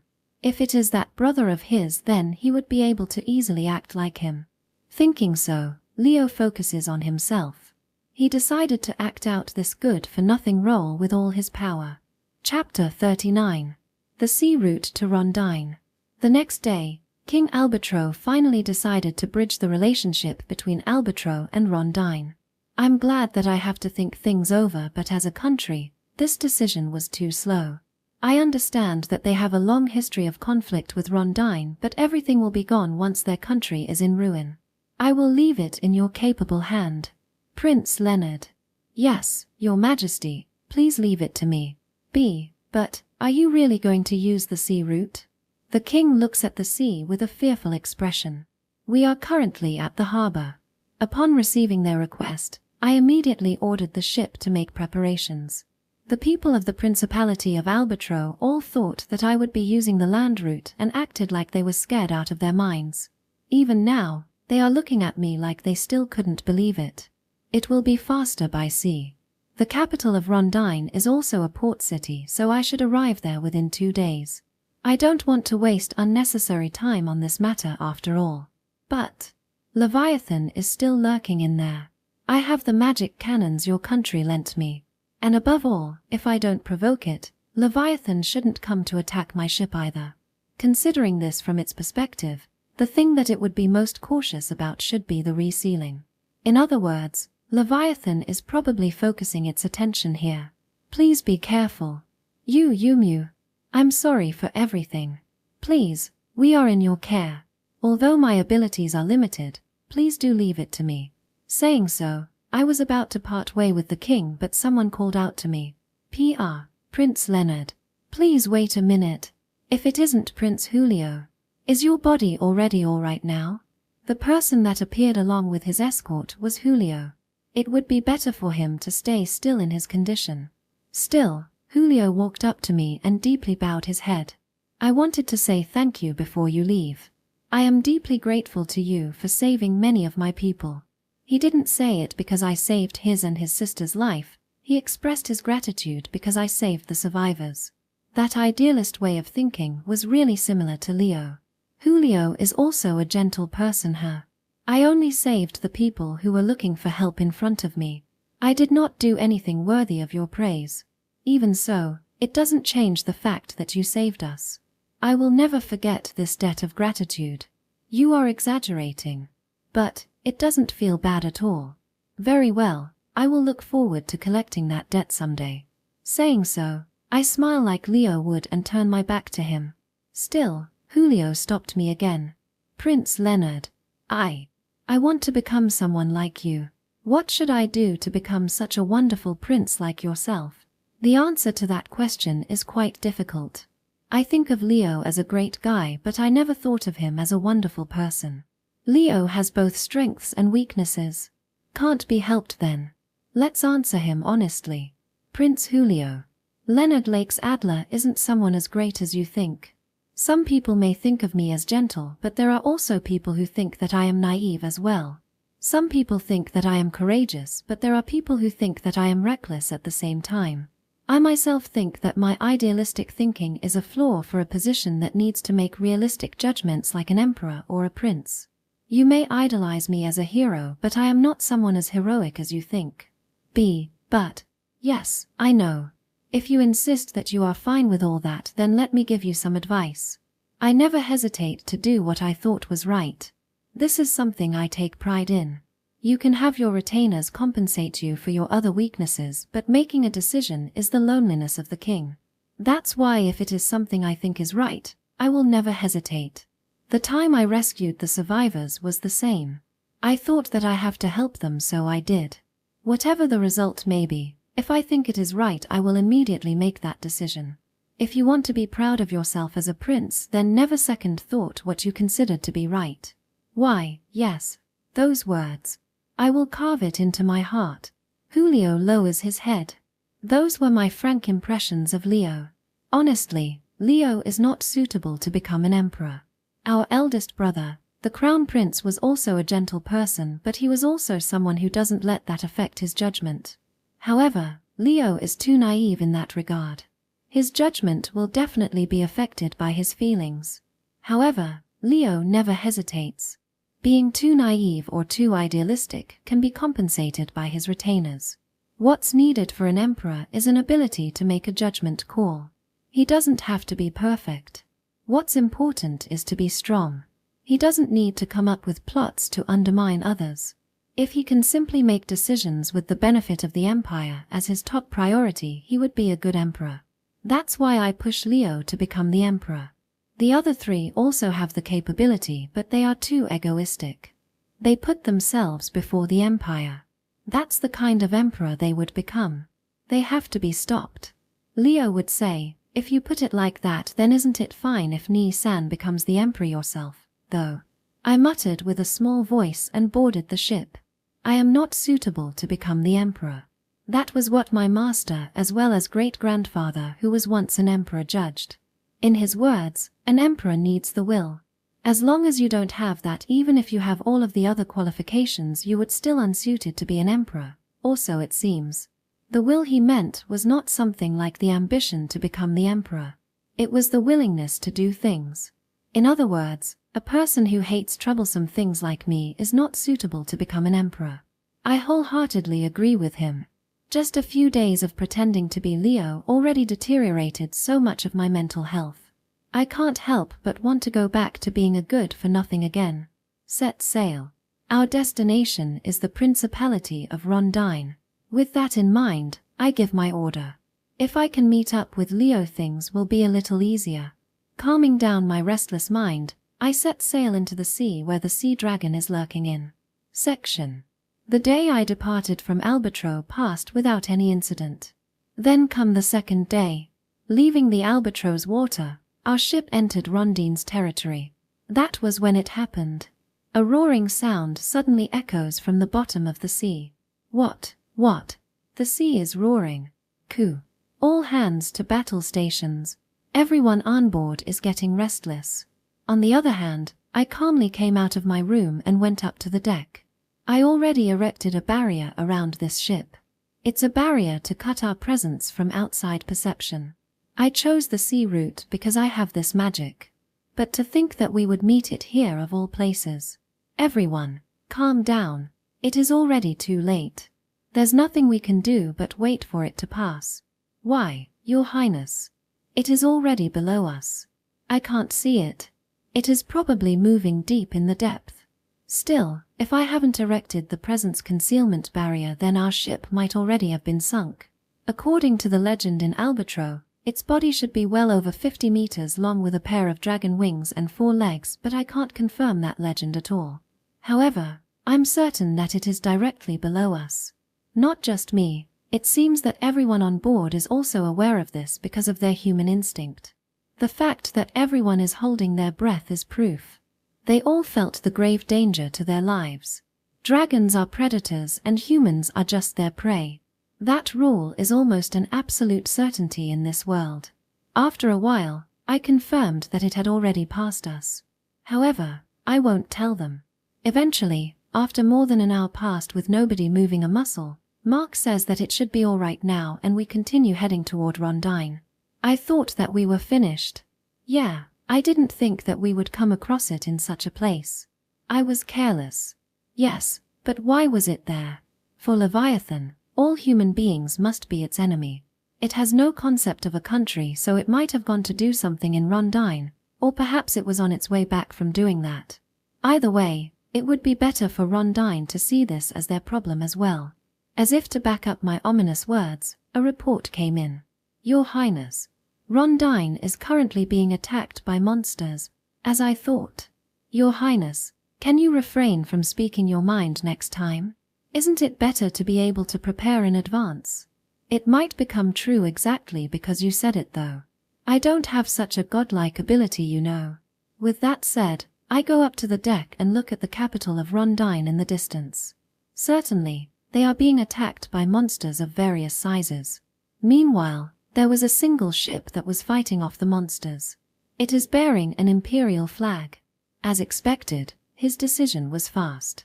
Advance at full speed. We are supporting my brother. Acknowledge. All hands to battle station. Make sure you use the magic cannons we borrowed from Albatro as well. Saying so, Captain gave out his instruction in high spirit. He is probably happy that he got to use the weapon we borrowed from Albatro. Just in case, I have Leo's sword hanging at my waist, but it's heavy. I probably won't be able to swing it that well. Now then, will I get a chance to switch back? While thinking about such a thing, we headed straight toward Rondine. Chapter 40. The Switch. Leo was able to set sail when the incident abruptly happened was basically an accident. The moment the monsters appeared, Leo was on board his ship to check their supplies, though he did act like and made himself look unwilling to do it. However, the moment the monster started appearing, Leo immediately recognized the abnormal situation and ordered his ship to head out. He managed to stop the monsters at sea and prevent the damage from spreading. But that also meant that his ship is now the lone target of the monsters. There's a monster on our left too. Leave it alone. Focus on the monsters in front first. Every sailor turns their eyes to the front as ordered by their captain's order. There was a 10 meters long sea serpent in front of them. Sea serpent. A monster that was called a pseudo-dragon due to its body size and strength. A monster's rank is determined by judging how much damage it can do to humans and where they appear. A monster that can sink a ship and appear in the deep sea often ranks from AA to AAA. Half of the maritime accidents are said to be the work of the sea serpents. Compared to the sea dragons that rarely appear, the sea serpents are monsters that the sailors are most terrified of. However, it is rare for a sea serpent to appear so close to land. Monsters that often appear near the coast are monsters that adapted themselves to living on land. However, sea serpents are basically marine monsters. They can neither move on land nor can it leave the sea. Yet, this one is still trying to approach the port. Captain, don't recklessly fight it. We just need to lure its attention. Don't be unreasonable, Your Highness. If you are scared, then please stay inside your room. Leo gives his instructions as all, but no one listens to him. Everyone just dismissed his orders. Because this is the only ship that was able to set sail, if this ship went down, there will be nothing to stop the monsters from attacking the port. Even if the sea serpent can't leave the sea, if it can destroy the ships at the harbor, it will deal enormous damage to Rondine.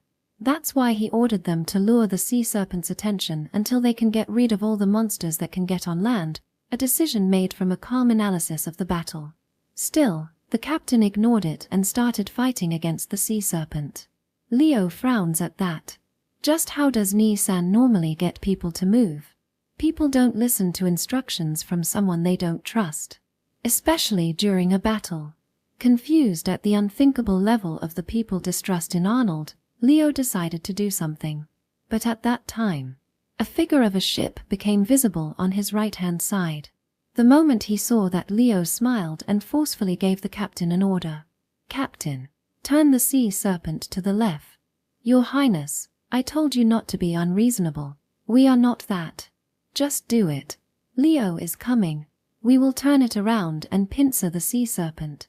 While saying so, Leo gazes at the ship that is approaching them with confidence. Section. Captain, turn us to the left. Understood. Prepare the starboard cannon. Let that snake monster have its fill with our magic cannons. Guessing Leo's plan, all turned his ship to the left. As their ships passed by each other and the sea serpent caught between them, they gave their order at the exact same time. There was not even a single moment of missed timing in their attack. Open fire. At the command of Ul and Leo, shells were fired simultaneously from both of their ships. A magic cannon is a weapon in which a gunner inserts their magic power inside and fires a round of magic power. The state-of-the-art magic cannon from the Principality of Albatro has a further range and consumes less magic power per shot. Good. As expected of the new model's firepower, shoot it more. The captain enjoys this like a child. Well, of course. Ul thought. Being able to one-sidedly attack the sea serpent, the creature feared by all sailors. If you are a sailor, then this is probably a joyous moment. After the bombardment, the sea serpent sank down into the sea. Cheers raised from both ships. However, it is not over yet. Other monsters are targeting Ni-san's ship. Captain, can you get us next to them? No problem. Knights, prepare for boarding. We are going to fight off the monsters that get on board Ni-san's ship. While giving that order, Ul searched for Mark. If Ul can switch places with Leo during the battle, the one in the bad situation will be Leo. Despite not understanding the situation, there are a lot of things that he has to do. That's why Ul looked for Mark. If he doesn't say something to Mark first, it will be troublesome later. Sir Mark. Yes, Your Highness. What do you need? I am going out to help Ni-san. I will leave the rest to you. I see. Understood. Please leave it to me. With that short conversation, Mark guessed my intention and lowered his head. It's really helpful when you have someone around that can understand you without the need to explain every little thing. Ul appreciated his subordinate cleverness and sigh in relief. Anyway, now Ul has to wield a sword, the thing he's not familiar with, while heading over to Leo's side. There was no room for any extra explanation. There are several small monsters on Leo's ship. Rather than his ship, he determined that their ship is under a lot more threat. As the ships lined up side by side, Ul led the knights to Leo's ship. Let's go. Despite its heaviness, Ul swung down the sword and commanded the knight to start boarding Leo's ship. With the toll it took on his arm, Ul frowned. Seriously, he sure used some heavy sword here. With that in mind, Ul started running straight toward Leo. Ul wanted to at least switch places inside a room, but things were not that simple. Gr. The sea serpent that was just sunk into the sea raised up with a deafening roar. A lot of seawater rains on Ul. Everyone turns their attention toward the sea serpent. However, Ul and Leo don't. Ul slid down the slippery deck soaked with seawater and threw both the sword and its sheath toward Leo. Leo caught it without difficulty. He jumped at the sea serpent that came to attack the ship with its mouth wide open and give it a heavy blow. Leo precisely cut the sea serpent's eye. It screamed out in agony and retreated. When Leo landed back at the ship, he stood back to back with Ul. At that moment, Ul straightened back bent down while Leo standing up straight. With the raining seawater, their hairstyles and clothes were messed up. Their differences were only that much. And thus they perfectly switched back. You are late. My bad. I got caught in some trouble. I think that this is already troublesome enough though. You are in for a whole lot of surprise. It will get even more troublesome than this. Yeah, such good news. As they are talking with each other, a frog-shaped monster is heading toward Ul. Ul rotates counterclockwise and without saying anything, Leo gets in front of it and cuts it down in one strike. You sure can swing such a heavy sword. I'm already prepared to get muscle pain tomorrow, you know. You are exaggerating it. Weren't you just carrying it around? Nah, I did properly use it, you know. You only swing it once, didn't you? Won't you take this opportunity to start training your sword again? If you do that, it would be easier for me too. I don't want to. And I will never switch places with you ever again. Spare me from that. Did something happen? You didn't do something weird while pretending to be me, right? I didn't. I did a perfect impression of you, that's why I'm this tired. The same goes for me. I also tried my best pretending to be Ni-san too, you know. The fact that you said you tried your best while pretending to be me is where you went wrong though. While we were chatting, the knights were getting rid of the monsters. Now, Ul stretches while thinking that he will leave the rest to them. Returning to his usual languid appearance, Ul says that to Leo. Leo, I will leave the rest to you. I will block more monsters from entering the port. Yeah. I just have to clean this up, right? So you know what to do. Elna will do something about the monsters that already entered the port, so I will leave the sea to you. The usual her. Well, whatever. Let's do this. Saying so, Leo returns to the ship Ul was riding on while Ul remains on Leo's ship. With this, the two finally returned to their original positions. Your Highness, how long should we expand the defense line? Leave that to the captain. I will be sleeping in my room. Why, yes. Just do whatever you want. Leo will take care of everything anyway. Seriously. And I thought that he was a little more decent while His Highness Leonard was away too. Hearing the captain's muttering, Ul grinned at Leo's hard work and returned to the bed in his room. In the end, Ul's ship wasn't caught up in any battle after that, and Ul was finally able to enjoy slacking off for the first time in a while. Chapter 41. Alliance signed. I woke up when the loud noise of magic cannons firing already stopped. The battle had already ended when I got up on the deck. Leo and the others seemed to be searching for any remaining monsters. If we are done, then hurry up and bring me back to the shore. I want to sleep in the castle. Ha! We are going back. Being tiredly looked at by the sailors, we headed to the harbor and I set foot on Rondine for the first time. Well, the harbor itself is not much different from Albatro. Albatro seems to be more prosperous though. While I was having that impression, Elna came over, jumping over the roof. Oh, Elna. Good work. Waving my hand at her, I say my thanks. Judging by my surroundings, most monsters that got on land are probably already annihilated by Elna.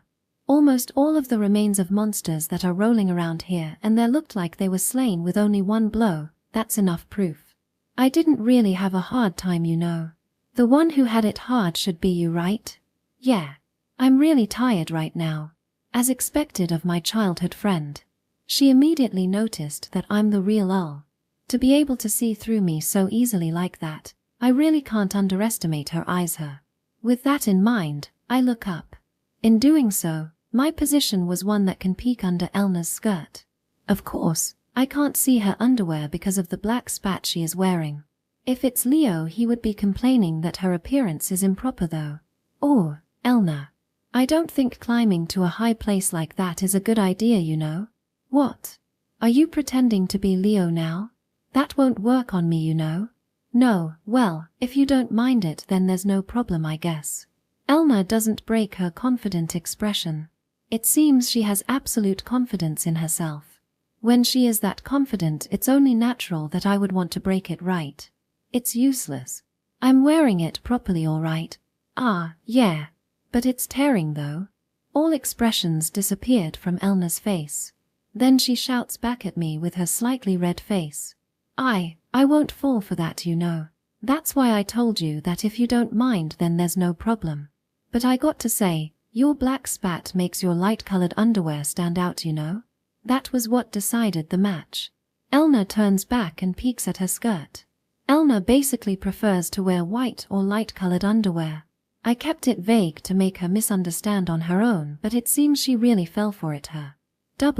Where is it? Where did it tear at? Oh, that was obviously a lie. Notice that already. Saying so, I nonchalantly head to the castle.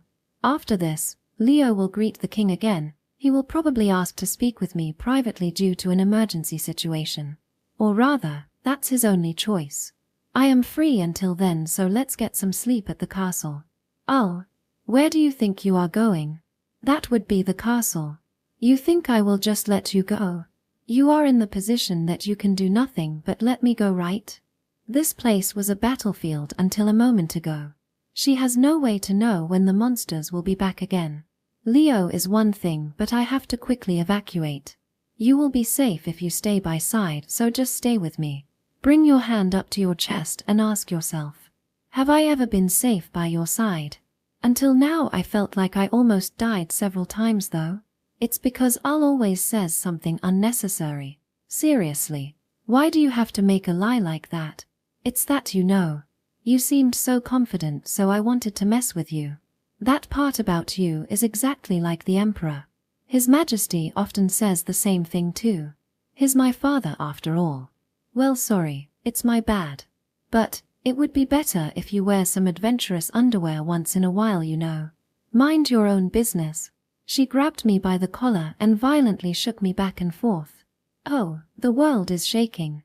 When I thought about saying goodbye to my consciousness, she finally let me go. In the end, I couldn't move for a while, so I ended up riding the carriage that was meant to pick up Leo back to the castle. Section. What? The sea dragon has awakened. Yes, Your Majesty. 3 of Albatro's state-of-the-art warships have already been sunk. There is also a possibility that the previous monster's attack was also related to that sea dragon as well. If something like that has awakened, then will my country be able to survive? Watching the panicking King Rondine, I sigh in my heart. When I finally thought that I can finally relax, Elna said that, isn't it fine if you guys switch places again? And now I am speaking to the King of Rondine as Leo. Sure, it's faster to pretend to be Leo and get this done rather than explain all the details to him, but I am still not convinced. Yes. Regarding that, the King of Albatro asked the Empire to bridge the relationship between the Principality of Albatro and the Principality of Rondine. Your Majesty, allow me to ask you this as the Empire's ambassador plenipotentiary. To combat this emergency situation, please set aside your past conflict and join hands with the Principality of Albatro in the Anti-Sea Dragon Alliance. I promise you that our Empire will support this alliance as well. Mew. But you see, is there any problem? Will it really bring harm to my country? I see. Certainly, I do not have any proof. However, I did encounter the sea dragon on my way to Rondine. I managed to slip past it, but then I found a sea serpent, which is a creature that rarely approaches the shore approaching your port. I suspect that the recent monster attack happened because the sea dragon has entered your water. But The important thing is that the sea dragon's range of activity also included Rondine's water. Your Majesty. What this meant is that the sea route to your country is now being blocked by a sea dragon. This situation is surely disadvantageous for the Principality of Rondine, is it not? If possible, I don't want to convince him like this, but since I don't know how long the king will keep hesitating like this, I will just explain how disadvantageous the situation Rondine will be in. If the sea route is blocked, you will only be able to trade using your land route. Although the Principality of Rondine occupies about 2/3 of the peninsula, most of the gateways to the central part of the continent are still being controlled by the Principality of Albatro. If they have control over the land route, then the one that will be at disadvantages here will be the Principality of Rondine, Your Majesty. Is that true? Our empire will have no way to support you once the sea route is blocked. Do you understand? If Your Majesty chose to ignore the sea dragon's threat now, it will be the same as accepting that situation. Of course, I will not stop you if you are still confident that you can defeat Albatro in that situation. However, I don't know which side the Empire will choose to support at that time. With that final sentence, King Rondine's face turned blue. The Empire is a superpower. Just a hint that the Empire will make such a move will send most small and medium-sized countries into a panic. Even more so when the Principality of Rondine was trying to get help from the Empire. My words just now might have worked better than I thought. You understood. We will accept the alliance. My country will spare no expense to help the Principality of Albatro to combat the sea dragon. He finally made his decision. The Principality of Albatro can now commission the Adventurers Guild. Rather, they are probably put in a request already. They wouldn't expect that we would fail after they asked the Empire to intervene after all. Now then, Arnold's work is over with this. I already told Elna and Leo that after I persuaded the king I will have them let me do as I please. Rondine will probably send a fleet to assist Albatro to fight the sea dragon, but I will not accompany it. It's time for a secret maneuver after all. Arc 7. Defeating the Sea Dragon. Chapter 42. Remote consultation. Then I will be going now.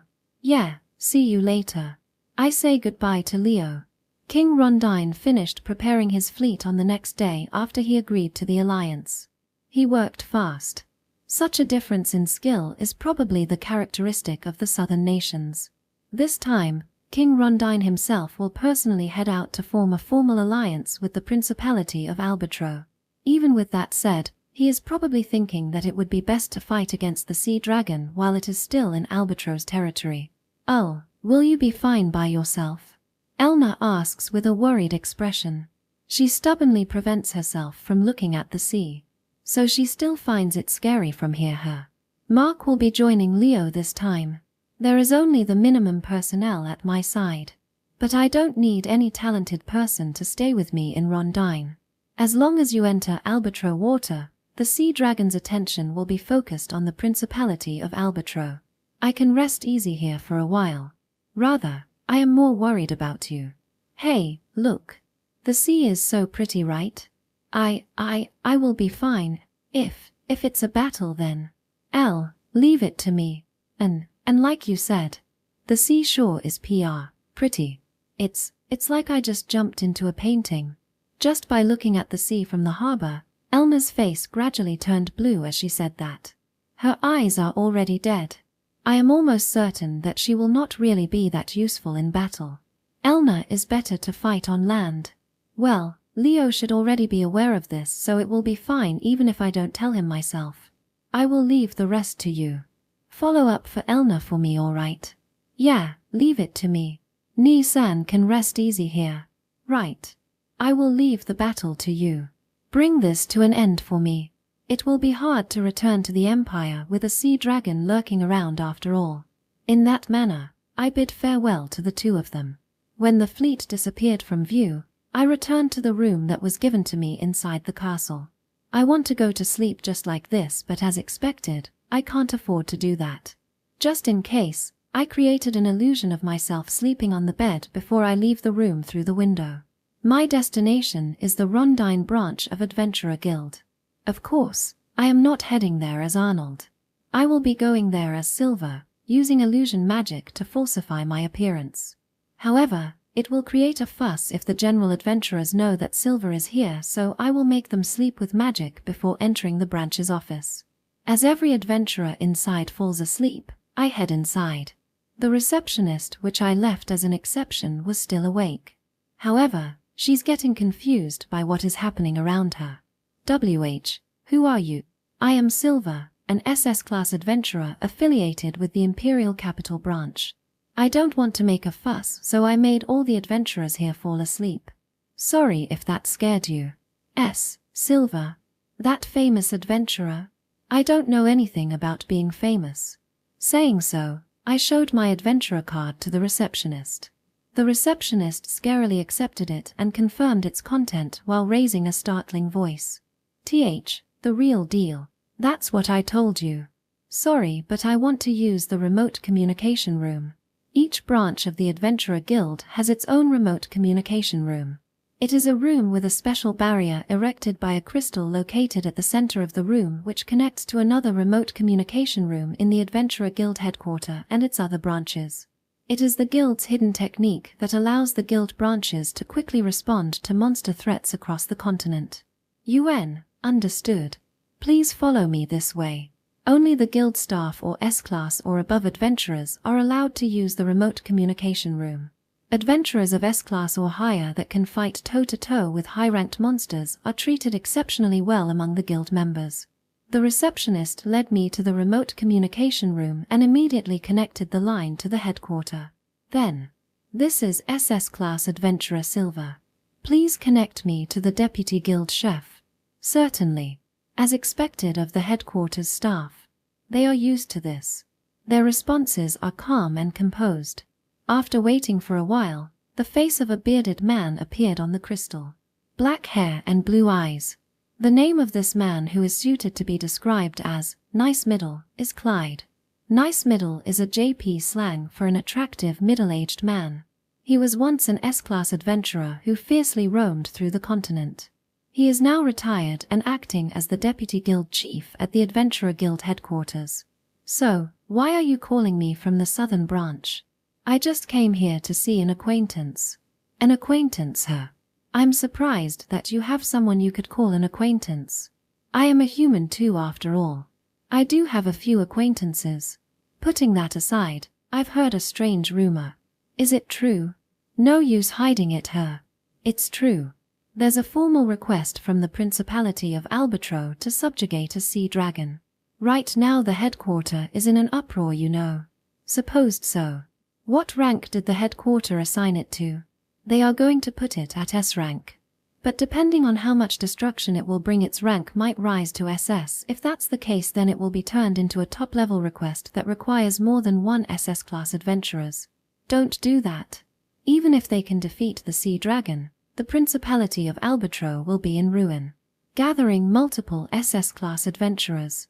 That is something even the Adventurer Guild wants to avoid. Although each one of them possesses monstrous strength, they have no common sense. If someone like that gathered, all living beings in the sea might perish along with the sea dragon. The port town might be left in a state beyond recovery. The damage of that magnitude is a possibility. I don't want to gather them either. Sorry, but since you are already in the area, could you defeat it for me? Don't treat me like I am your errand boy. I will be returning to the Imperial capital to take care of some business first. I will deal with it later. Is that so? It would be nice if you take care of it soon though. Is there any problem? This information is a secret, but somehow this matter has already been leaked to the Empire. It seems they already started talking about some kind of intervention as well. If their intervention were successful, then they would create a big debt for the southern countries after all. But there's a possibility that a secondary disaster may happen. Rather, it will definitely happen. Even if they dispatched a fleet, they will just be sunk by the storm. What the Empire can do is to dispatch their elites, but if it comes to that, it would be better to leave it to Elna, who is already on the scene. Perhaps what my father is considering right now is whether he should grant Elna the permission to use the Holy Sword. Exactly. Before the Empire come in and mess things up, I want the Adventurer Guild to deal with it first. I understand your feelings, but spare me from waiting around for a sea dragon that can show up wherever and whenever it wants. If it showed up, I will head over immediately. How does that sound? Well, let's go with that. I will put in a word for you. Recently the Empire is a pain because of their succession war. I don't want to get involved with them if possible. Take care of it immediately when you get the report of its sighting. I will be using my discretion then. I answered so and ended the communication. A guild's secret leaked to the Empire. I got a bad feeling about this. I think there's someone trying to take advantage of this situation. If I don't prevent that, then this might get messy. I should return to the Imperial capital once to check this out. Thank you. I will be excusing myself now. Why, yes. I thanked the receptionist and left the guild. I guess I will head back to the Imperial capital tomorrow. Let's confirm the situation with Finn and find out how the Empire is planning to intervene. If the Empire is going to go all out, then it wouldn't be good to squash their plan as Silver. The Empire and the Adventurer Guild, both of them have a reputation to uphold.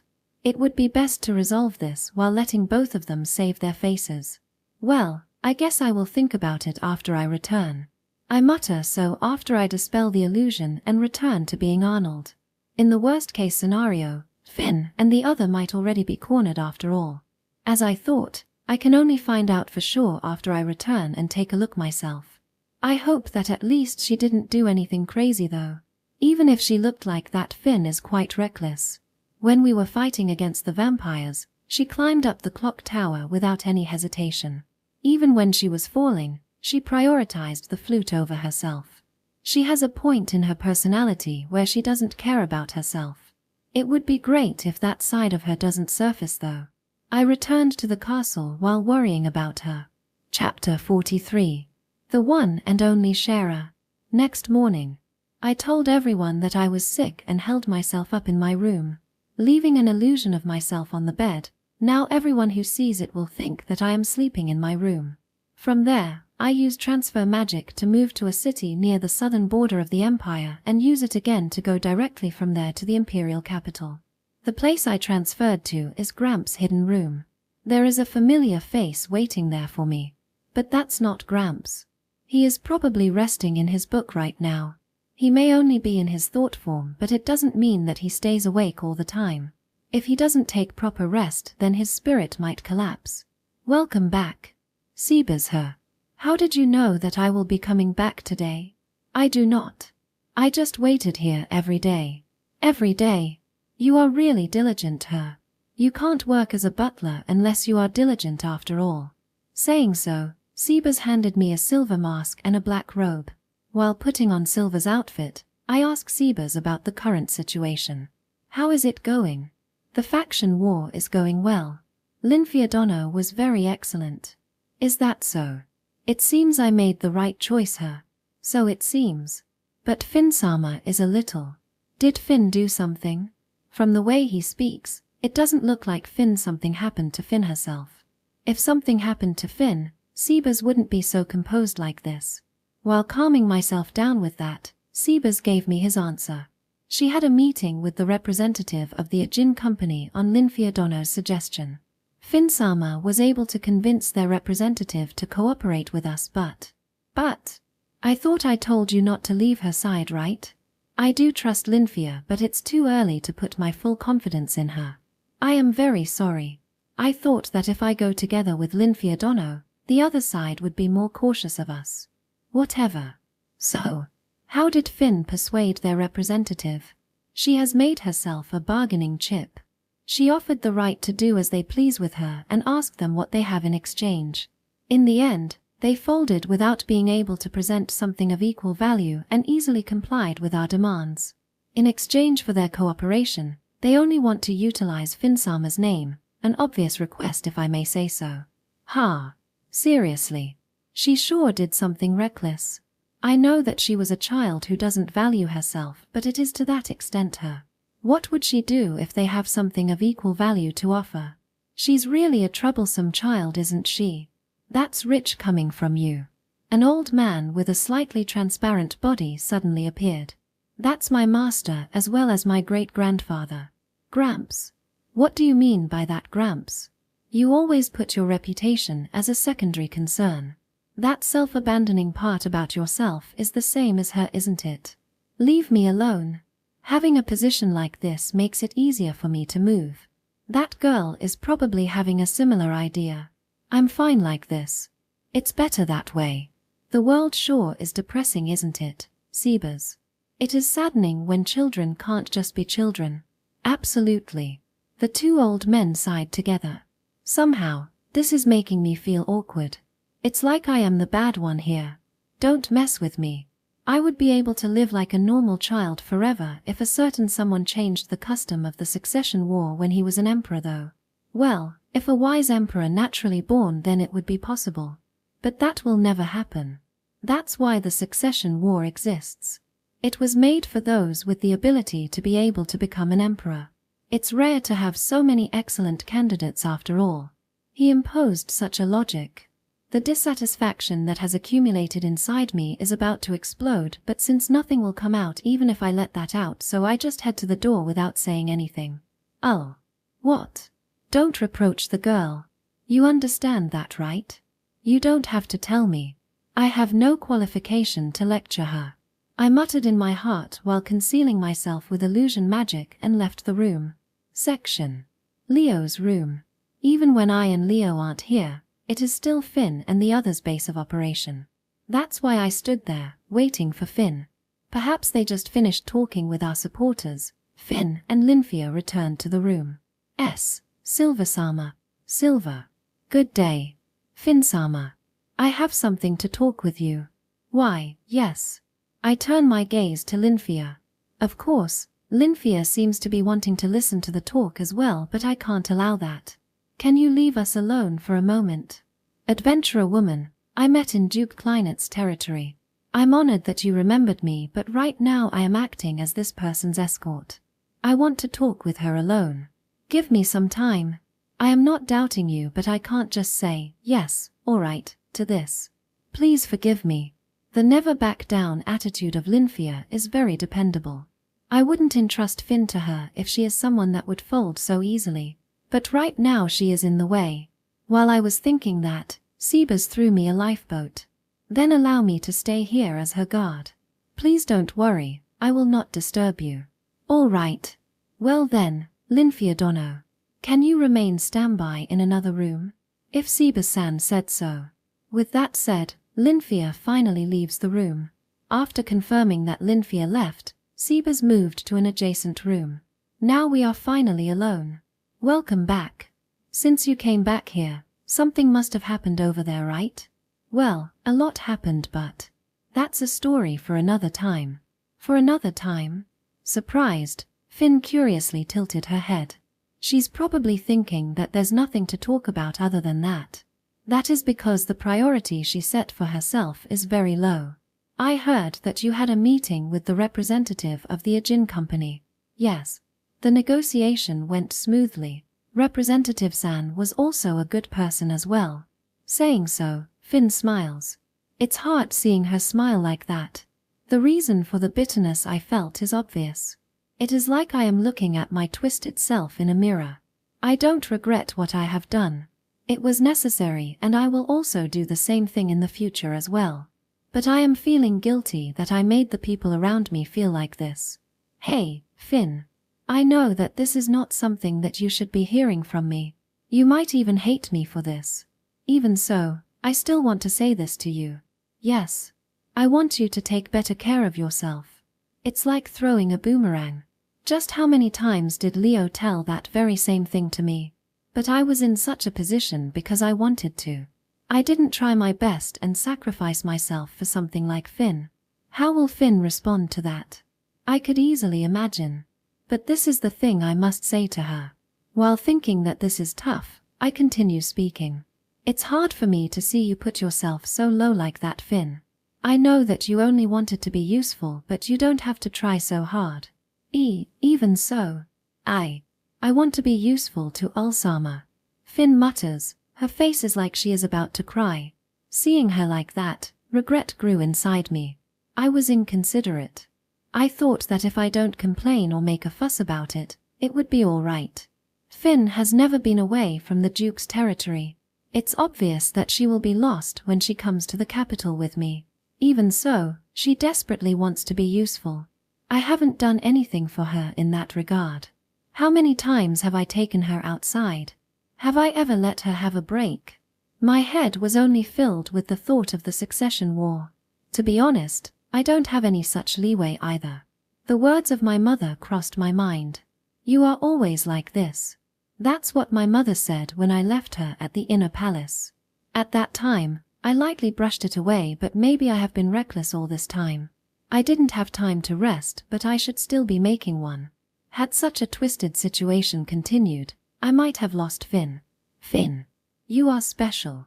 Saying so, I remove my silver mask. The people who I can take off my mask in front of them are only Sebas and Finn. Since Sebas knew from the very beginning, the only person who found out my identity is only Finn. Ulsama. The only people who I can show both of my faces to like this are only Sebas and you. Sebas is my guardian, he is something like a parent to me. That's why. The first person I can show my faces to like this is you. The moment you know my secret, you are not just another person to me. Leo is my one and only little brother, and you are my one and only sharer. Nothing will change that. It's fine just by having you stay by my side. Having a person I can share my secret with like this. Do you know how much you make things feel easier for me? That's right. It was easier. I may have been spoiled by her. Realizing that made me feel even more guilty. I'm not someone special like that. I am not a great person like Ulsama or Leo-sama. But, since I know Ulsama's secret, I have to be useful to you. Yeah, I was saved by you. Thank you. And sorry, I should have said this sooner. What I needed was happiness as a human being. Even so, I didn't tell that to Finn. That must be the reason Finn was so anxious about it. The fact that she knew of my secret alone already put Finn under pressure. That's why she cares less and less about herself. She was only prioritizing the interests of our faction. She must have thought that it would make me happy. If I have to say it myself, that was despicable. I hate that part of my personality. Hearing my words, tears fall from Finn's eyes. It didn't stop there, Finn covering her face with both of her hands and started crying. Finn is still a 16-year-old girl. Even if it was her own will, I took her out of her territory and got her involved with the succession war where people do not hesitate to kill each other. I have the obligation to take care of her mental health. Forgive me. I didn't have room to think about you before. Hick. It's not like that. It wasn't Ulsama's fault. Then let's make it our fault. Let's reflect on it together. Saying so, I gently stroke Finn's hair. Finn is my one and only sharer. We should reflect on it and be happy together. I continued to stroke her hair until she calmed down. Then, it's all right now. Is that so? Yes. I'm fine now. With that said, Finn looked straight at me with her reddened eyes. Her eyes are pure and strong. I can feel an immovable will from it. Please tell me, what is happening in the south? I will help. Yeah, I will be relying on you. Saying so, I started explaining the situation in the south to her without hiding anything. The fact that the sea dragon will make its move soon. The fact that someone is trying to take advantage of the situation in the empire. And the fact that they must be stopped. Well, that's about it. There's only one man who plans to run the army to intervene in the situation in the south. It's all right if he fails, but the soldiers that will be sacrificed in the process are pitiful. I think that the best course of action here is to minimize the scale of the Empire's intervention and defeat the sea dragon on our own. Yes, I think so as well. So, I have an idea. A way to minimize the Empire's intervention and save the South. What a coincidence. I also have an idea as well. The problem is whether we can persuade the key person to do it or not. But I can't do this myself. Can I leave that to you? Please leave it to me. I will persuade them for you. At my request, Finn showed a soft smile and gracefully bowed. Chapter 44. The Fourth Prince Troit. After I finished talking with Finn, I have Lyfia join us." Lyfia noticed that Finn's eyes were slightly red and turned a sharp glance at me. "What happened?" "A sea dragon appeared in the south." "If I tell you that, how bad do you think the situation is?" Sea dragon. Would Silversama be able to move without the request from the Adventurer Guild? The situation is different from when I defeated the vampires in the east. The two southern nations are starting to form an alliance. In this situation, if I intervene as an individual, it will make things more confusing for them. In the first place, even if it has the same S-class as those two vampires, the sea dragon is much more troublesome to deal with than them. If I have to defeat it, I would want some reinforcement. It's natural if your opponent is a dragon. Lyfia immediately understood the severity of the situation. As expected of a fellow adventurer. Well, a dragon is so dangerous that you can understand that even if you are not an adventurer. So what's your aim here? The holy sword user is in the south. If she can use her holy sword, then she and I would be enough. That's why I want the emperor to send out his proxy. The restriction that the holy sword of the Umsberg family cannot be used outside of the empire. Where did you get this information? I didn't know this until the princes told me though. When you become an SS-class adventurer, you will get to know a lot of things that ordinary adventurers wouldn't be able to know. Will you be satisfied with that explanation? Including the Empire's state secret? The restrictions on the Holy Sword are not state secrets. The Empire is not hiding them. The information just isn't that widespread. There are only a few opportunities to use it after all. I see. I understand. Lyfia still looks at me suspiciously, but she gave up pursuing the matter. She's probably thinking that there's no use trying to get it out of me now. Rather than interrogating where I got that information from, it's better to deal with the situation in the south after all. Since you came all the way here, you must have something to ask of Finnsama, correct? Is it really okay for the upper crust of the empire to intervene with the southern issues? That's a good speculation. Yes, that's right. But somehow the internal secret of the Adventurers Guild was leaked to the Empire, so the Guild is also being cautious of the Empire's intervention right now. The Guild has no intention to let the Empire get involved in this, but I personally want them to at least give permission to use the Holy Sword. However, as it is now, the Empire will probably send out one of the Imperial family along with the army to intervene. That army is unnecessary. I want to get them out of the picture if possible. You are here to ask Finnsama to do that. Just what kind of hand do you expect us to use? The 3 candidates for the thrones are all nominating their names. The most likely to be sent out here is Prince Gordon, who is originally a general. Even so, the other 2 can also move the army as well. I want to avoid that. What I want to happen here is the Emperor to give his permission for the release of the Holy Sword and send a member of the Imperial family as a proxy along with a few elite guards to deliver it. If it's only that much, then I can bring them all along with transfer magic. This case can be solved with only that much war potential. In other words, you want Finnsama to persuade another Imperial family member besides the 3 Emperor candidates. As expected of Lyfia. It's very helpful that she understands things so easily. When I nodded, Lyfia seemed convinced. The question is who we should approach. The 3 who are actively participating in the succession war will never hear my proposal. They all want to get credit when the Holy Sword user resolved the incident after all. They will surely want to lead the force themselves. Even if the Holy Sword user succeeds, they will not be able to claim it as their personal achievement in the end after all. Desirably, I want a prince who has not participated in the succession war so far. However, there are few of such princes. There are a lot of them who have connections with Eric, Gordon, or Xandra through their mothers. Among them, there's one that best fits that description. Then, His Highness the 4th Prince is the most desirable person, correct? Yeah. She gave a pinpoint answer immediately. She probably studied the current succession war her. She's a hard worker. The mother of the 4th Prince is the Empress. In other words, he has the same mother as the Crown Prince. With that being the case, he has nothing to do with the power squabbling of the inner palace.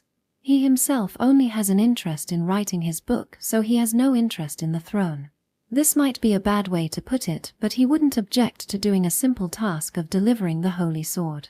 The question is, will he be willing to head outside the Empire, not to mention to the place where a sea dragon is rampaging for us? This part will depend on Finn's persuasion. Well then, let's go, Finn said, her eyes motivated. Now, let's negotiate. Nah, don't want to. A swift refusal from a large-framed man.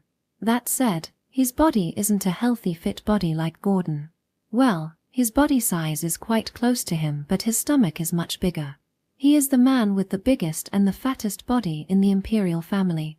Anyway, his body is both big and round. That is the fourth prince, Troit Lake Adler. Blue eyes, brown hair and ugly pair of glasses. The person that is the most looked down upon among the imperial family is probably me, but the person that is the laughingstock of the imperial family is probably him. Since our eldest brother was that much of an Eichmann, everyone ended up wondering how he turned out like this. But, Your Highness, even if it's a request from Miss Finn, what impossible is still impossible, you know. And right now I am in the middle of finishing my masterpiece too. Saying so, Trounison shows us what he is writing. Politely receiving that, Finn gives it a light reading and closes it immediately. That's right. It's a shame, but Trounison has no talent. Compared to that, he is more talented in horse riding and swordplay. At the very least his motor nerves are better than mine. I wonder why. Trounison turns to look at the silent me. Are you perhaps Mr. Silver from the rumor? Indeed. It's my pleasure to meet you.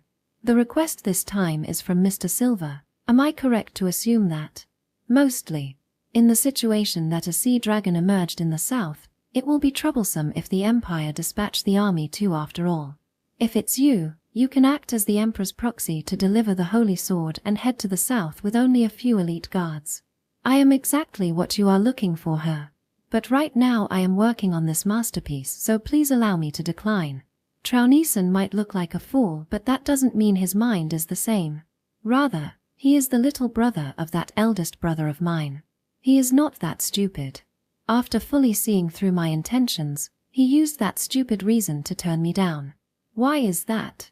Your Highness, I beg you, please do this for the people of the South as well as the soldiers of our Imperial Navy. I wanted to accept Miss Finn's request, but I am a member of the Imperial family and the people of the South are not my citizens. I don't have any obligation to do anything for them, you know. Moreover, the soldiers all willingly doing their job, correct? There will be no end to it if you prevent them from doing that just because it is dangerous, isn't it? A simple and to the point reply. I wonder why he can't write something like this in his book. That is, please accept it. I don't have any intention to move after all. What are you going to do about your brothers in the south then? Finn still hasn't given up after being turned down. Knowing that he wouldn't move for the people nor the soldiers, she brought up me and Leo. This time there's a bigger reaction from Trounison. You put it where it hurts her. But both Arnold and Leonard are already adults. They will do something about it by themselves. Then what about those who are not an adult? If you declined, I will have no choice but to ask this from those who you must protect, Your Highness. Finn is probably talking about Krista and my youngest brother. She is saying that if he refused her here, she will have to get either one of them involved. The moment he heard that, Trounison sharply stares at Finn. Are you going to threaten me with my brother and sister? I don't mind if Your Highness takes it like that. My youngest brother aside, Krista is the treasure of my imperial family. I will not let anyone send that cute little blonde girl into danger. If something like that happened, it would inevitably be cursed by all mankind. Why, yeah, that's an exaggeration. He is saying something crazy again. Moreover, he doesn't care about his younger brother. He's still 13, you know. I almost let out a sigh, but I managed to hold it in. But it's also true that I am working on this masterpiece too. This is troubling. If you are worried about your masterpiece, then it's all the more reason you need to move. From ancient times, all the good writers have their fair share of great experiences. Isn't this a great opportunity that you can both help your little sister and gain an exciting experience at the same time? Moreover, if Your Highness saved the South, your fame will definitely attract more fans to your work. Won't that be more beneficial than finishing your masterpiece? Pressing for a positive answer, Finn lists all the things that would benefit him. Hearing that, Trounison is a little swayed. And, can I ask you one question, Miss Finn? Yes. Why would you go so far for this, Miss Finn? Is it for the succession war? Or was there another reason? Do I need any reason other than saving the people who are important to me? That was a straightforward answer. After hearing that, Trounison was a little surprised and gave her a single nod. Precious, that's precious. All right. That beautiful straightforward answer of yours. If that doesn't move me, I, Troit, would be a shame as a man of culture. Those words, I have accepted it. You can consider that to be my reward as well. Saying so, Trounison stands up and pushes his glasses. I have no idea what is going on, but it seems something inside Trounison must have been moved. Thus, by Finn's persuasion, we got ourselves the keyman. Section. Audiobook by Masquerade at Masquerade Audiobooks. Chapter 45. Proxy Appointment. Father. This Troit has something I want to ask of you, please. Insolent. Don't suddenly come barging in during a meeting. And you are too loud. Hi. My apologies. Ha. Trounison, who loudly opened the double door of the throne room and made a cool entrance, immediately got scolded by father. Since he suddenly got loudly scolded at like that, he headed back outside. It must have been quite scary. Ha. Ha. I went in with a bam. Well, if you are saying that. After all, this person has no literary talent. Just how does the word bam describe the situation just now? You were clearly the one that got chased out with a bam. Finn also has a cramped smile on her face. Seriously. He's the son of the Empress and his head isn't that bad. If he doesn't have this kind of personality, I wouldn't be surprised if he is actively involved in the succession war. Exhausted, I quietly opened the door of the throne room. There are naturally gatekeepers there, but no one tried to stop me. Seeing my appearance, there's no one in this imperial capital that doesn't know about Silver. Excuse me. Your Imperial Majesty. An unusual guest has come here. I, Silver, have come to seek an audience with His Imperial Majesty. What audience? If you properly walked through the castle gate, I should already have received some kind of report though. Because of the emergency, I had to violate some manner to enter the castle. This castle is the center of the empire. If someone set foot in here unauthorized, it wouldn't be weird to immediately get a death sentence, you know? This isn't just a mere manner violation. Have you come here to kill me? Or are you implying that you can assassinate me any time you want? Your caution is unnecessary. If you are a dull-witted ruler, I wouldn't be able to enter the castle in this manner. A wise ruler such as your Majesty knows well how to handle me, and you must have guaranteed that assassinating you is already an impossibility. That's why, although impolite, I chose to seek an audience with you unofficially in this way. Allow me to apologize for that. The upper floors of the Castle of the Imperial Sword. In other words, the living space of the Emperor has a strong barrier protecting it, which makes transfer magic unusable. Along with the Imperial Knights guarding the area, anyone who plans to attempt an assassination in this place should get their head checked. If I tried to seriously do it, will I be able to? With that said, there are various special gimmicks in this castle that I don't even know about. There must be escape routes for cases of assassination attempts as well. If I missed that chance and let him get away, this time, I will be the one who will be hunted down until the end of the earth. I have no intention to attempt such a stupid thing. If you cannot forgive me no matter what, then please let me off with the debt you mentioned when I saved your life last time. All right.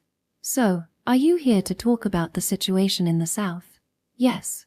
Somehow, the secret of the Adventurer Guild has leaked to the Empire. The Guild is hoping that the Empire will not do something unnecessary with it. When I emphasize the word somehow, Father smugly smiled. So he knows about it after all.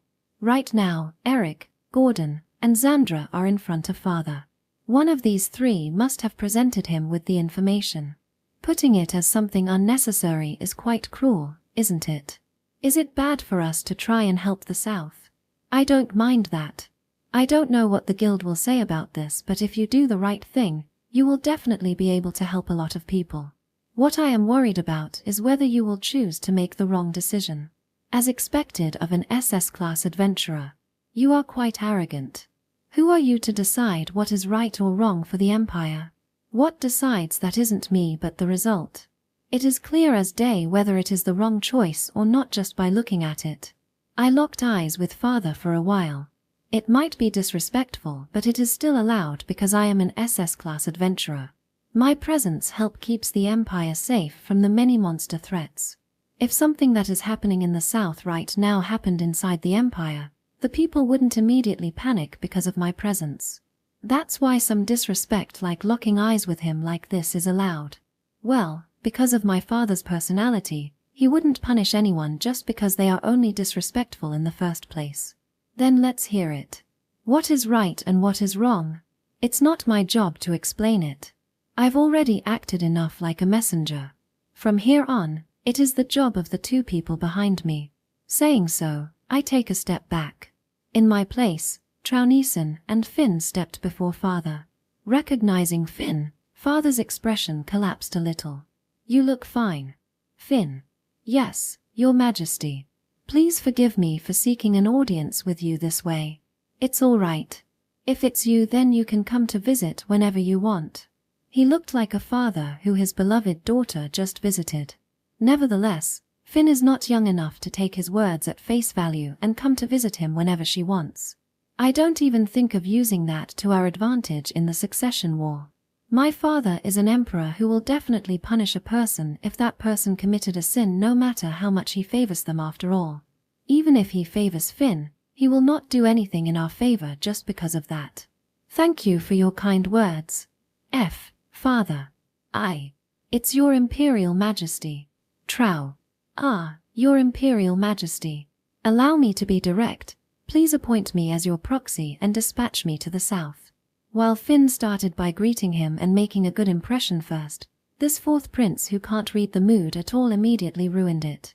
Well, he might have decided that it would be a waste of time to do some cheap negotiation with father as the opponent. Rather, I want to think so. Keep sleep talking when you are actually asleep, pig. Interrupting a meeting is not something I'm fond of. Get in my way and I will crush you. The three who had been silent until now are voicing their displeasure. Suddenly being berated by the three of them, Trout slightly flinched and talked back to them. Still, he couldn't read the mood. That tone and the looks in your eyes still haven't changed, you know, Miss Xandra.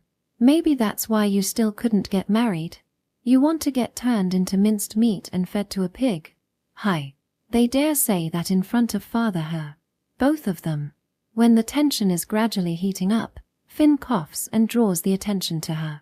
Then, may I speak? Please do. Thank you very much.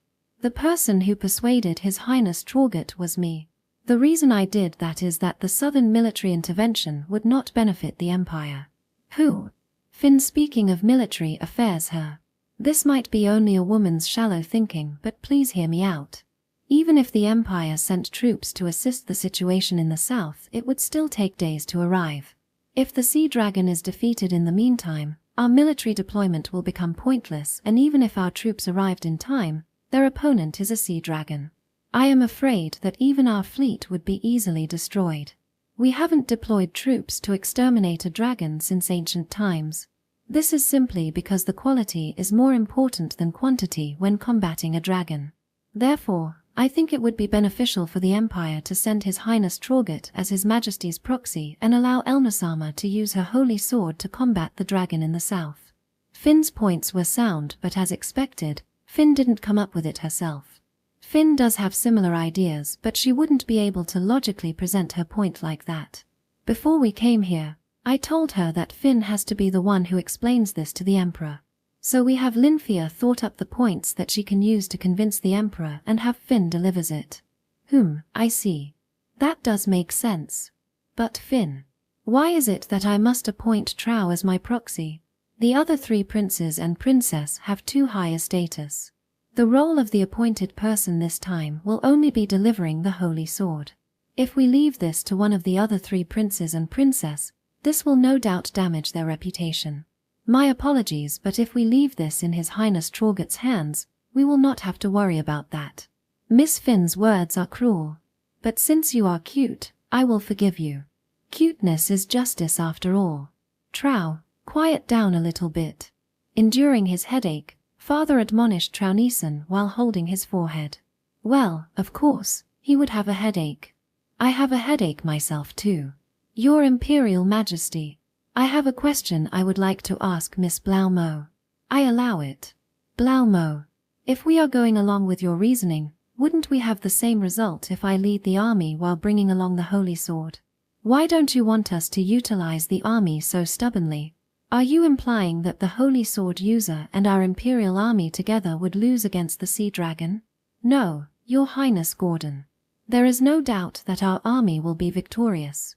However, it will take too much time. Fortunately, we have Silversama with us here.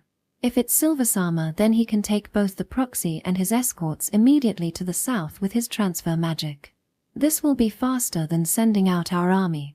Moreover, we have the strongest Holy Sword user and the strongest adventurer of the Empire. With these two personages together, it probably wouldn't be necessary to send out our army. Of course, the Empire's reputation will be improved throughout the continent. There will be no disadvantage to the Empire either. Perfect. It seems Gordon was using his head to argue for once. However, in this situation, they have no chance to win this. There is no better way to appeal to the Empire's interests than this. There is no damage to the Empire and our reputation will be improved. Moreover, as Finn said before, with the proxy's only job to deliver the Holy Sword, you will only appear as you are acting on someone else's behalf. Those three's pride and reputations are too high to handle that. However, that's just sophistry. The Empire's fame will resonate throughout the continent only when we save the South with our own power. Spare me from cooperating with the Adventurer Guild.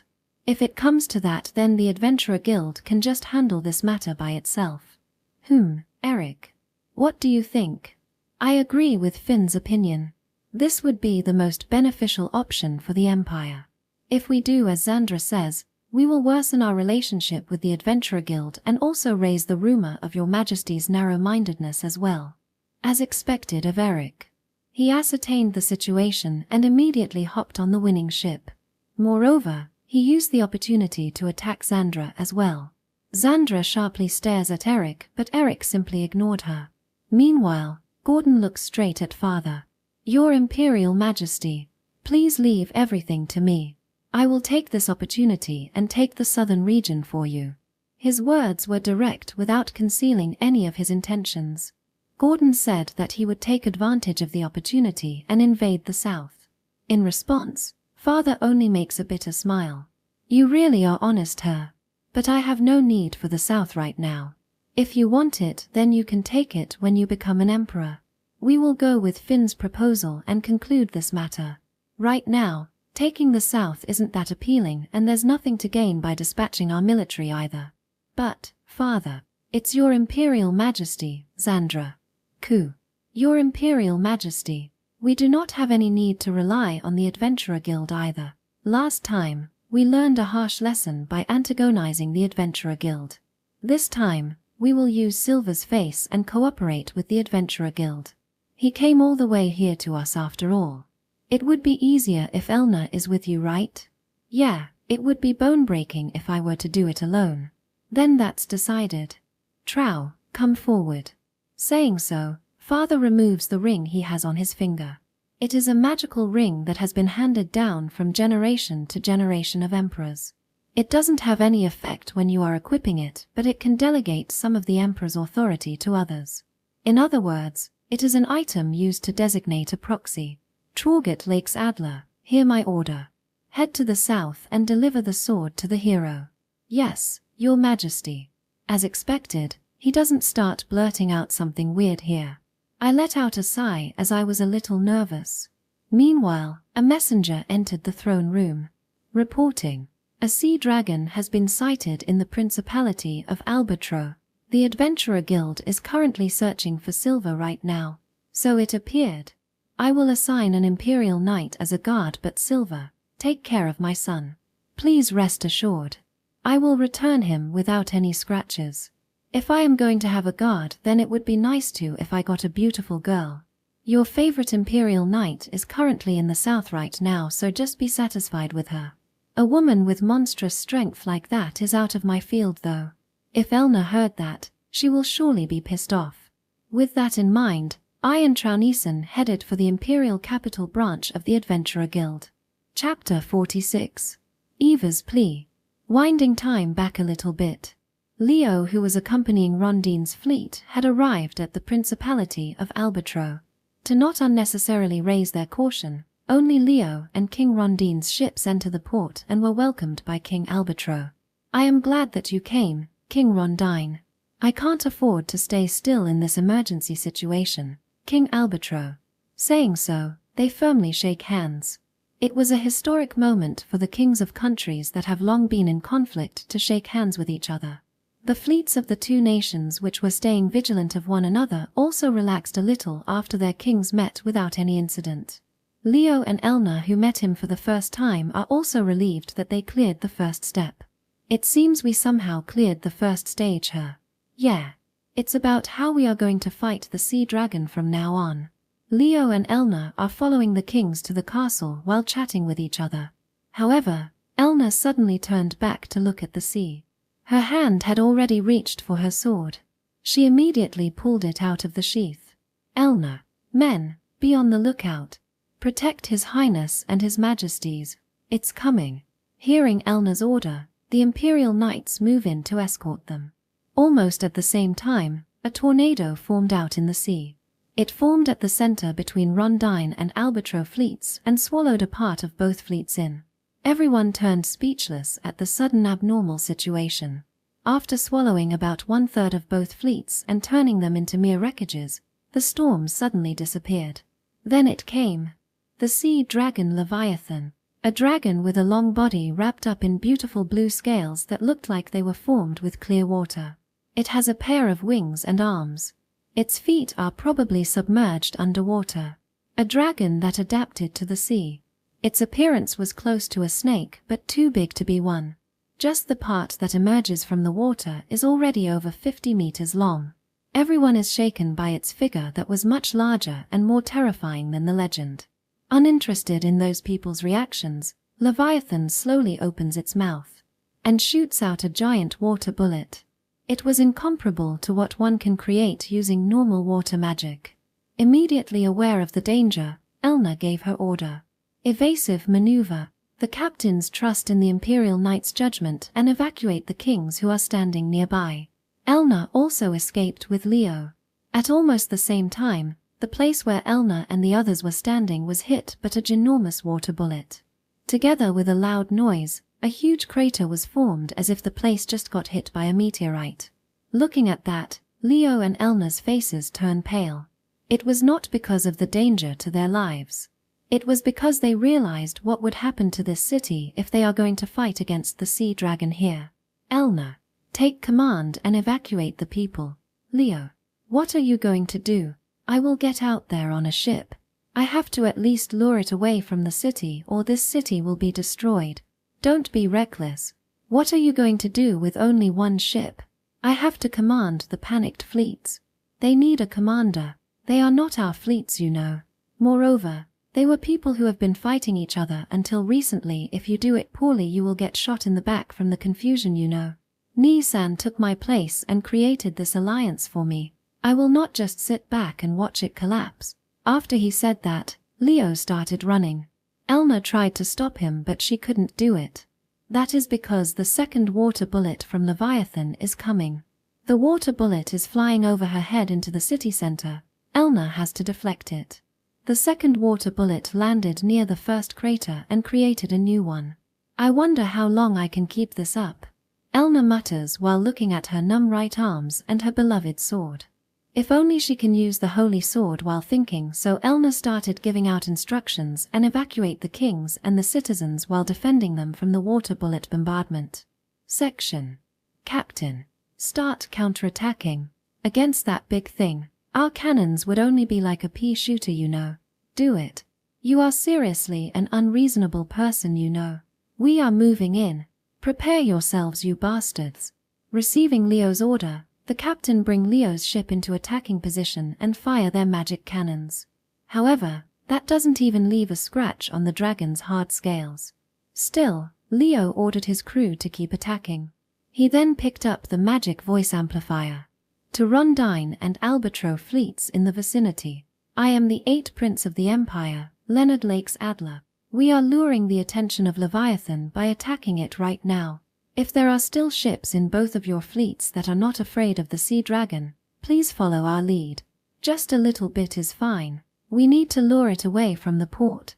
Are there any ships that are ready to sink together with me? One ship immediately responded to Leo's call. The moment they spotted Leo's ship, they turned their ship toward Leviathan and moved in to support Leo. Allow me to accompany you, Your Highness. It was the first ship that stopped when he was trying to enter the port. The first one who noticed that was the captain of Leo's ship. Your Highness. It's the ship from that time. It's the ship that came to stop us when we were trying to enter the port. Informed by the captain, Leo remembered the story he heard from However, since had only said he had entered the harbor, Leo had no choice but to go along with the talk.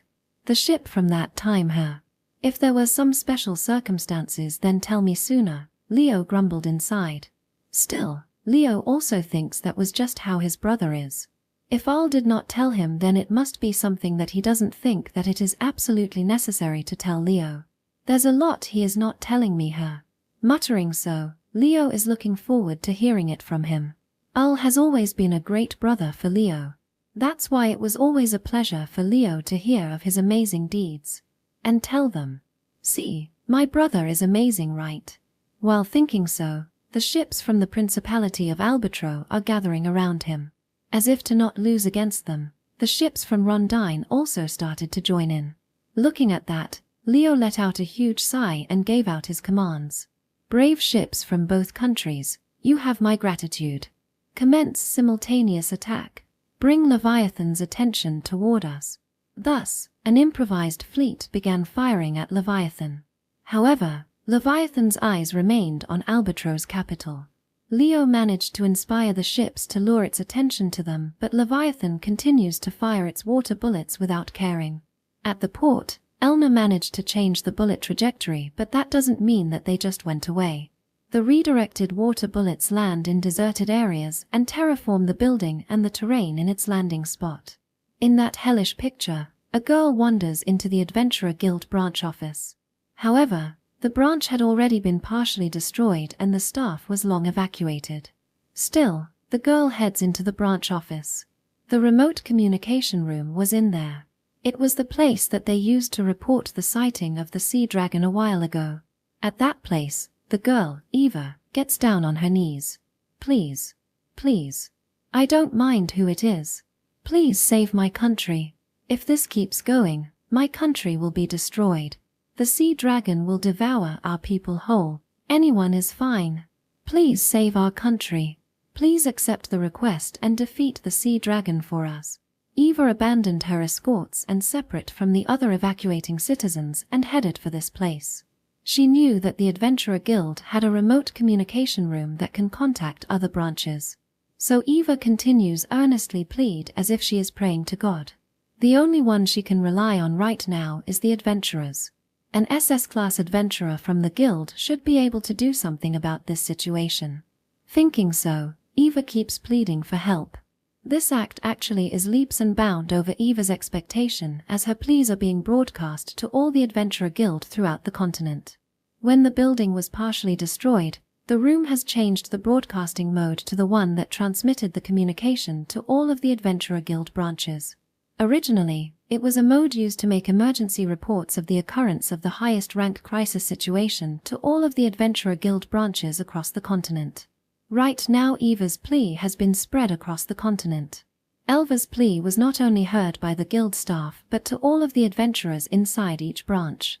After hearing her plea, some adventurers wanted to do something to help her, but they have no way of going to the south. That is also happening inside the Imperial Capital branch. Damn it. Can't we do anything at all? Shut up. Even if we raised our voice here, nothing will change, isn't it? What? A woman is pleading for our help, you know. And how does getting worked up like this going to help her? The adventurers who were drinking their alcohol heard the girl's plea for help and cursed their own powerlessness. They stopped cursing and drowned themselves in alcohol. They are waiting for someone to raise their voice. However, Eva's plea is still continuing in the meantime. Because it was the mode that was designed for emergency, her voice is being broadcast throughout the branch. The staff also have a sad expression on their faces. Meanwhile, a man entered the guild. He advanced inside the branch office and responded to her plea. "I will be there right away. Wait for me." It was an unexpected response for Eva. She never thought that someone would really respond. Moreover, he said that he is coming right away. As Eva was confused about what he meant, a crack formed at the space near Eva. From there emerged a man in a black robe and silver mask. Who? SS-class adventurer affiliated with the Imperial Capital Branch, Silver.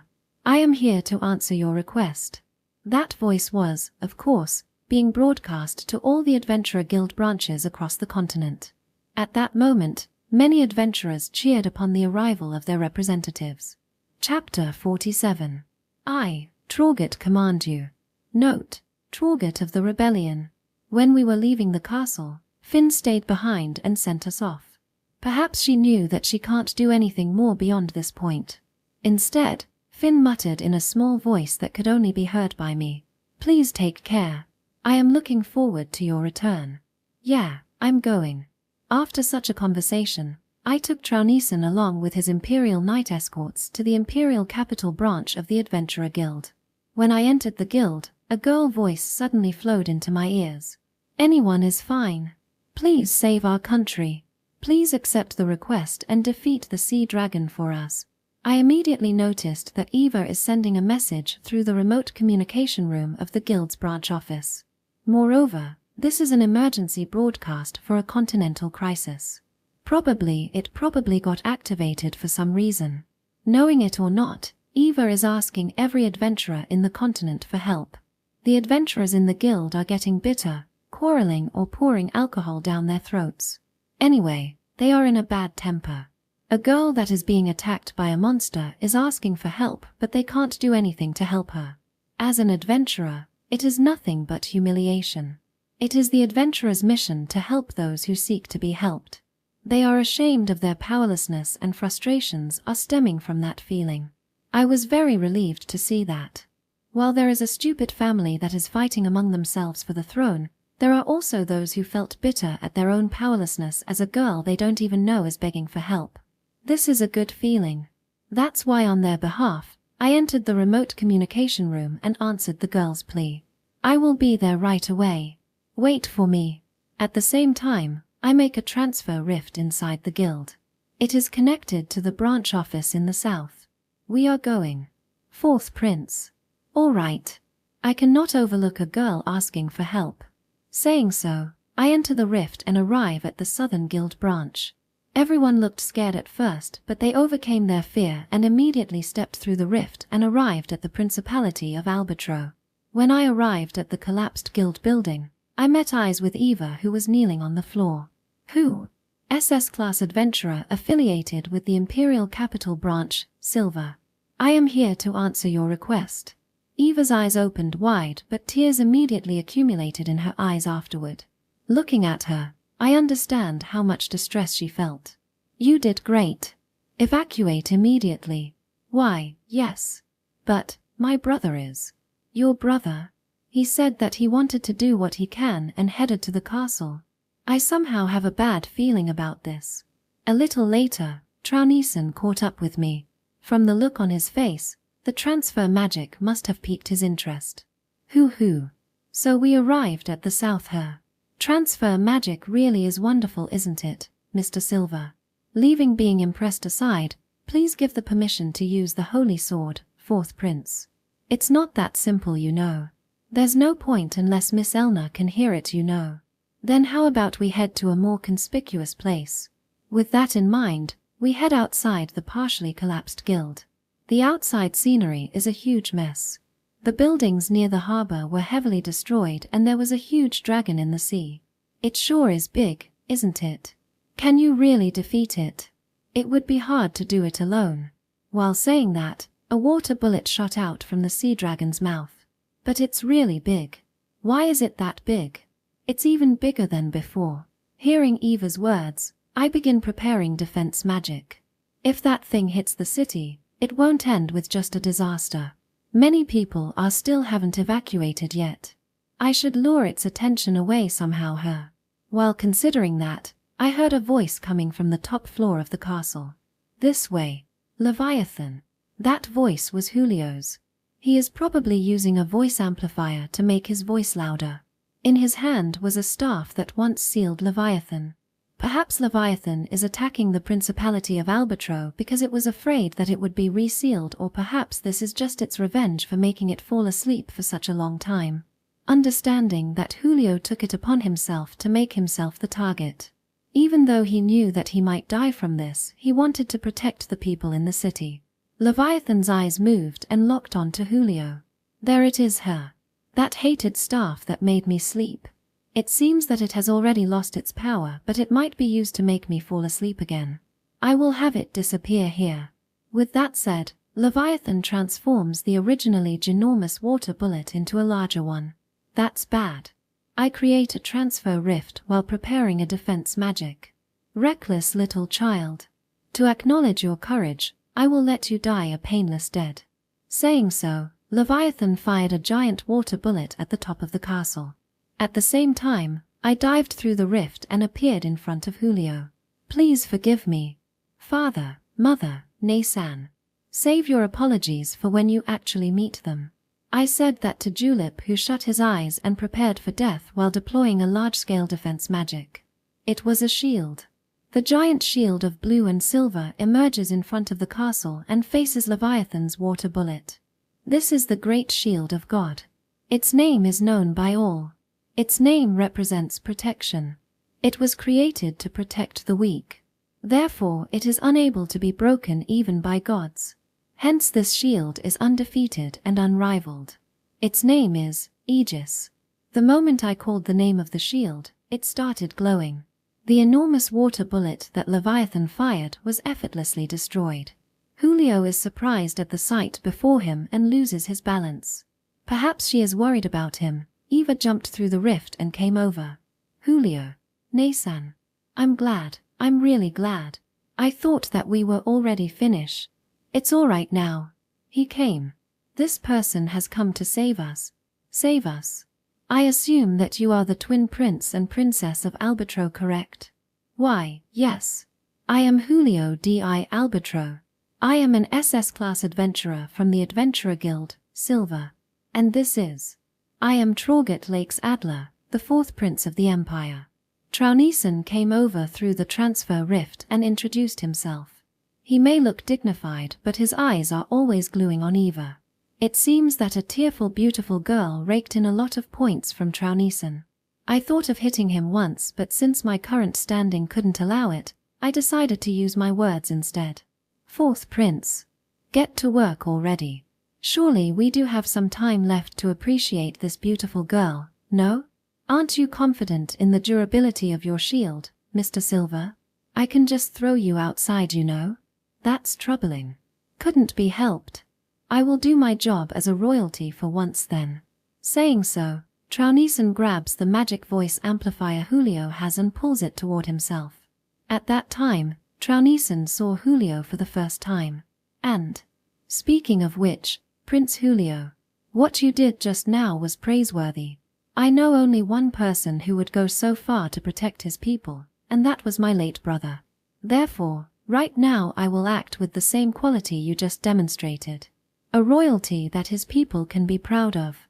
With that said, Trout used the voice amplifier. Meanwhile, Leviathan is preparing for its next attack. In response, Trout began his speech in a relaxed manner. Everyone in the Principality of Albatro. I am the fourth prince of the Empire, Troit. Anyone who can hear my voice, listen carefully to my words. I wanted him to just do it already, but summoning the holy sword can only be done with Traunison's permission, and Elna has to be aware of that permission as well. To be sure, it's better that Traunison and Elna know each other's whereabouts. So, Traunison started calling for Elna. I have to keep protecting him until then. During this confusing situation, I have come here as my father, His Imperial Majesty the Emperor's proxy. The reason I came here was not to save nor to protect this land. That is not my job. I have only come here to deliver one thing. Perhaps it understands that one bullet wouldn't be able to break through my defense. Leviathan launched a wave of countless water bullets. I as well received them with countless magic circles. During that time, Traunison never interrupted his speech. Are there any of my knights in this land? A brave knight? A strong knight? A knight that carries themselves with honor? Are there any knights that want to do something about this situation? Right now, are there any knights that want to save these victims from this unreasonable catastrophe? If you are there, then give me your name. I will bestow upon you the honor of saving this land under my name. No one answered. There's no way that they couldn't hear it. All the knights in this area are probably wanting to nominate themselves. However, only one person in this place is allowed to respond to Traunison's command. I am here, Your Highness. The knight that will respond to your command is here. Cutting the incoming water bullet in half, Elna dashingly appeared. Recognizing her figure, Traunison nodded and waved his hand like he is acting in a play. Give me your name. Elna von Umsberg has come to answer your command, Your Highness. Good. By the name of His Imperial Majesty the Emperor, Johannes Lakes Adler, I, Torget Lakes Adler, command you. Take up the holy sword, hero. At that moment, Elna raises her hand to the sky. Then, Aurora fell down from the heaven. Grabbing the brilliant light, Elna mutters as it gradually turned into the shape of a sword in her hand. Thank you, Your Highness. I don't need to be thanked. Miss Elna. This is my duty as a member of the Imperial family. Now, let me enjoy your brilliance from this front row seat. The strongest knight and the strongest adventurer of the Empire. Your tag team fight against the dragon will be a good material for my masterpiece.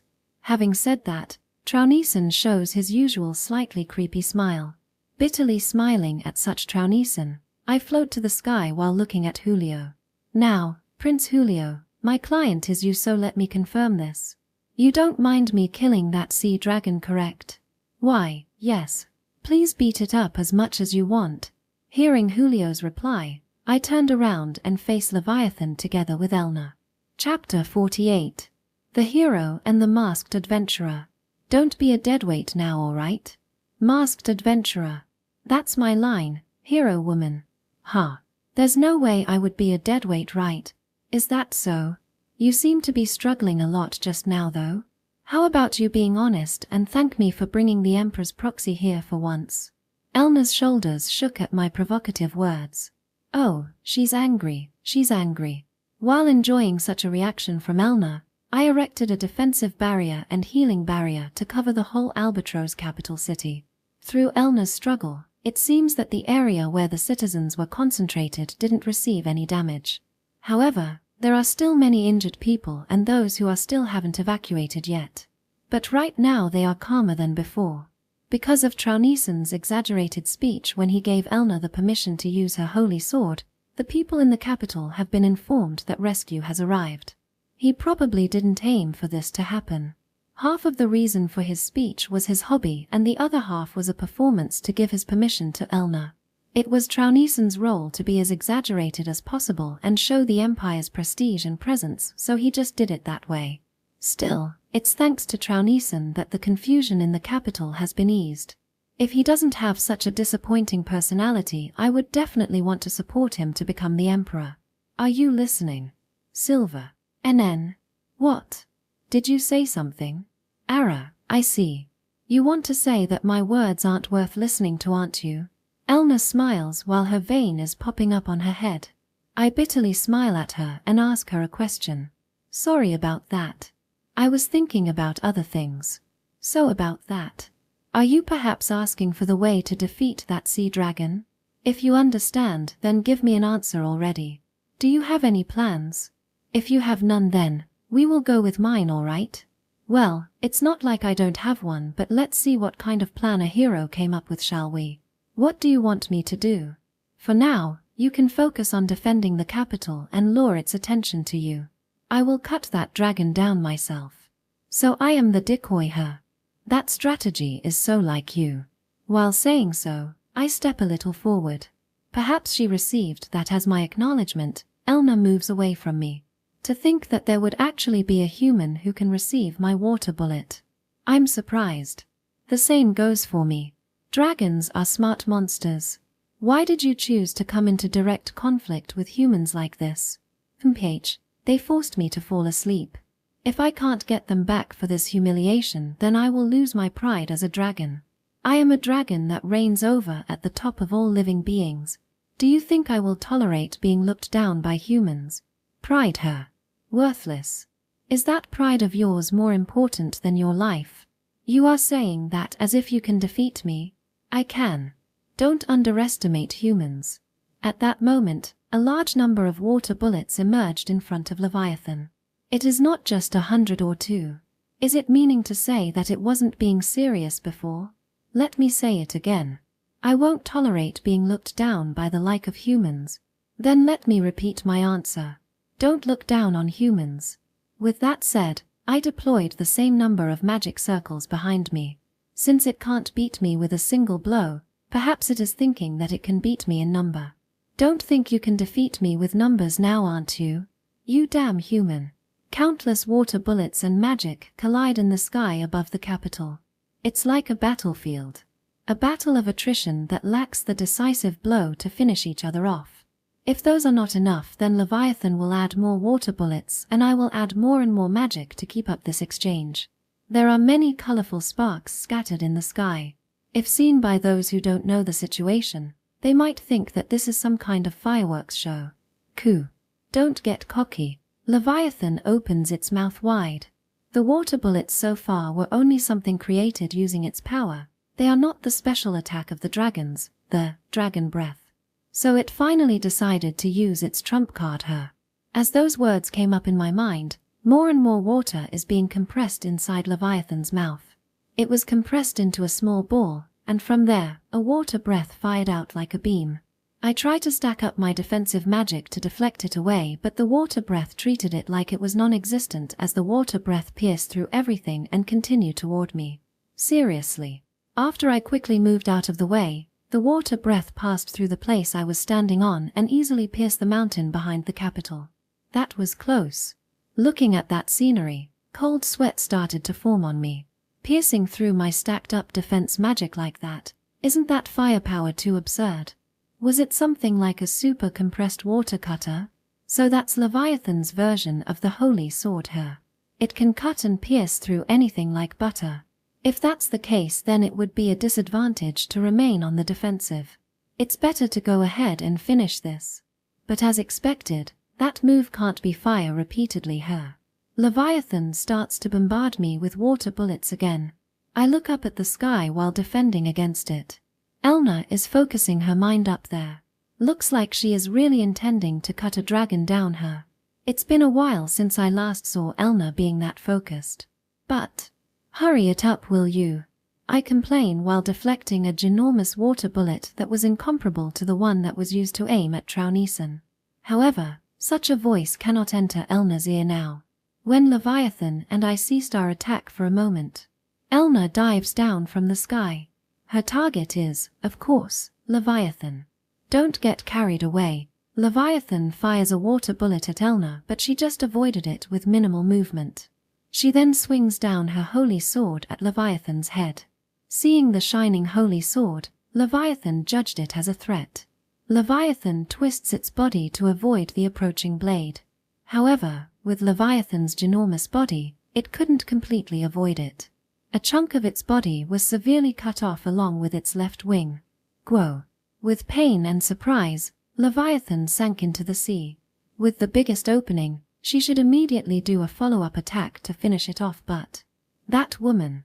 Elna descended in an attempt to deliver a finishing blow, but as I thought, she is still scared of water, so she performed a strange turn and rose back up to the sky.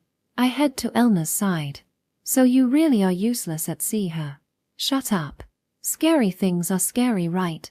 Most of Leviathan's body is submerged in the sea.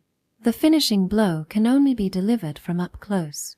However, Elna couldn't do that. So she was that focused because of this. Well, if she can't finish it in one blow, she has to get close to the sea to finish it off after all. Seriously, this woman. Can't be helped then. Let's change our roles. D, don't make fun of me. You act as the decoy and I will finish it off. I'm not changing that. While saying so, Elna didn't even try to approach Leviathan. As I tiredly sigh, Elna suddenly noticed something. That is, Silver.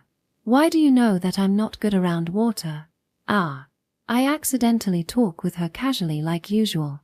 In his history as Silver, that was the most careless word he let slip. Chapter 49. The Anxious Childhood Friend. This is bad, this is bad. Before those words filled my head, I told myself to calm down. Calm down. There will be no problem as long as I remain calm. As I told myself to calm down over and over, I managed to regain the minimum level of composure. Right now I'm Silver. I'm not Arnold. I don't need to make any excuses. Rather, I can't. Silver has nothing to hide after all.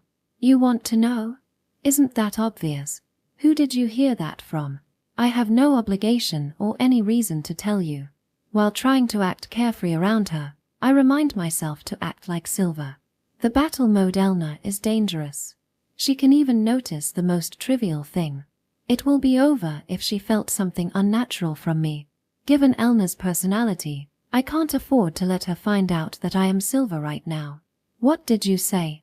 Hey, it started to move again, you know. Are you really fine not finishing it off? I will definitely get you to talk later. Well, it will depend on my mood at that time. With the crisis averted, I focus my attention on Leviathan. I descend to the sea instead of Elna and stand in front of Leviathan that is standing up. I let out a small sigh and used my right hand to hold down my raging heartbeats. Controlling my breath, I somehow managed to calm down. Seriously, I never thought that getting found out by her would be scarier than fighting a dragon.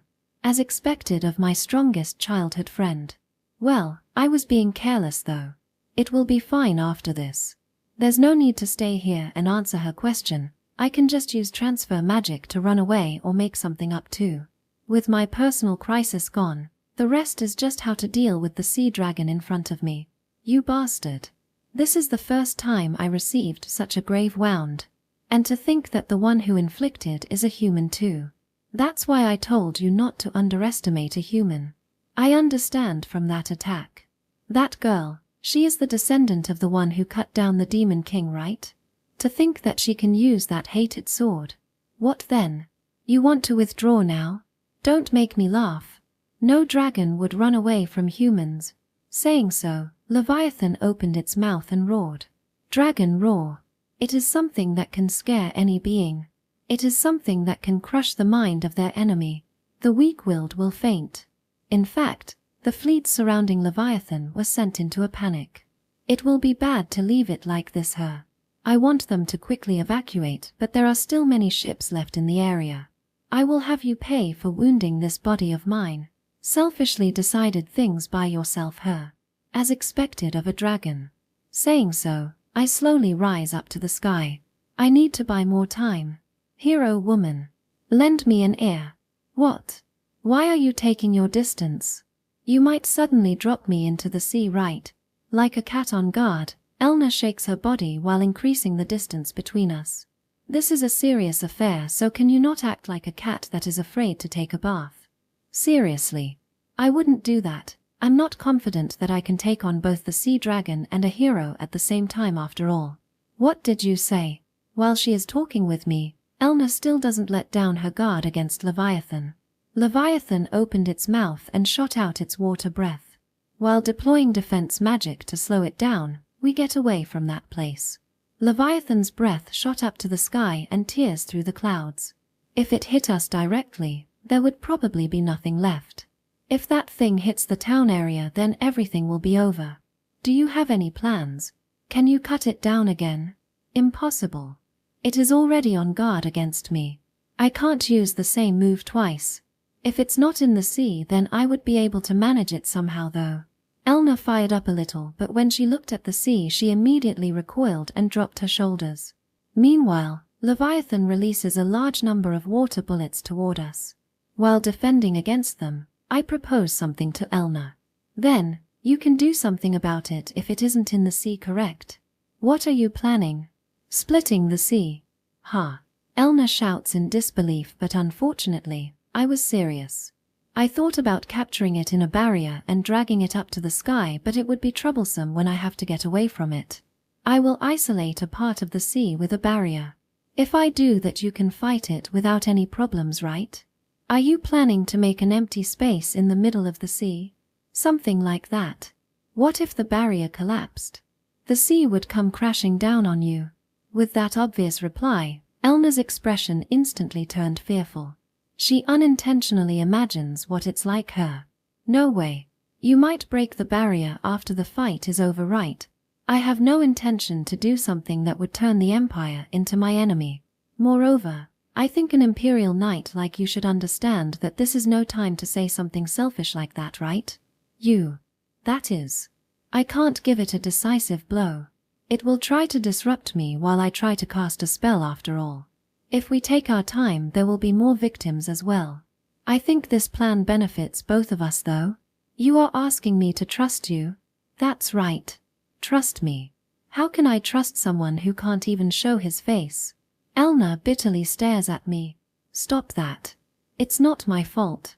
I don't want to send a woman with aquaphobia into the middle of the sea too, but there is no easy way to defeat it other than this. Elna, who has been silent for a while, opens her mouth. Tell me, who told you that I am afraid of water? He told me to keep it a secret though. Just tell me already. Ha.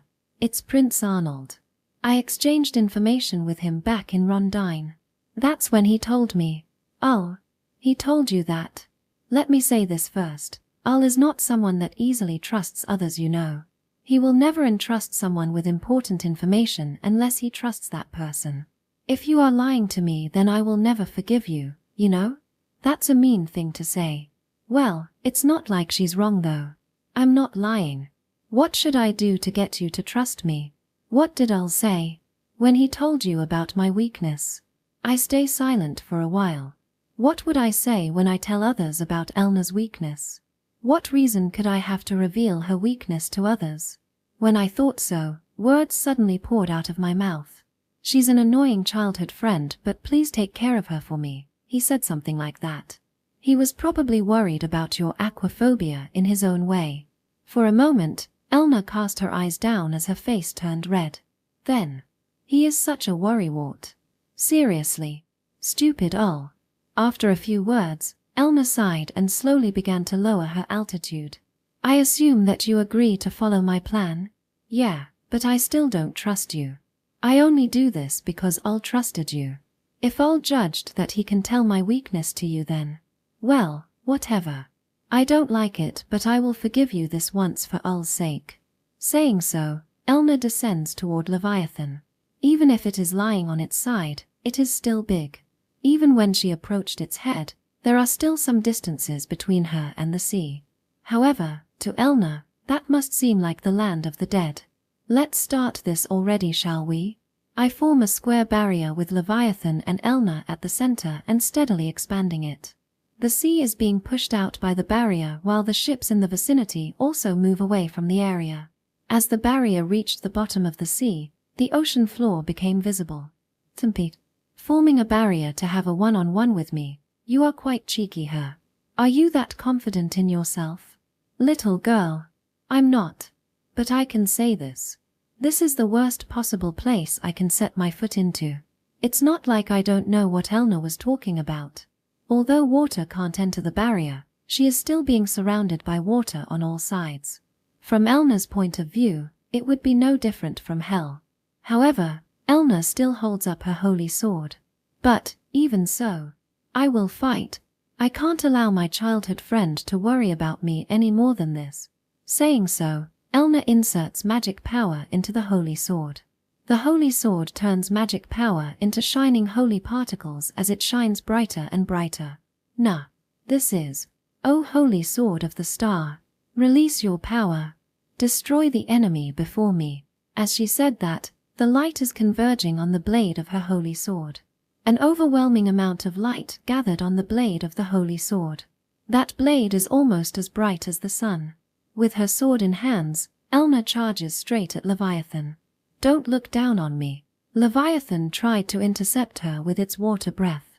The water breath that can cut through everything head toward Elna, but she simply receives it with her holy sword and continues to move forward. What? Ha! The holy sword tears through even Leviathan's water breath. Then, Elna accelerates. Heaven's light slash. Elna's surekill move bisected the over 50 meters long Leviathan in half. However, that's not all. It easily cut through the barrier that I erected. TSK. As the water started to flood into the barrier, I descended down and got Elna out of there. WA. Let me go. You sure said something interesting when you were just panicking in front of those water. How about a thank you? It's your job to save me in that situation, right? Don't act like you did me a favor, okay? And you shouldn't put down such a fragile barrier in the first place. I wonder how many people on this continent are able to confidently say that my barrier was fragile. At the very least, this is the first time someone has said that to me. I almost replied to her with my usual tone, but I somehow managed to endure it. Moreover, it is still not over yet. Sorry that it was so fragile. Thanks to you, it is a pain to retrieve it now.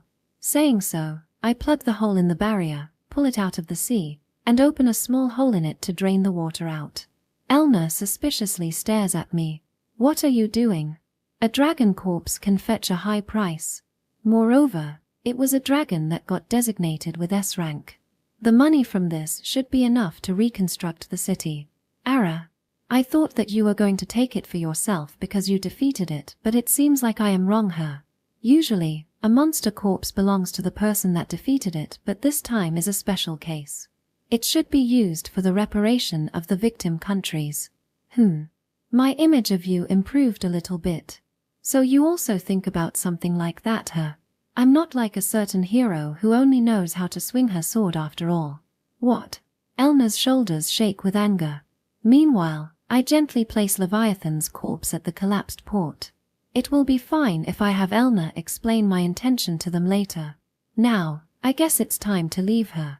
Well then, I will excuse myself now. Wait there. Just what kind of relationship do you have with Earl? What kind of relationship? We are only conspirators. We plan out the plot and act on it. Beyond that, you have to ask the person himself. It depends on you whether he chooses to give you an answer or not. Saying so, I flew toward the Albatro castle, which was located a distance away. I just thought that I can't just leave Trounison there alone. Miss Eva.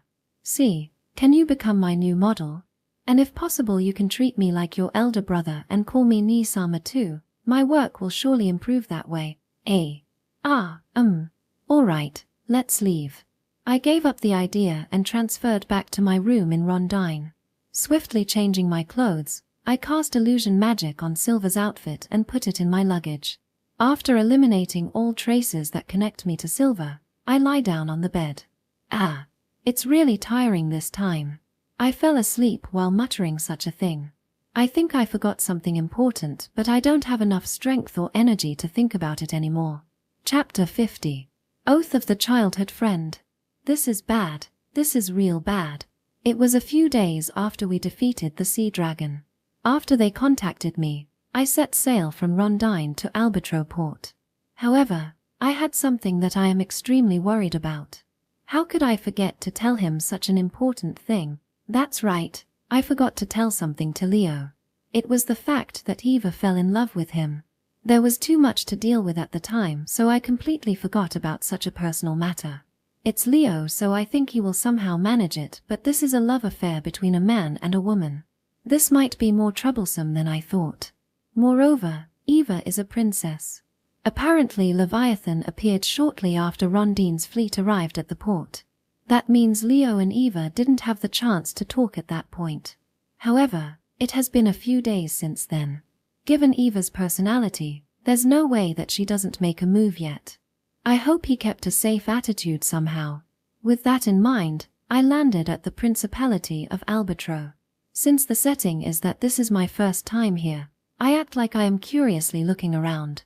After that, Leo walked over to welcome me, and beside him, NNNN? Eva is having fun chatting with Leo. What? What is going on here? Why are they getting along like that? How? Is this that thing? Does Leo think that women are naturally attracted to him? Can I interpret this as he naturally accepted Eva's attack? Does he think that this is only natural because of how much of a handsome man he is? While I was shaken by my little brother's common sense, Eva came over to greet me. It's my honor to meet you, Prince Arnold. I am Albatro's first princess, Evangelina di Albatro. My father is busy with his work, so I have come to welcome you instead of him. Please feel free to call me Eva. Ah, yeah, nice to meet you. I'm glad you got here safely, Ni-san. I have a lot of things I want to talk with you, but do you want to get some rest first? Yeah. I was just a little shocked. With that said, I head to the carriage they prepared for me. Apparently, Eva and Leo have something to do after this and went away somewhere. Ah, this is so sad. My brother is tainted. What are you talking about, Your Highness? Ah, mark her. Hear me out. Leo has become a womanizer. I want to know how you arrived at that conclusion, but if I remember correctly, aren't Your Highness the person who made Princess Eva fell in love with him? You noticed? Anybody would. She asked the knights about you, and her expression was completely that of a girl in love after all. I see. So it was that easy to understand her. That means. I stare at Mark with a serious expression. Yes. I was the one who told Prince Leonard. Oh, aren't you capable? Did you think of me as an incompetent? It's not like that. Ah, I see. You really saved me. That was really weighing on my mind. I'm glad that I can be of help. The next thing is something that I couldn't do anything about, so I'm glad that I can relieve Your Highness of your stress with this. Saying so, Mark opened the carriage door. Inside is the grumpy-looking Elna. For a moment, I thought about running away, but there's no chance I can get away from her without using transfer magic, so I gave up. Mark, I've got more things to worry about now. What would that be? Hear me and be surprised. My life is in danger. The usual then. If Your Highness's life is in danger, I will save you again, so please don't worry about it. It's strange to treat that like usual, isn't it? Moreover, you can't save me if it's an instant death, right? It will be fine. She will go easy on you after all. Saying so, Mark pushes my back. Without being able to resist, I was pushed inside the carriage and left alone with Elna. Why, yo. Elna stays silent. Seems like she's totally angry her. I know why. It is probably because I told Silva about her weakness. Being silently stared at, I sat down in front of her with an uncomfortable feeling. From what I see, it seems there is a soundproof barrier erected around us. This barrier is often being used when you want to have a private talk. While I was thinking that is going to be a long talk, Elna opened her mouth. Do you have anything to say? Are you hurt? There's no way I would be right. Who do you think I am? Elna shouted with a slightly flushed face. He messed up my pace. It seems like she didn't expect me to say that as she started to mumble in a small voice. Even you can get hurt, right? Of course, the chances are very low when you fight against a normal person, but this time the main battlefield was the sea, right? That's why I was worried. I might be a busybody, but I asked Silva to look out for you. If you don't like that, then I will apologize. Sorry. But the only one who would worry about you is only me, right? You are my important childhood friend, so at least let me worry about you. What's that? That's unfair. If I get angry at you now, it will be like I have a short fuse, isn't it? No, you really are short fuse, right? What are you saying after all this time? Oh, I will cut that tongue out if you keep saying something unnecessary, you know? Yes, I won't say any unnecessary things anymore. Elna slightly pulled her sword out and intimidated me with a smile. Her intimidation power is like that of a dragon roar, Any faint-of-heart person would surely faint if they have to face the current Elna. However, contrary to the scared me, Elna has a beaming smile on her face. And she was all grumpy when I got on this carriage too. Right now she seems to be in a good mood. Well, whatever. I will let slide the fact that you told that masked adventurer about my weakness. But the thing that made me mad wasn't that, you know? Do you know what I want to say? Saying so, Elna stares straight at me. Until now she may have intimidated me, but I felt like she was sulking. However, it is different now. Receiving her anxious and slightly angry gaze, I sigh. How much did Silver tell you? He said that you guys are conspirators. Since you told him about my weakness, you must have trusted him quite a bit, right? Just what are you guys planning to do? Do I have to say it? Yes, you do. If you don't, I won't let you off this carriage. Is that so? Couldn't be helped then. I and Silver have the same goal of making Leo the emperor, and we are both moving behind the scenes for that. Behind the scenes? Yeah, it's the secret maneuver you so despised. I use my status as a member of the imperial family while he uses his status as an SS-class adventurer. From time to time we use it to increase our ally by acting like our encounter was an accident. We recruited Duke Kleinet with that method as well. Elna knows that I am trying to make Leo an emperor. Of course, she knows that we have been fighting against the other 3 factions as well. However, she only thinks that I worked as Leo's assistant. Apart from that, Elna wouldn't even think that I have been moving behind the scenes with the help of an SS-class adventurer. Right now, Elna turned speechless. I was in contact with Silver when the vampires attacked us in the east as well. This time too. He has been moving around to support Leo. But if Leo has a direct connection with Silver, it will be too conspicuous. My role is to conceal that connection.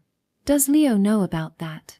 I did tell him about it, but he doesn't know about the behind-the-scenes stuff we did. This time Silver was actually in the south from the beginning. Even so, I asked him to go to the imperial capital to use this to our advantage in the succession war. He made contact with Finn and stopped the other 3 from getting the imperial military involved. In other words, I prioritized the succession war first and caused many citizens to be sacrificed. You did that to stay alive, right? Do you really? Do you think that your brothers and sisters are going to really kill you and Leo? That was Elna's final confirmation. I once told Elna about it, but there were still doubts in her mind. About the fact that I almost got assassinated, there was still some doubt in her mind that made her think that it wasn't a serious attempt on my life. She thinks that maybe it was just an act to intimidate me. At the very least that was her thought when she was with us. In other words, there were no such things when the Crown Prince was still alive. Eric worked hard alongside the Crown Prince. He wasn't an elder brother who would consider murdering someone.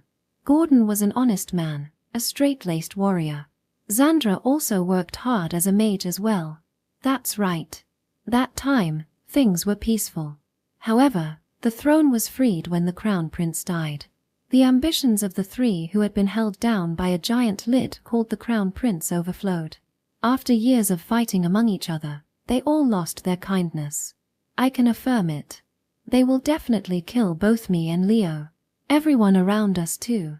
That's why no matter what hand I have to use, I will make Leo into an emperor. I told you at the festival, right? Don't get involved. You almost crossed a dangerous line. If you continue to help us any more than this, then the Emsburg house will be considered their enemy as well. Are you fine with that? The Emsburg can't be involved in politics. I have been taught since I was young that we only live as a sword. Yeah, that is wise. For better or worse, the Brave House is too strong. But I've decided, this is something I have decided to not forsake since long ago. What is that? Elna takes a deep breath. I feel like she is going to say something outrageous. But I can't stop her. I have never been able to stop her since a long time ago. I will not abandon Ul. I swore this since I was a child. I will never break that oath even if I have to go against His Majesty. If you seriously want to put Leo on the throne, then I will cooperate with you. If you are willing to do anything, then I'm willing to do the same. If my house got in my way, I don't mind throwing my surname away either. This oath is more important above everything else. You disqualified as an imperial knight, you know. Will you be fine even if you can no longer be the heiress of the brave house? I am quite stubborn, you know. You should know that well, right? I guess. Honestly, I'm thankful that you are willing to go that far to cooperate with us, but I want you to lay low for a while longer. If the brave house openly takes our side, our faction will end up becoming the most prominent one. If that happens, they will definitely go all out to attack us. That much I understand. I will cooperate with you while being careful not to get found out. I think that is impossible for you though. Don't treat me like I'm stupid. I can do it properly, all right. Saying so, Elna puffs up her chest. No matter how I look at it, that figure of her is unreliable at all. But that's all right. Elna is a sword. It is up to the person who wields her, me, how well she performs. Okay, that was refreshing. If that's already decided, then let's do our best together. I just told you not to do that though. It's all right being a little enthusiastic, right? Ah, that's right. Since I already become your cooperator, you can't keep any secret from me, okay? You don't have anything you are hiding from me, right? If you have, then spill it out now. I will forgive you this time.